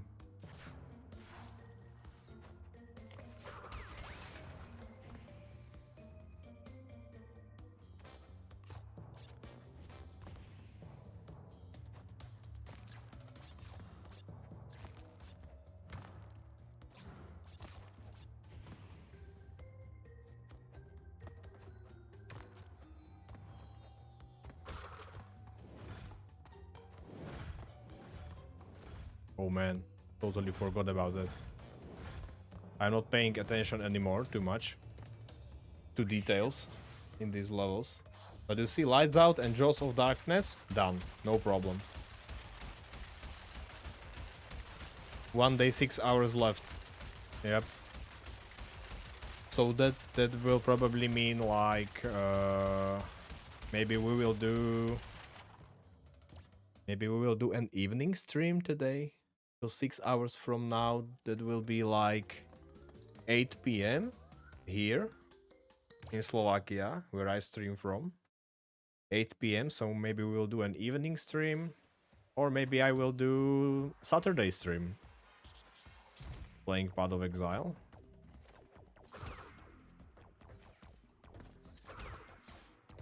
That's also an option.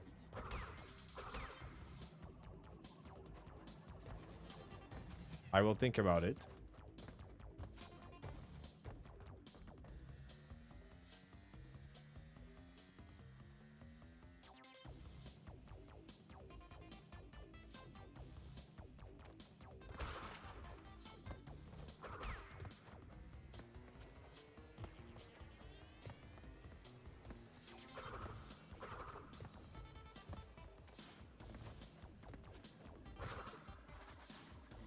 So far, so good. It is going much better when I know that this is not the run anymore. I just chill and don't stress about it. My hands are not shaking.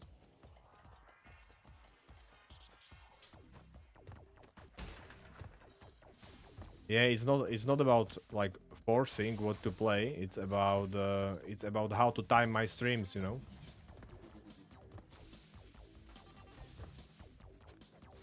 Just because chill run, yeah, exactly. This is now officially a chill run. Just thinking about how to time the streams, you know. So for example, if I stream at the similar time tomorrow as I stream today, then Path of Exile will not be released yet. So no Path of Exile then. So maybe I can still push Crash Bandicoot a little bit.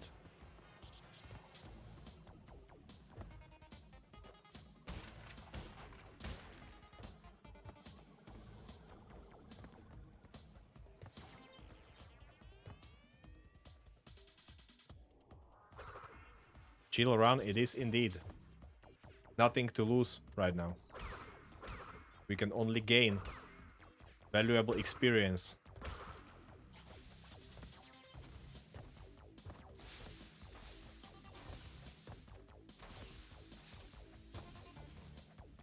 It's much harder to play and do these tough jumps and stuff. You are like tense, you know, if you think about the run too much, about not screwing it up, then you probably eventually screw up. Man, this will again most probably be one hit run, and I made a mistake on exactly the same level on the high road. I will play the high road one more time after this run, just to practice it, and not to do mistakes there next time.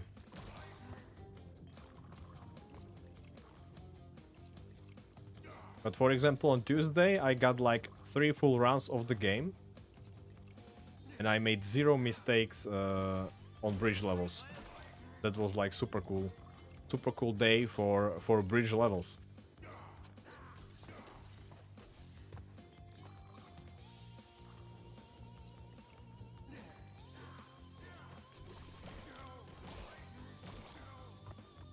Let's go, Nitrous. Show me what you got.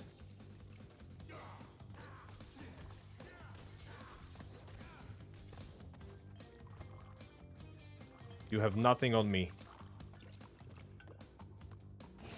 I am superhero. Oh wait, you are superhero too. Hello, Hulk.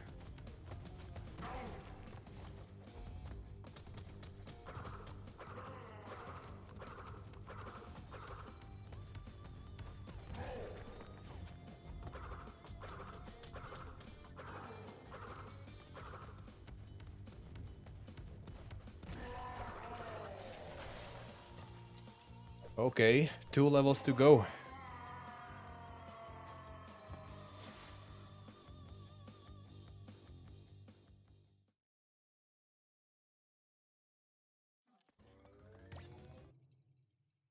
So yeah, what to expect? What to expect from Path of Exile stream? Well, In my case, it will be more chilled. It will be like I will not do any like build guides or something like that, because what I like about ARPG games is to experiment with different builds and of course making mistakes in the process, but that's what it is about, right? Making mistakes, figuring shit out. That's what I will be doing. I will just play the game, go through the campaign first, try... I don't know which class yet, I will just decide on the spot, I guess. What I want to play, what I want to try.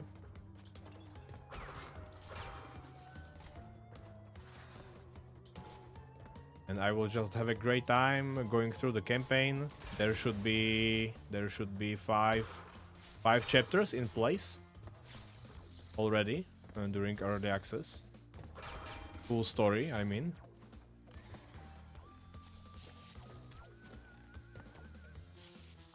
So we will go through that, and then we will see what end game will be available. What end game stuff to try.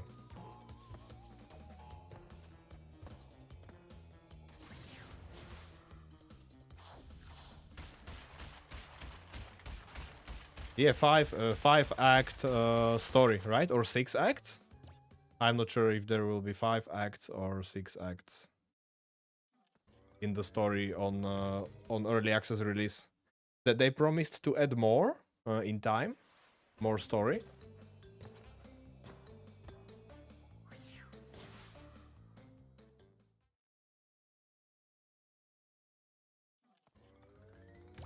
I believe they mentioned that it should be playable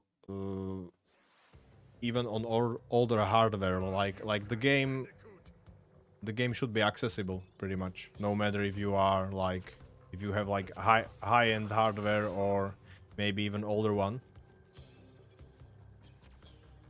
Should be okay. Maybe you will not play on such great graphic settings, you know, but you can play nevertheless, and that's the point.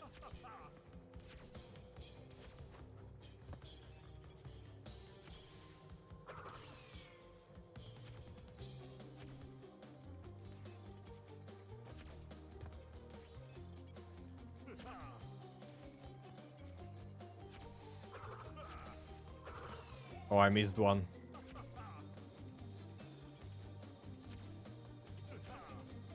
When it comes to ARPG genre, I think there is like zero reason to gatekeep players from playing the game just because of the older hardware, you know?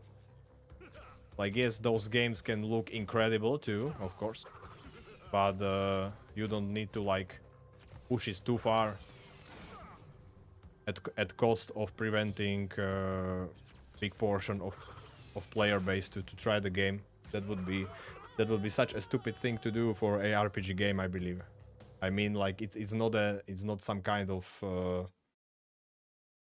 realistically looking first-person shooter or RPG where you want it to be like hyper realistic or something like that. It's fast, fun game, so just let as many players as possible to play it, you know?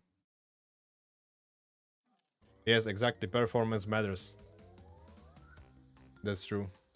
Performance and playability, smoothness of controls, stuff like that. That's what brings the best gameplay experience for these types of games, I believe. For example, Diablo 4 has great playability, at least for me. I mean, it feels so good to play. I tend not to stick for the end game, unfortunately. For Diablo 4, I don't know why. It's so repetitive for me, I guess. But I mean the feeling, the smoothness of gameplay, and then the smoothness of performing like different abilities, spells, stuff like that. It feels so good in Diablo. For me, playing the game. It's perfect, in my opinion, it's perfect for casual ARPG players.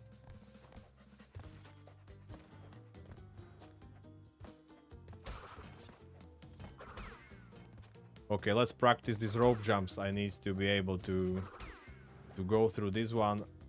No problem. Let's do this one. No hit this time.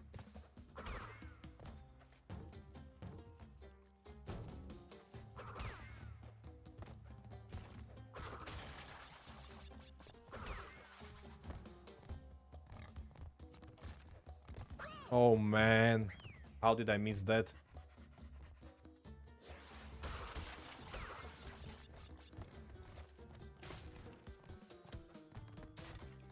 What is hard about it? You just jump and then you jump again.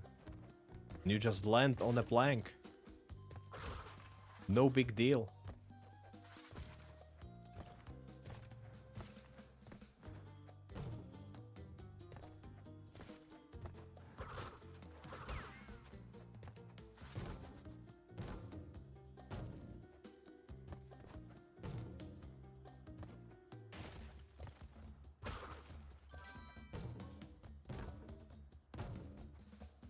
Nice.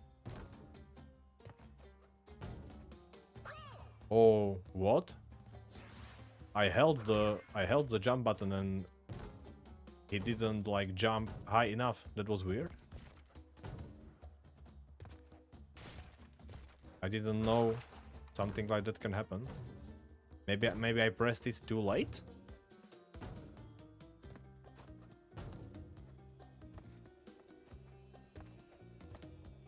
Okay, I'll try it one more time. So, are you a fan of ARPG games? You play them a lot?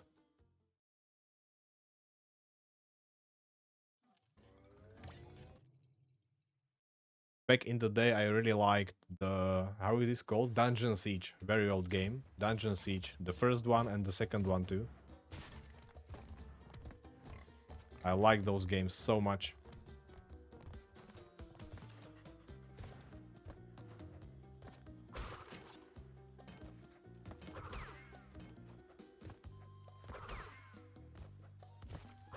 Did you play the DLC of Diablo 4 already?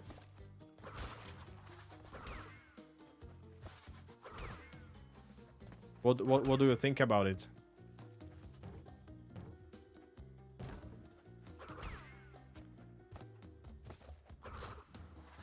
I'm like the story is kind of, I don't know, shallow, or how should I? Oh man. Nice. You like it?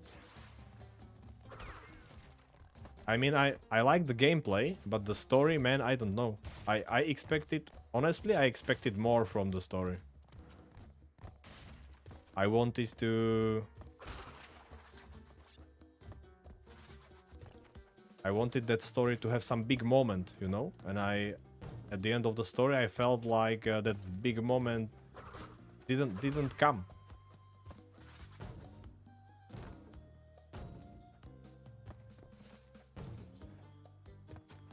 Of course, they postponed the like Mephisto fight.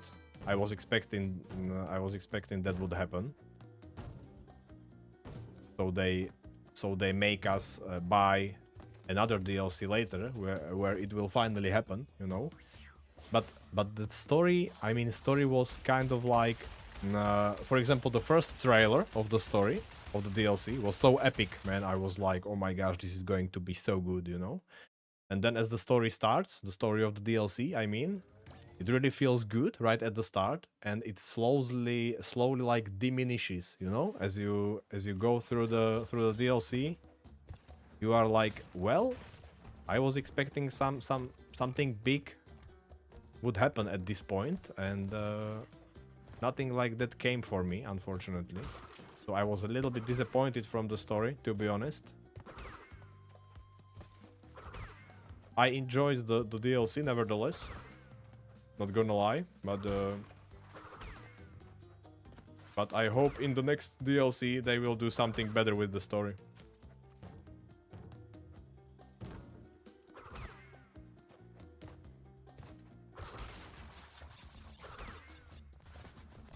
Oh man.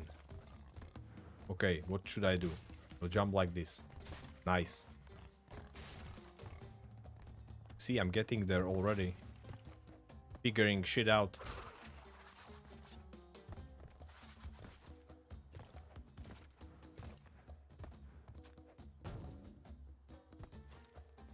Some of these jumps are just so precise.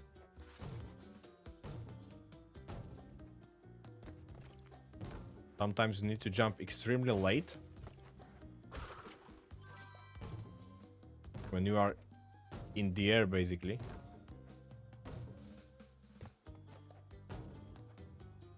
Nice. No hit this time. Okay. So what now?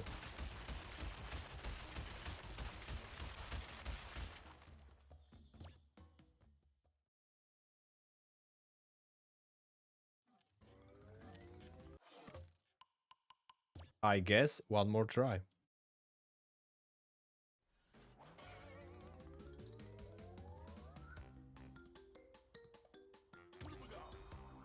We already have one great run today, at least.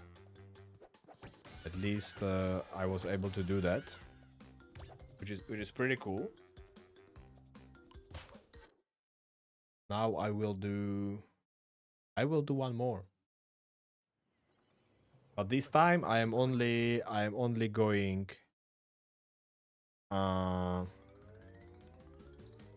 what should be the approach here? If I will be able to get on at least second island, no hit.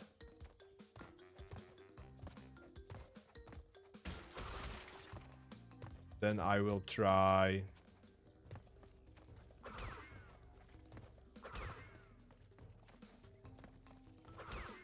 Then I will try until the first hit. If I will get hit sooner, I will maybe restart. We will see. How much time will it take? But if I will get hit on like second island or third one,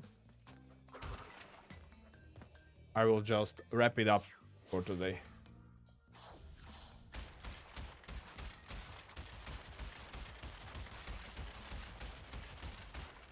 Seems like we will have another chance to success tomorrow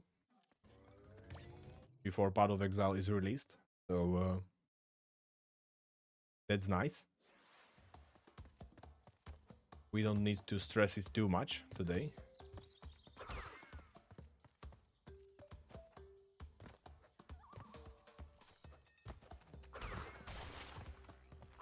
I'm streaming almost 5 hours, I believe. Or at least 4.5.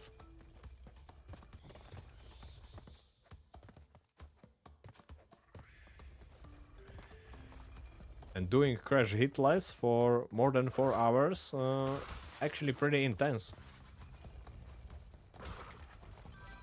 I can consider this to be like preparation, training for potential marathon session of all 3 games hitless.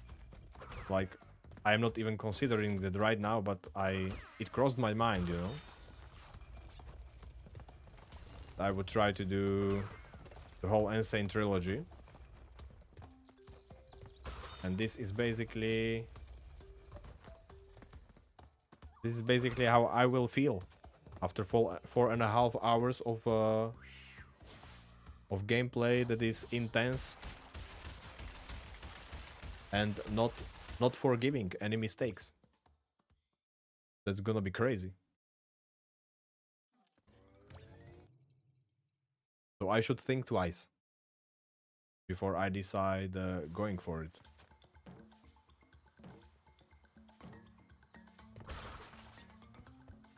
Let's first do one game at a time. That will be the best, I believe.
I will be right back, just a sec.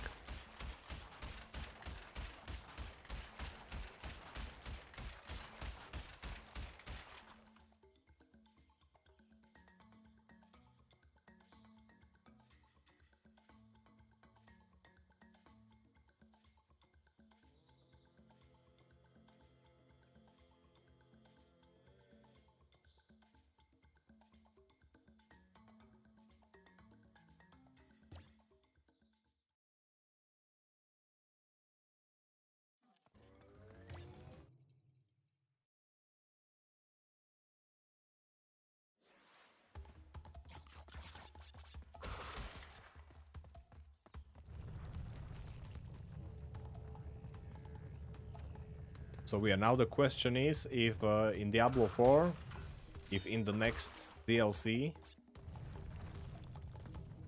they will allow us to fight Mephisto finally.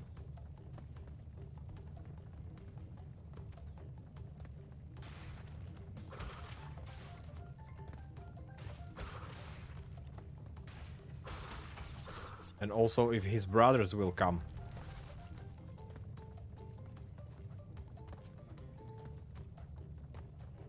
If they will come to visit the sanctuary once again.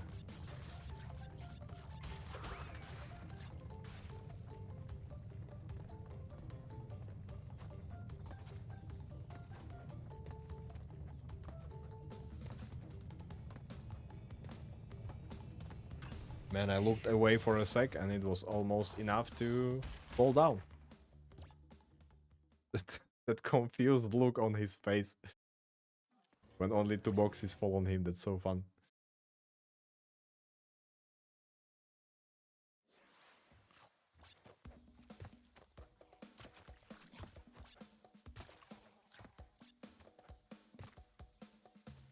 Like Crash's expressions in this game, in this remake, they are masterpiece. They were cool also in the original games, but they did such a great job with his expressions in the remake.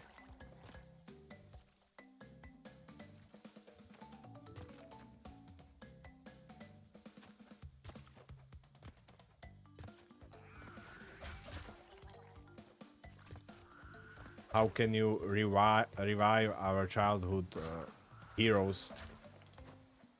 Legends almost. Not almost, legends even. Crash truly is a legend.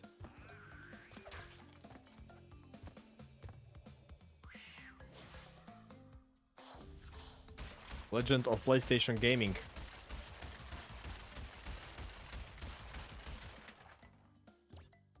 Together with Spyro and Lara Croft.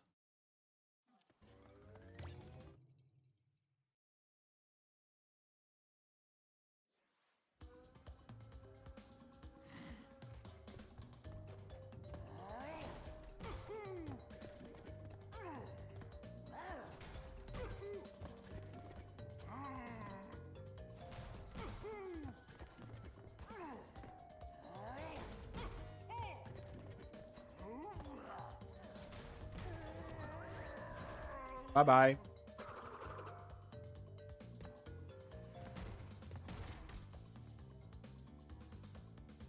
There's one less guy to worry about.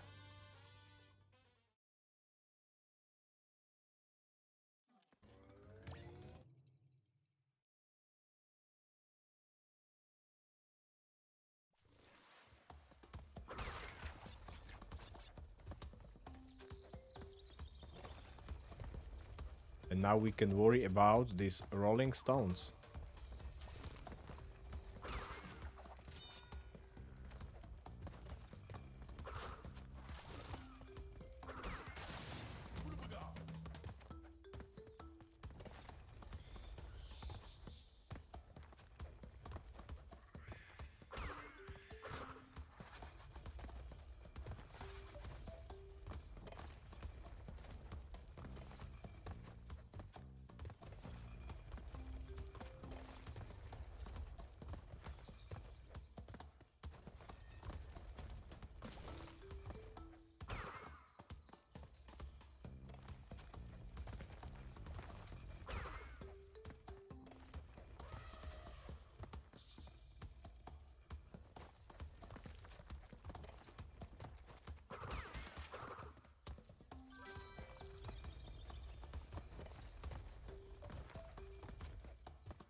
69.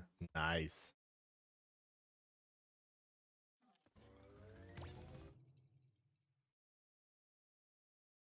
That was on purpose, of course.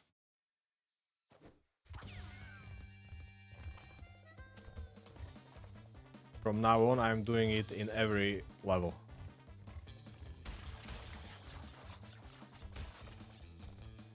Well, not this one. Here, I somehow collect almost all boxes each and every time. They are like magnets, you know? I'm just going towards them.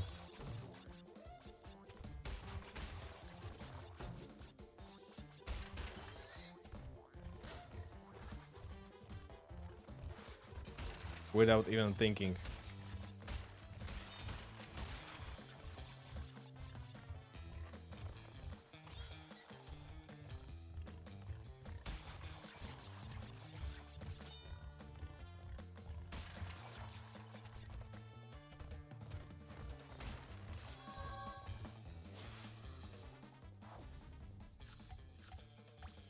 Oh, this time from his ear. Nice.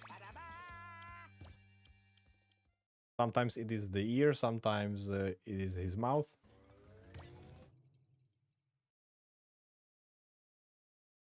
He's just storing them in his inner pockets.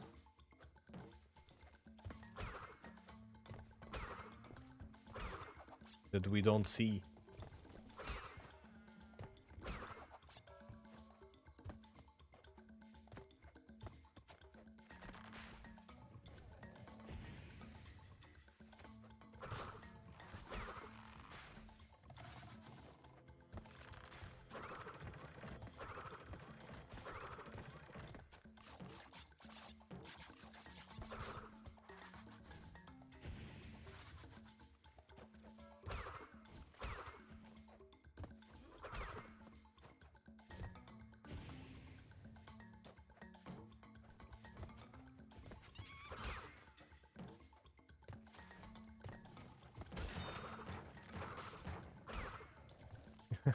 Man. If you time that incorrectly, it's so funny. Like how you keep jumping on him.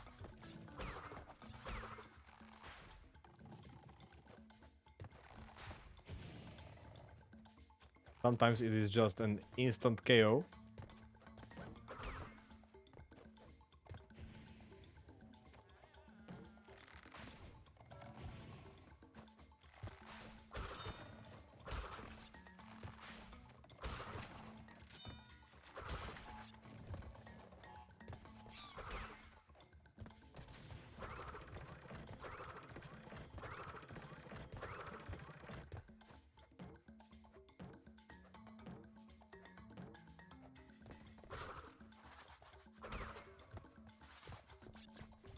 Here we go, behind the wall, behind the curtain.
Okay, that's it for the first island. So from this point on, I guess it's either we do the run or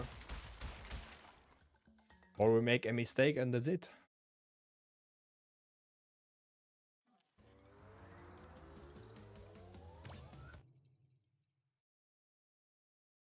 So no pressure, of course, no pressure.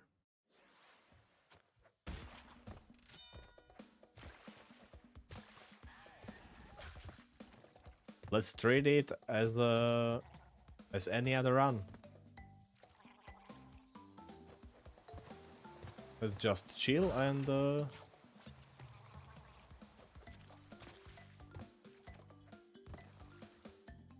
go through the levels.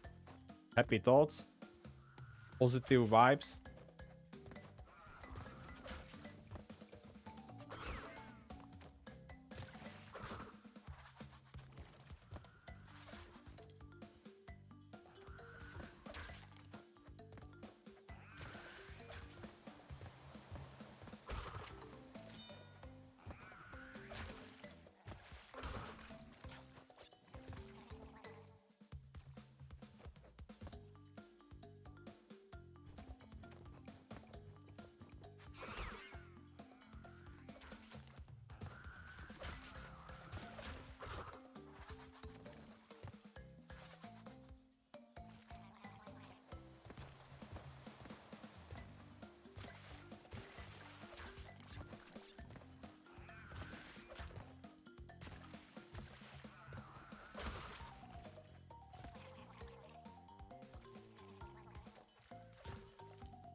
Reaper, let's go.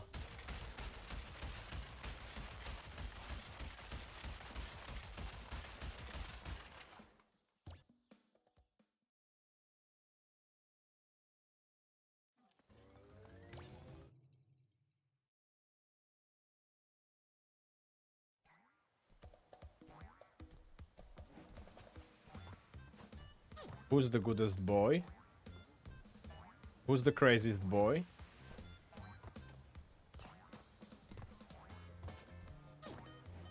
It's probably Crash, to be honest.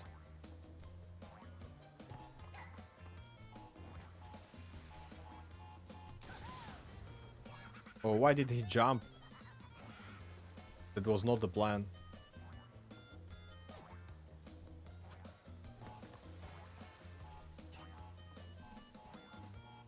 Now all my timing is off. I need to wait for another one.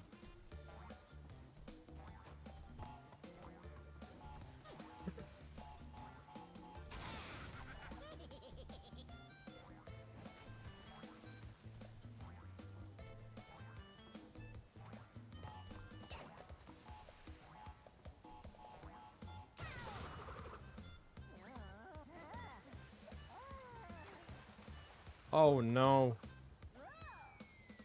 Now I need to take a bath. Under the waterfall. I basically sent him back to the first island. That's his place to be. Next to the Papu Papu.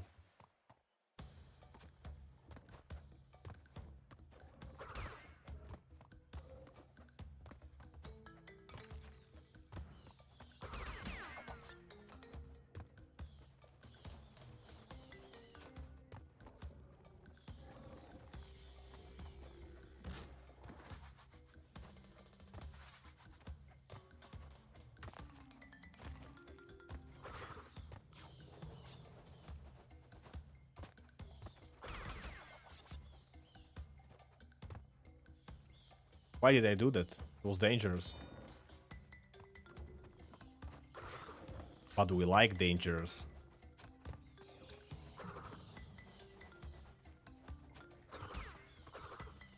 We like living on the edge.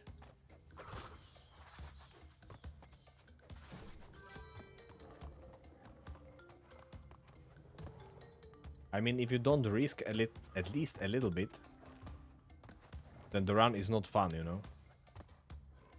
You can get like extremely technical about it and be like, well, let's not do any mistakes. Mistakes are lame. We don't do that here. Or you can have a little bit of fun and just risk it from time to time.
Why those boxes break on themselves?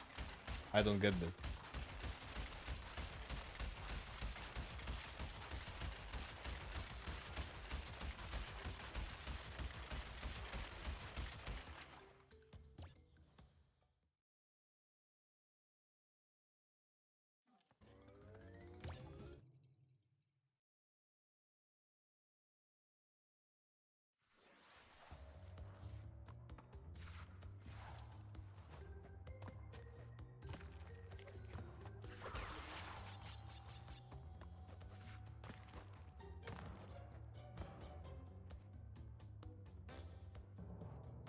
I don't know, man. No idea what they do. Why do they break on themselves?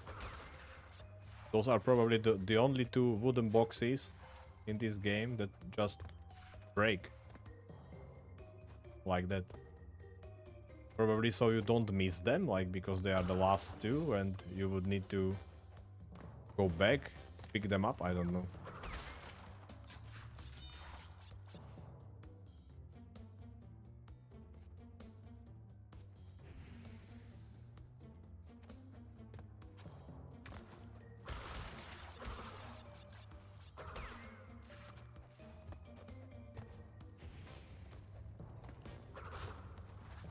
Some wonders of this game are unexplainable. Just pure mystery.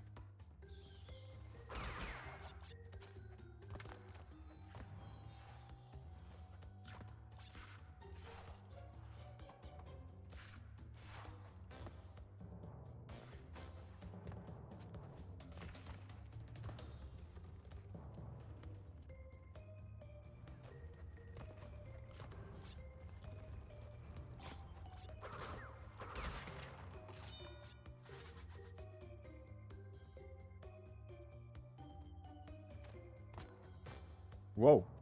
What did I do? Press the jump by mistake. And got scared like a little boy. In the dark. I mean, I'm literally in the dark right now.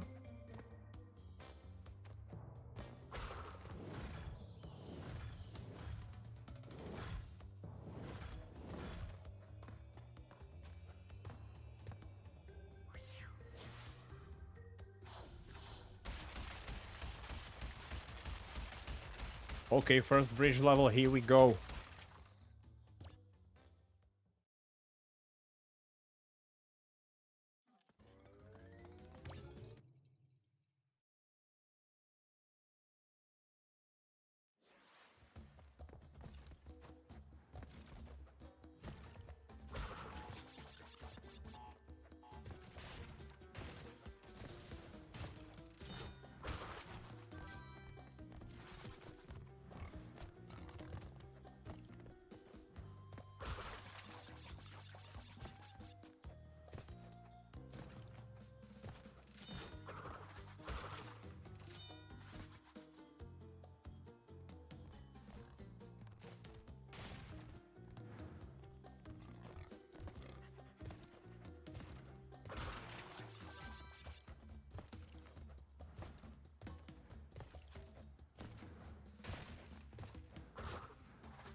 Right.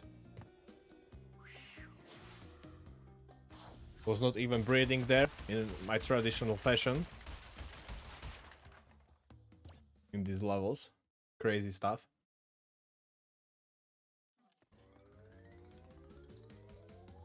Like, how can anybody just stride through these levels, you know? I have no idea. Like those speedrunners running on the rope this whole time. It's crazy.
Almost third island already. Only Sunset Vista left. And Koala. Which usually is doable. Unless we get a really weird RNG for Koala Kong. Or this level.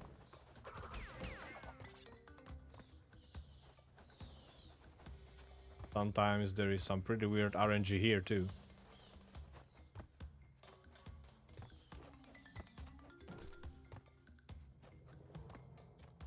I have my ways around it.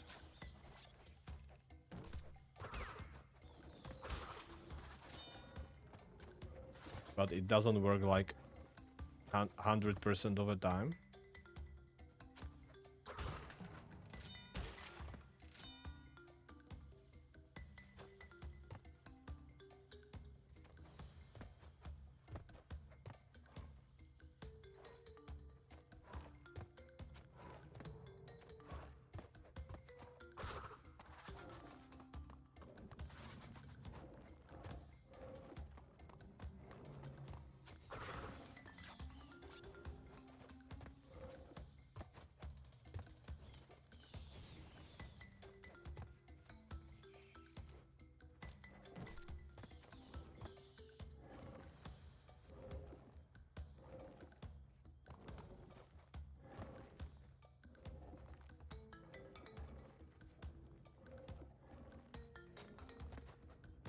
If I would go for a relic, that would be a very long time waiting.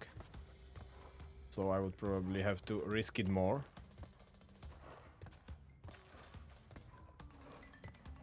Which gives me nightmares. Risking even more.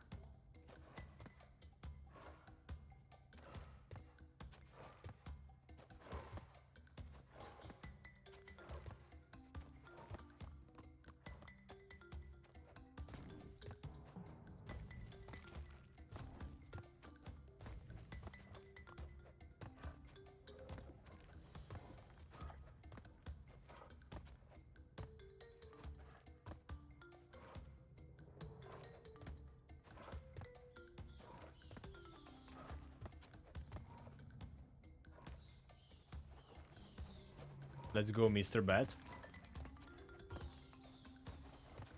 Just come. I will let you pass.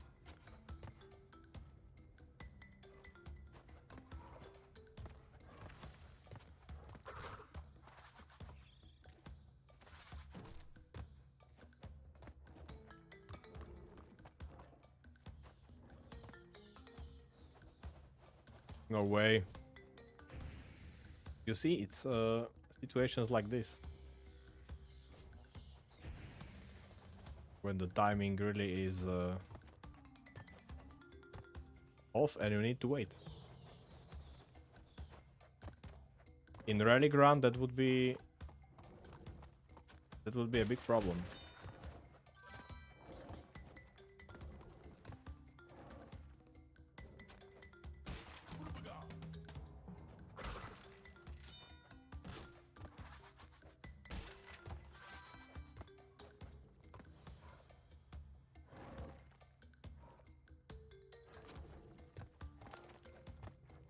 Okay, what about this platform? Is the timing right? Uh-huh. It's totally wrong, actually. Oh, how do I make the jump?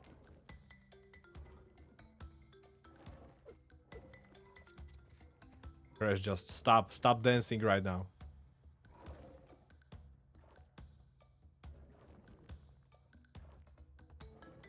Okay, I will just have to do a blind jump, man.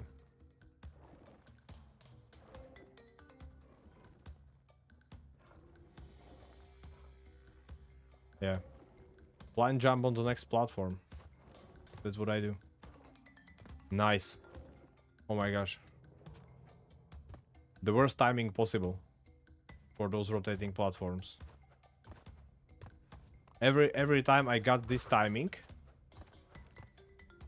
I don't know. If I would be doing like full percentage run, I would probably just restart the level at that point. Because that is basically the worst timing you can get for those rotating platforms. You need to jump off the retracting platform at last possible moment. And you land on the rotating one just barely. You just barely make it. I hate the timing.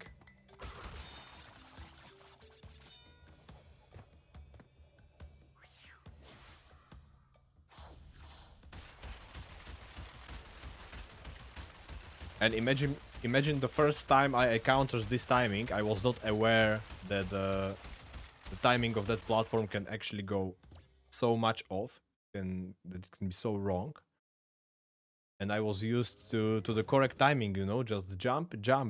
You can make it like right away basically, or jump, wait a split second and then jump. But this timing, when you need to wait for almost last possible moment to jump off that platform, that's crazy. I hate it. Just so risky for me.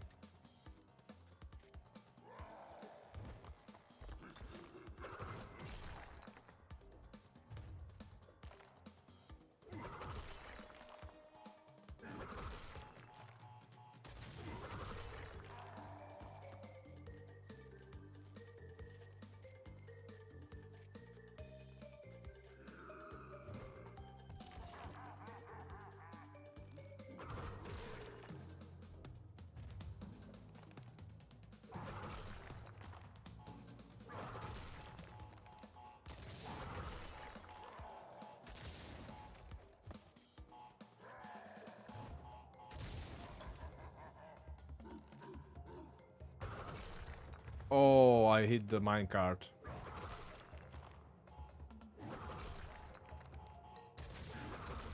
But I had to do it. I had to try. It was... I didn't have much time to do it. Maybe if I waited just a split second longer, I would be able to hit him.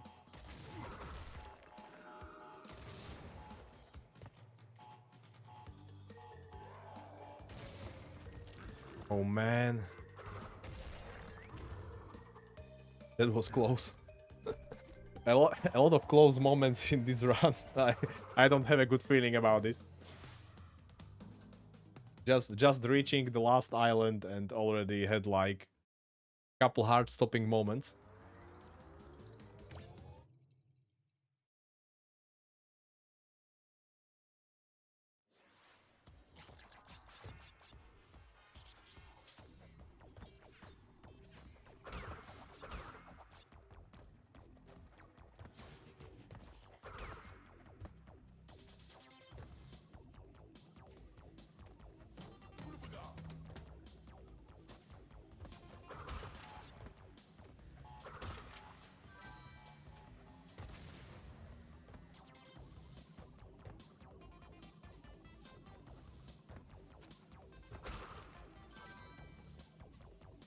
Funky music.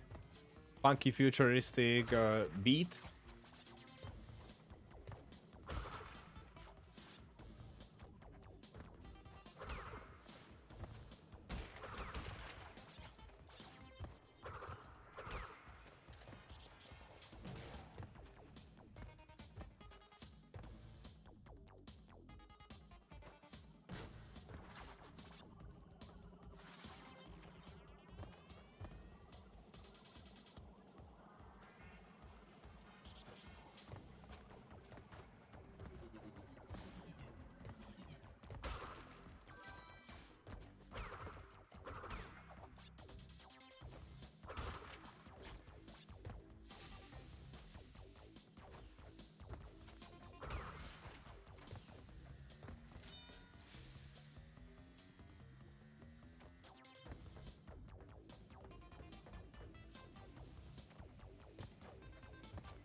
This level is kind of long, but not that hard actually.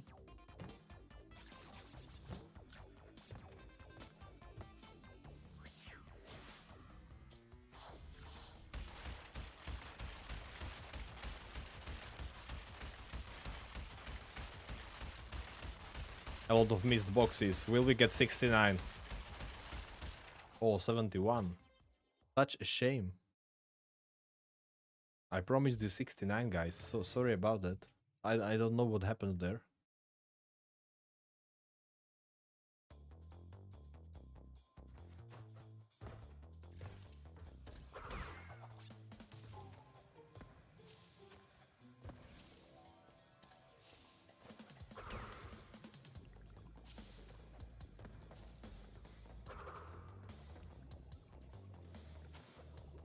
Sometimes you don't even hit the box with life.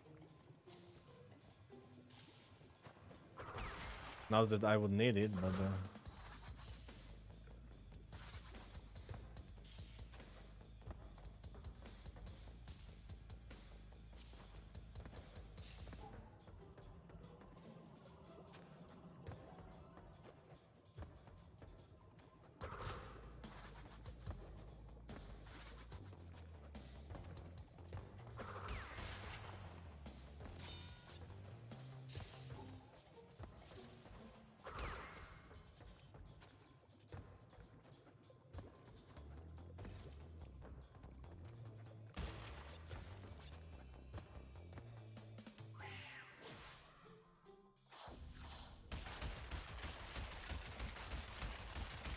now a couple of weird random jumps. Generator room. And not random actually, but you know what I mean. They feel random at time.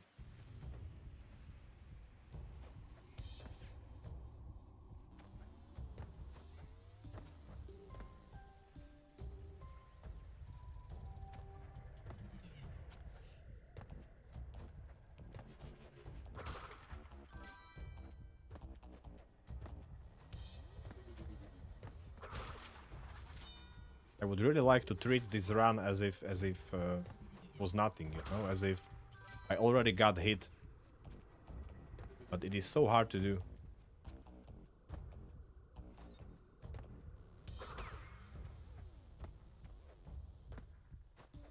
So hard not to get nervous, especially before this segment. Segment of true random jumps. Oh man, nice. Was the first one?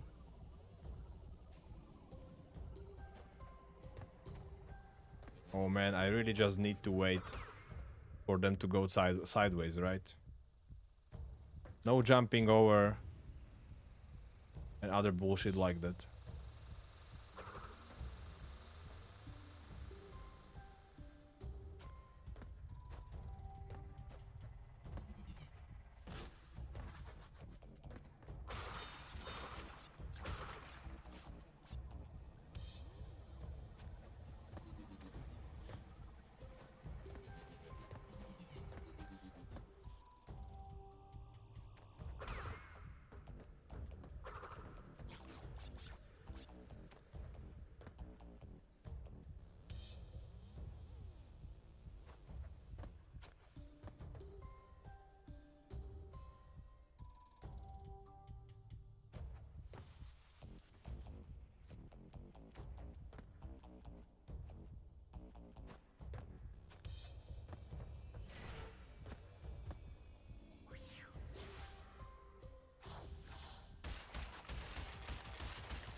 Run, Crash, run!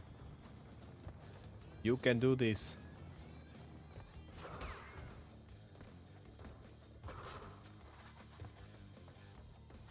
If I don't stop now, I should be able to get this other one just as it throws the barrel. Oh man, that was so close.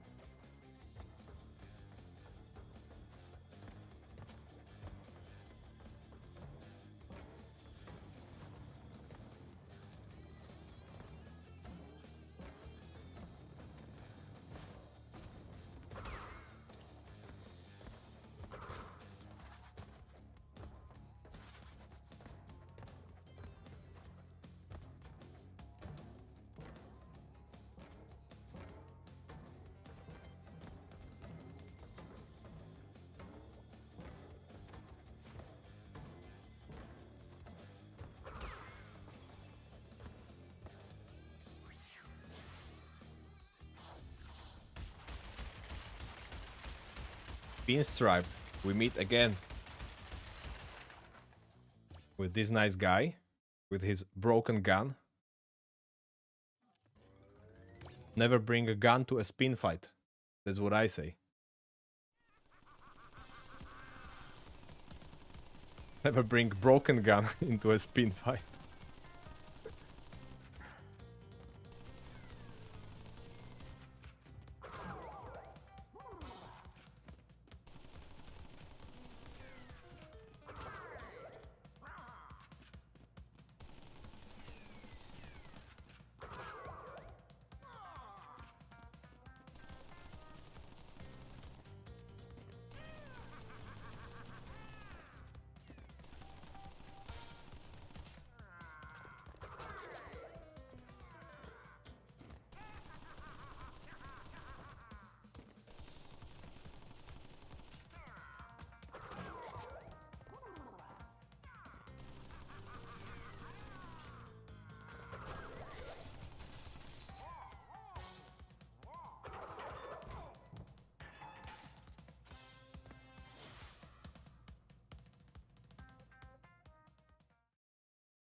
Whoa, whoa, whoa, whoa, whoa. Little hesitation.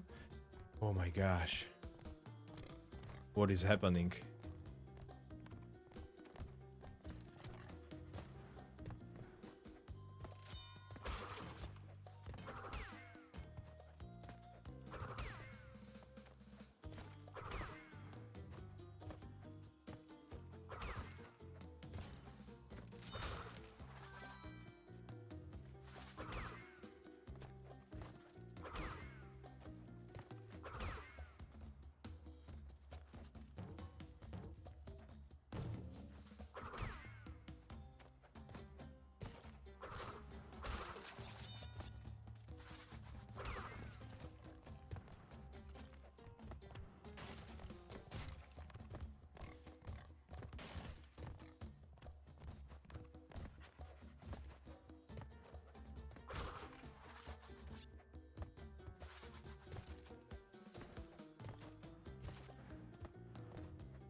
Oh yes.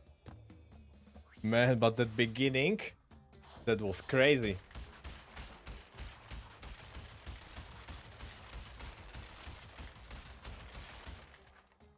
I'm always nervous about those jumps at the beginning.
Hi Supremo!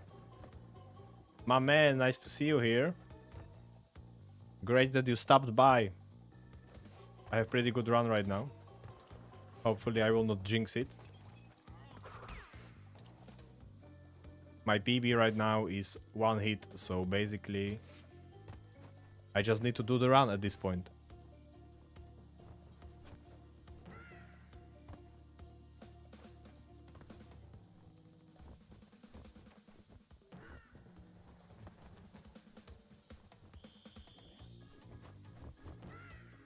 I'm so glad you came.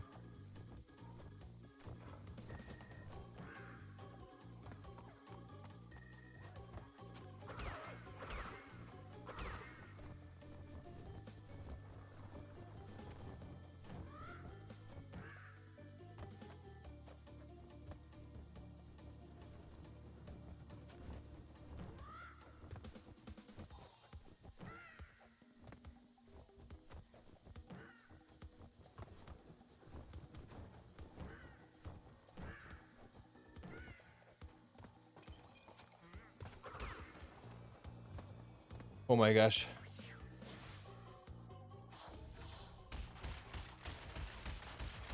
We made it this far. This is pretty sick. No, you are not distracting at all. I'm glad you are here.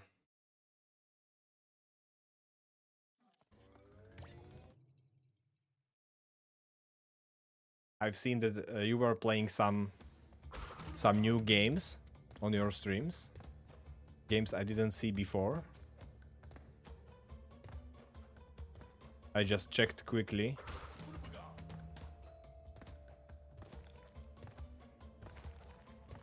Didn't have much time to watch, so I didn't stop by actually, but I at least checked what you were playing.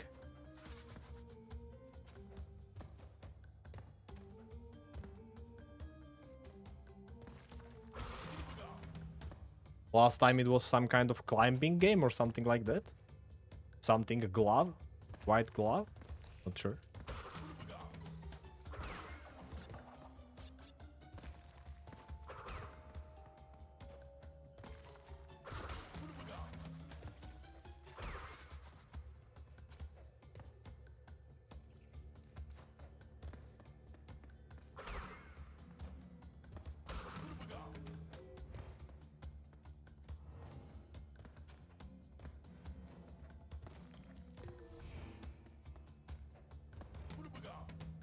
Oh man, this will be close.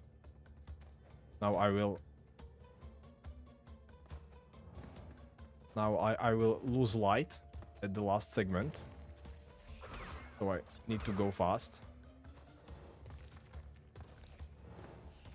Oh, nice.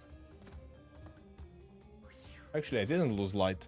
Okay, there was probably one more mask to pick up.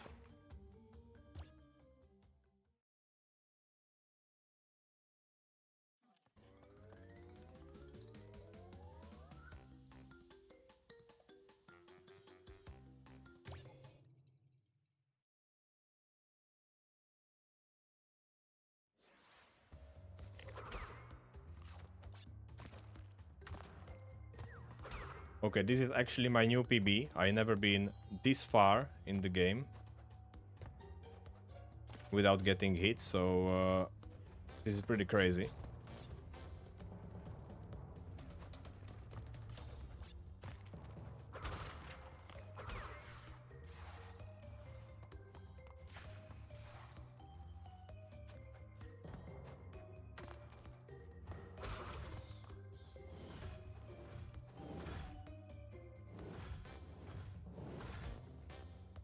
I'm just going to wait for another batch.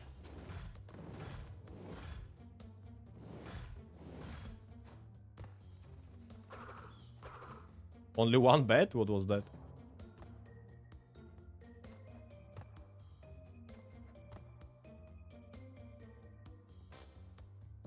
Why there was only one bet?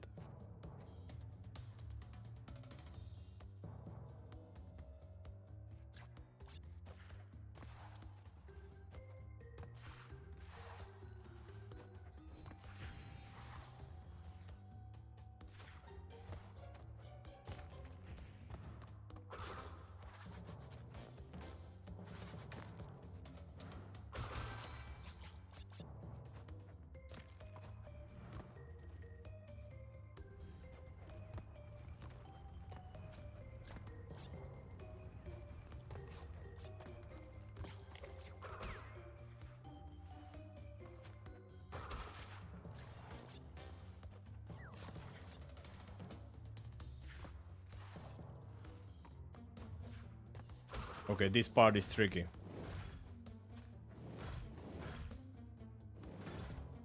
Now I wait for another batch.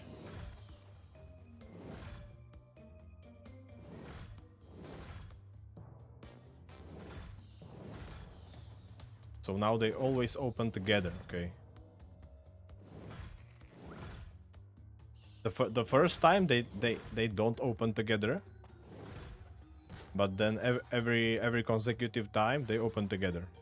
It's probably to give you a chance to, like, when you go for relic, to go through faster.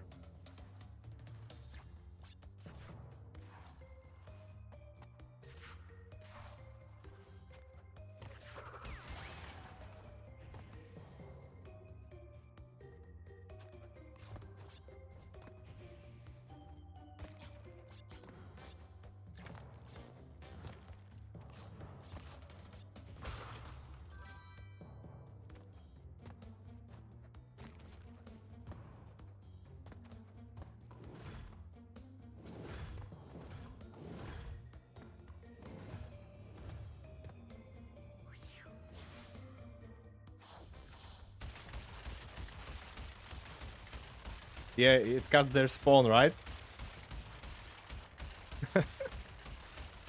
it prevent them to spawn, like, prevent the game to spawn more bats in that batch.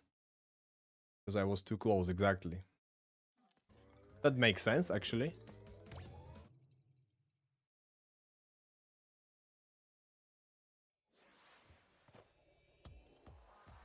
Bro, I'm getting so close now that I'm extremely nervous, and my hands are shaking, and I'm not sure if I will be able to make it.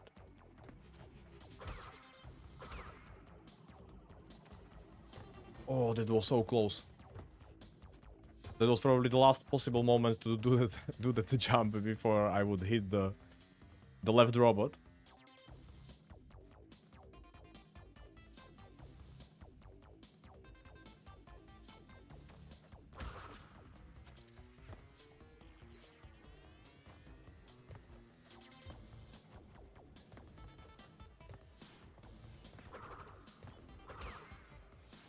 This whole run is so weird.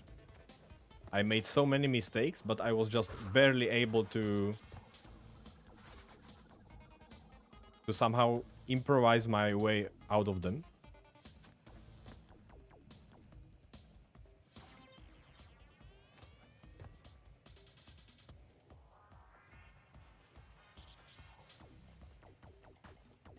It will be totally crazy if this will actually be the run.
Man, let's go. Last 3 levels.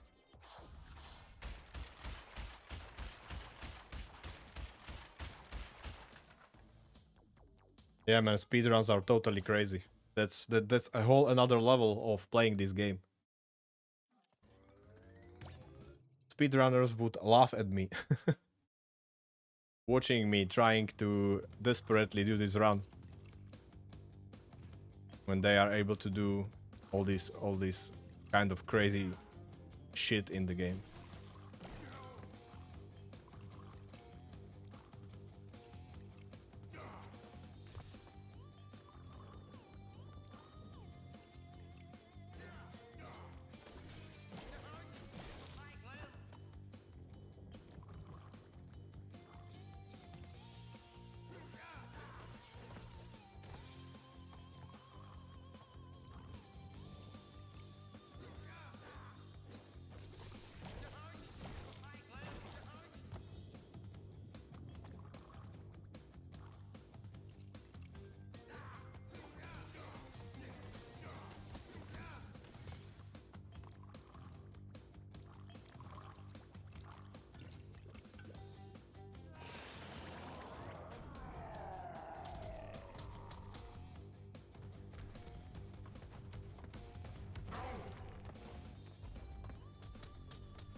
They always die in the runs and it's not to see the box cinematic.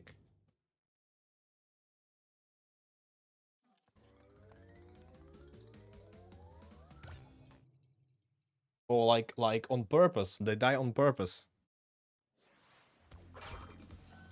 To skip it.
first checkpoint, and it's only like in some specific level, or they do this in all levels?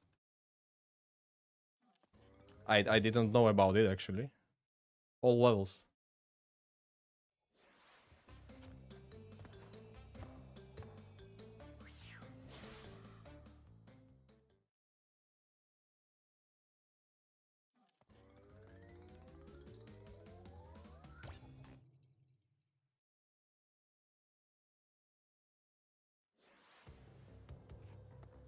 Darn you, Crash Bandicoot!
Yes!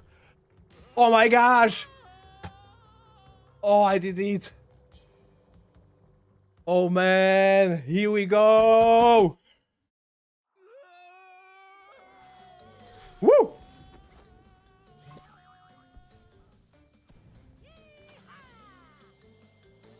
Oh jeez, my hands are cold and shaky. Nice! Oh my gosh, Crash Bandicoot, hitless run. I did it, Gene! Here we go, you were here! Nice one. Oh man, such a long day of Crash Bandicoot. Whoa, guys. This is awesome. Tomorrow, I play Path of Exile 2. I don't care about Crash. I need a break. Oh my gosh, this was super cool. Finally. After all those bad runs of today, man. Oh, I will sleep so good. You can bet on that. Oh, this is amazing, guys. This is super feeling, man. Oh, this was such a hard challenge. This was one of the hardest things, I swear. One of the hardest things I've done in video games in my life. Man. It took me... This was attempt number 54. So let's just say I don't know how many attempts were like through the whole game. Maybe like 20 of them. 20, maybe even 30 attempts were through the whole game. So man, a lot of hours went into this. Oh my gosh. Perfect, guys. Man, amazing. Crash, you are my hero. Let me change the... change the screen now. To gameplay screen. No challenges anymore for today. As a reward and a relaxing experience that I need right now, I'm going to finish, well, not finish, but play a level of 2 of second Crash Bandicoot. I am in like last floor there, I believe. Oh my gosh, this is amazing. Nice, I'm so glad it worked out. Piston either way. Rocket. Let's rock it. We just rocked it in the run, and now we will rock it in Crash 2. What is this one? I don't remember anymore. This is the jetpack level? Oh, I didn't play this one for such a long time. Fly, forward, backward, and spin. And that's all? Oh, okay, and I'm maneuvering like this. Wait. This is so weird. After playing through a whole Crash Bandicoot 1, man, I'm so lost. Wait, I can't control this. Man, this is so weird. I would maybe prefer to go forward with my stick and oh, I'm so confused.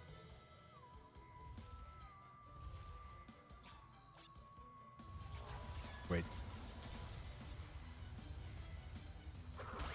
Oh, but the music is good. The music really is good. Okay. Okay. I will go in the middle, I guess.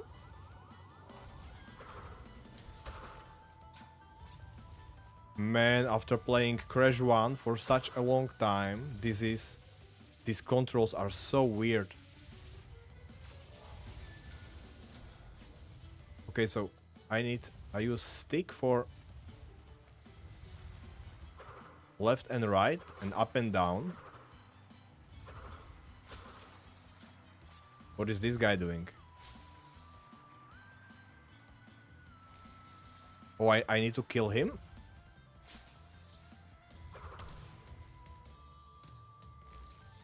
What? Oh, I need to throw him into it, okay.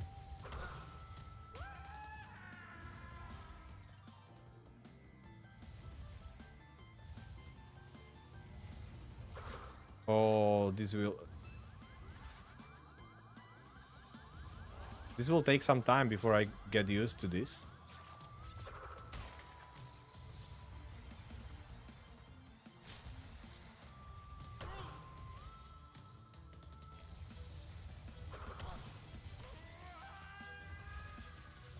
Okay, a lot of nitro boxes.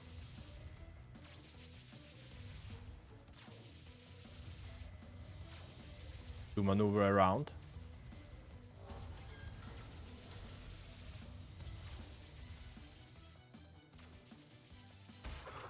Okay, I see crystal now. But how does this work? Oh man, bad timing.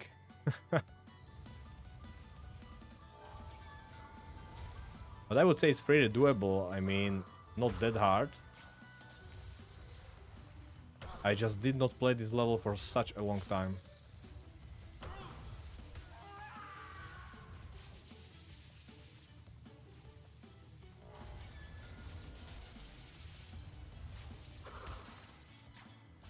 And it is so weird to have these controls. Nope. Okay. Oh, this one.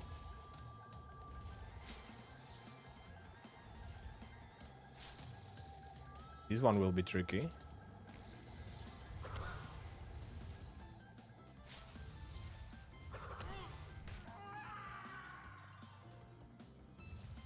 I guess that's it. Nice.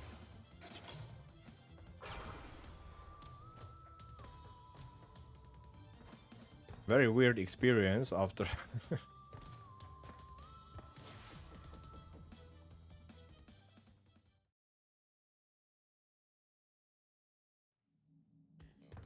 Man, perfect. Perfect. Great day for Crash Bandicoot Night Fight? What? Crash Bandicoot 2 has night level? Friendly Fireflies. Yes, it has night level.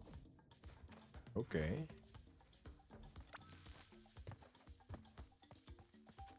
And it works the same as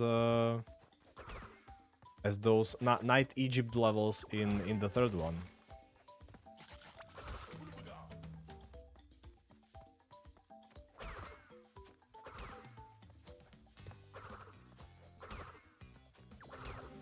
So you have a firefly basically, and not the mask.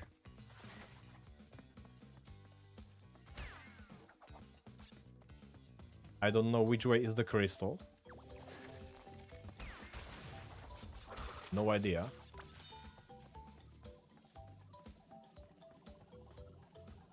Okay, so now these robots are lighting my way up. That's cool. Okay, found the crystal. That's nice.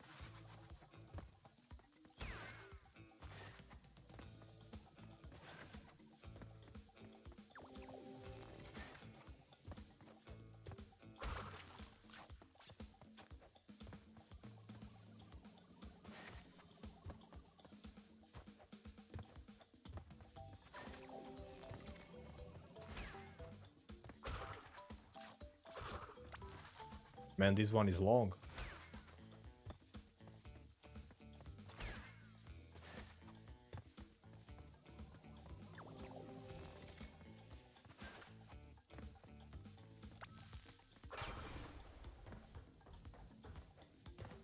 But not many boxes, at least. If I would go to the bonus level, I could have also get them.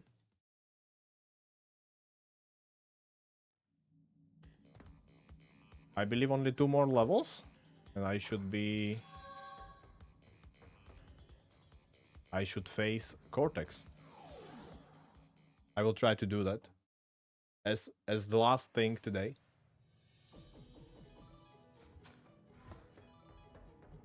What? Two jetpack levels on one floor?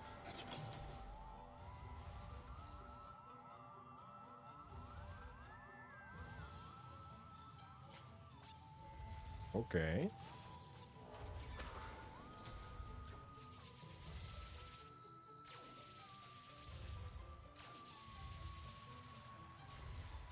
Oh no no no no.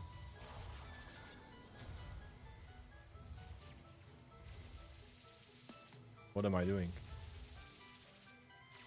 I constantly want to go up by using X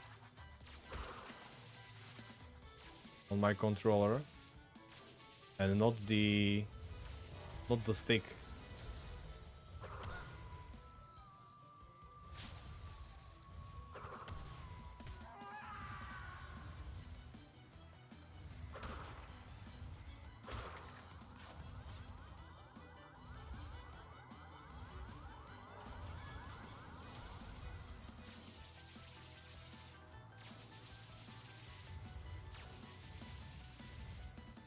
So basically the main challenge of these levels are the controls. To master the controls and then you should be okay. Bro, what is this?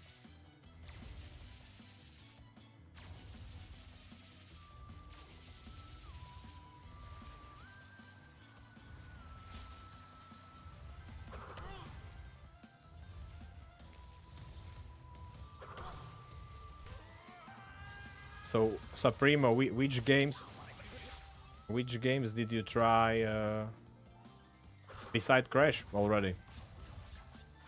From those all-time classics. Oh, I touched the pipe. That's something you don't want to do.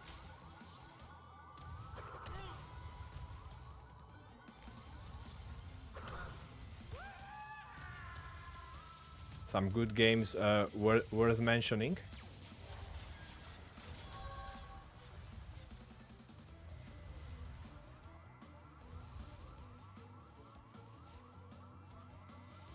Okay, what is happening here?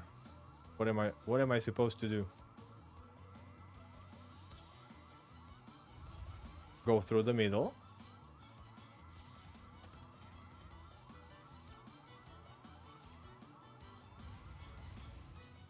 Whoa, that was close. If I will ever do a hitless run in this game, then I know which levels will be like the trickiest ones.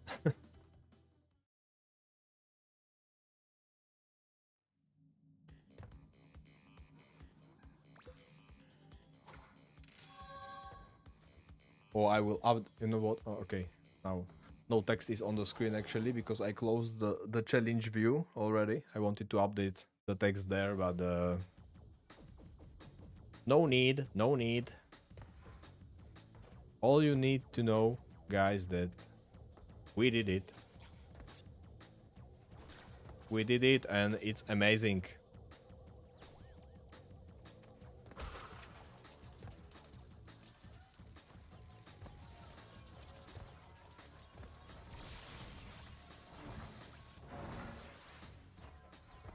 I have 3 lives because I was basically not collecting any boxes this whole run. So I'm at the end of the game and I have 3 lives.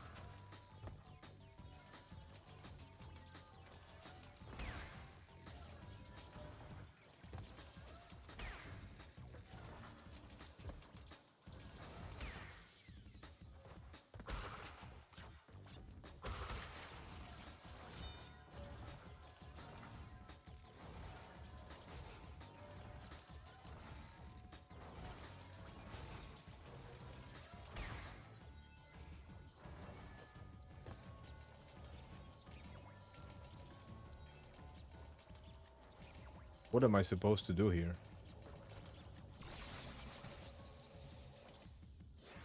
Okay, I guess jump on him, but only when the platform is not there.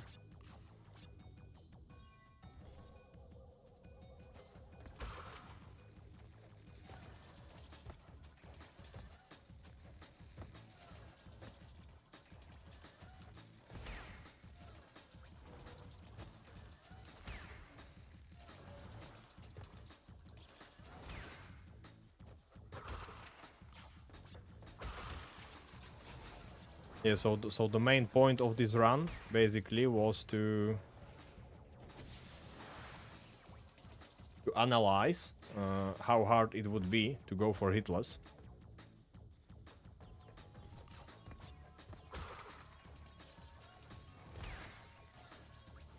After I do the first game, which is now a reality. But honestly, this second Crash game seemed a little bit easier. I may be wrong, of course, but whoa. His movement is so weird.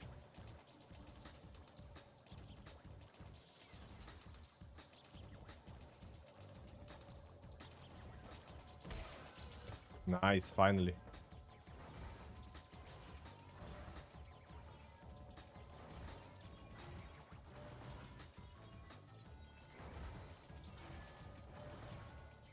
I'm totally confused by the timing of these pistons.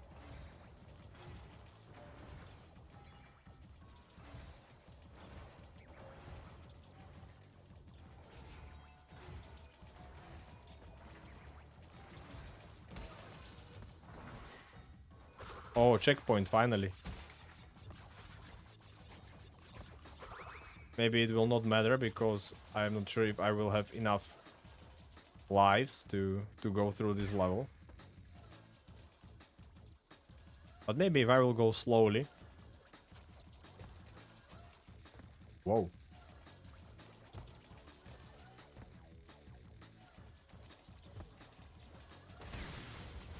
Oh, I can't slide so close to the nitro.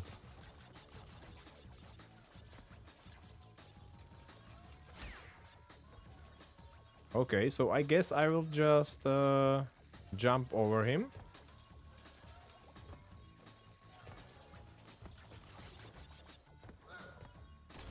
Whoa. Okay, man. That was sneaky.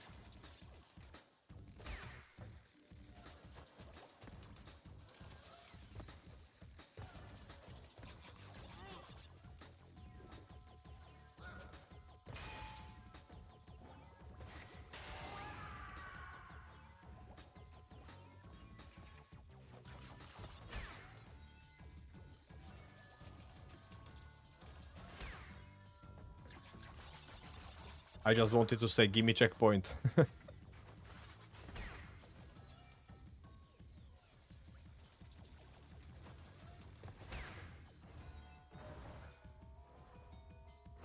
Or something tricky will be here on the other side.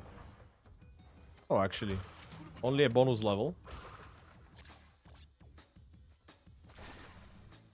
Oh, man. What should I do now? Will double jump be enough?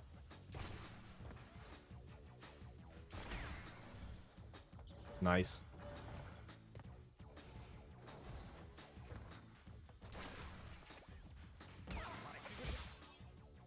What just happened?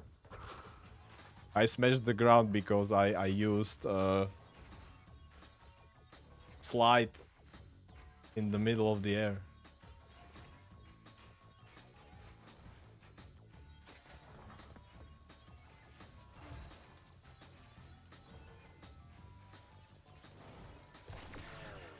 What? I mean...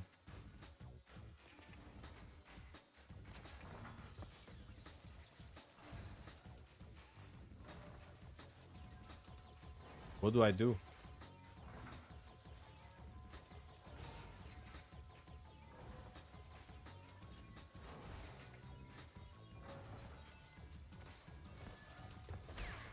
Nice.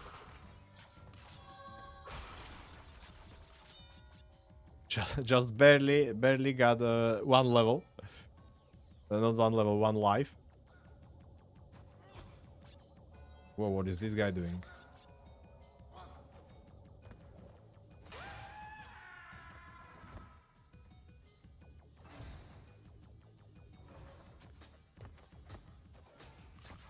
Nice. Man. Just barely made it with my lives. Okay. Okay, this one will be tricky for hitless run. Potential hitless run. So what now? Cortex will come and threaten me?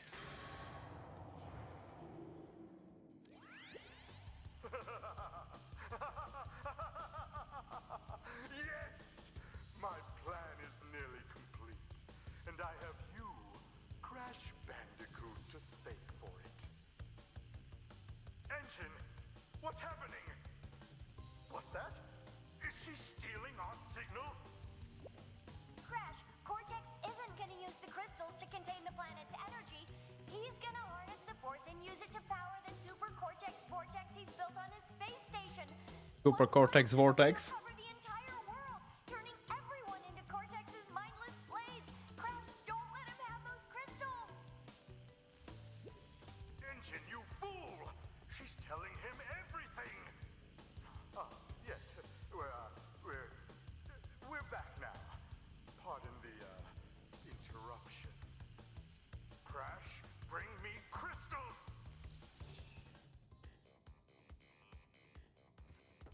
I only have one life. So, this will probably not go well.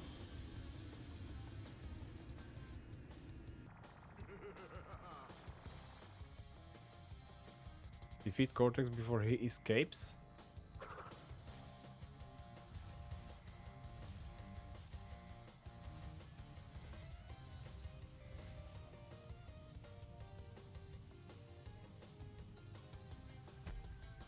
Ouch.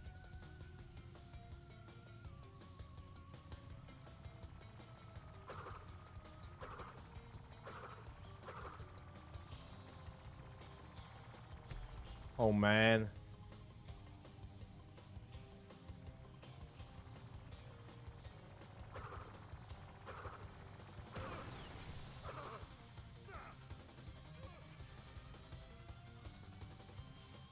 Do I lose life if he escapes?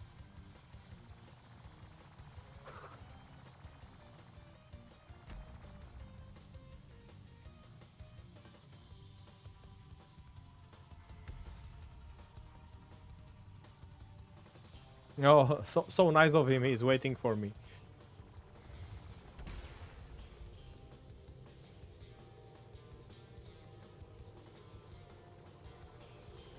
Man, I totally do not remember this boss fight.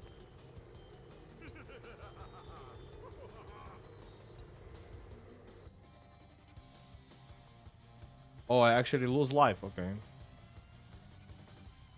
So this is my only chance to do it.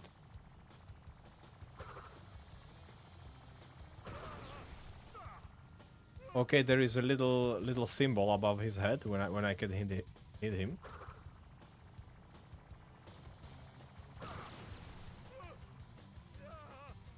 Cool.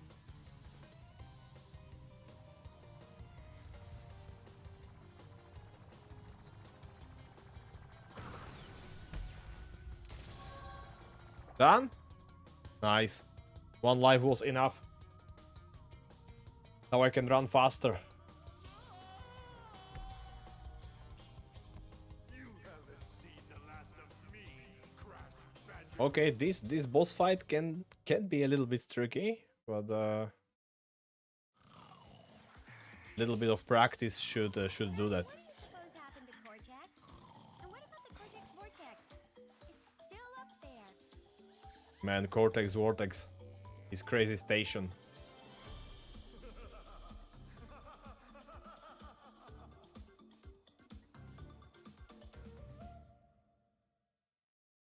Bam, just like that.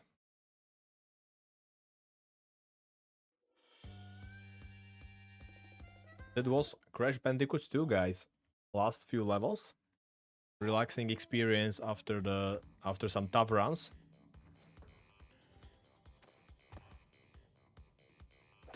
Maybe I will save this.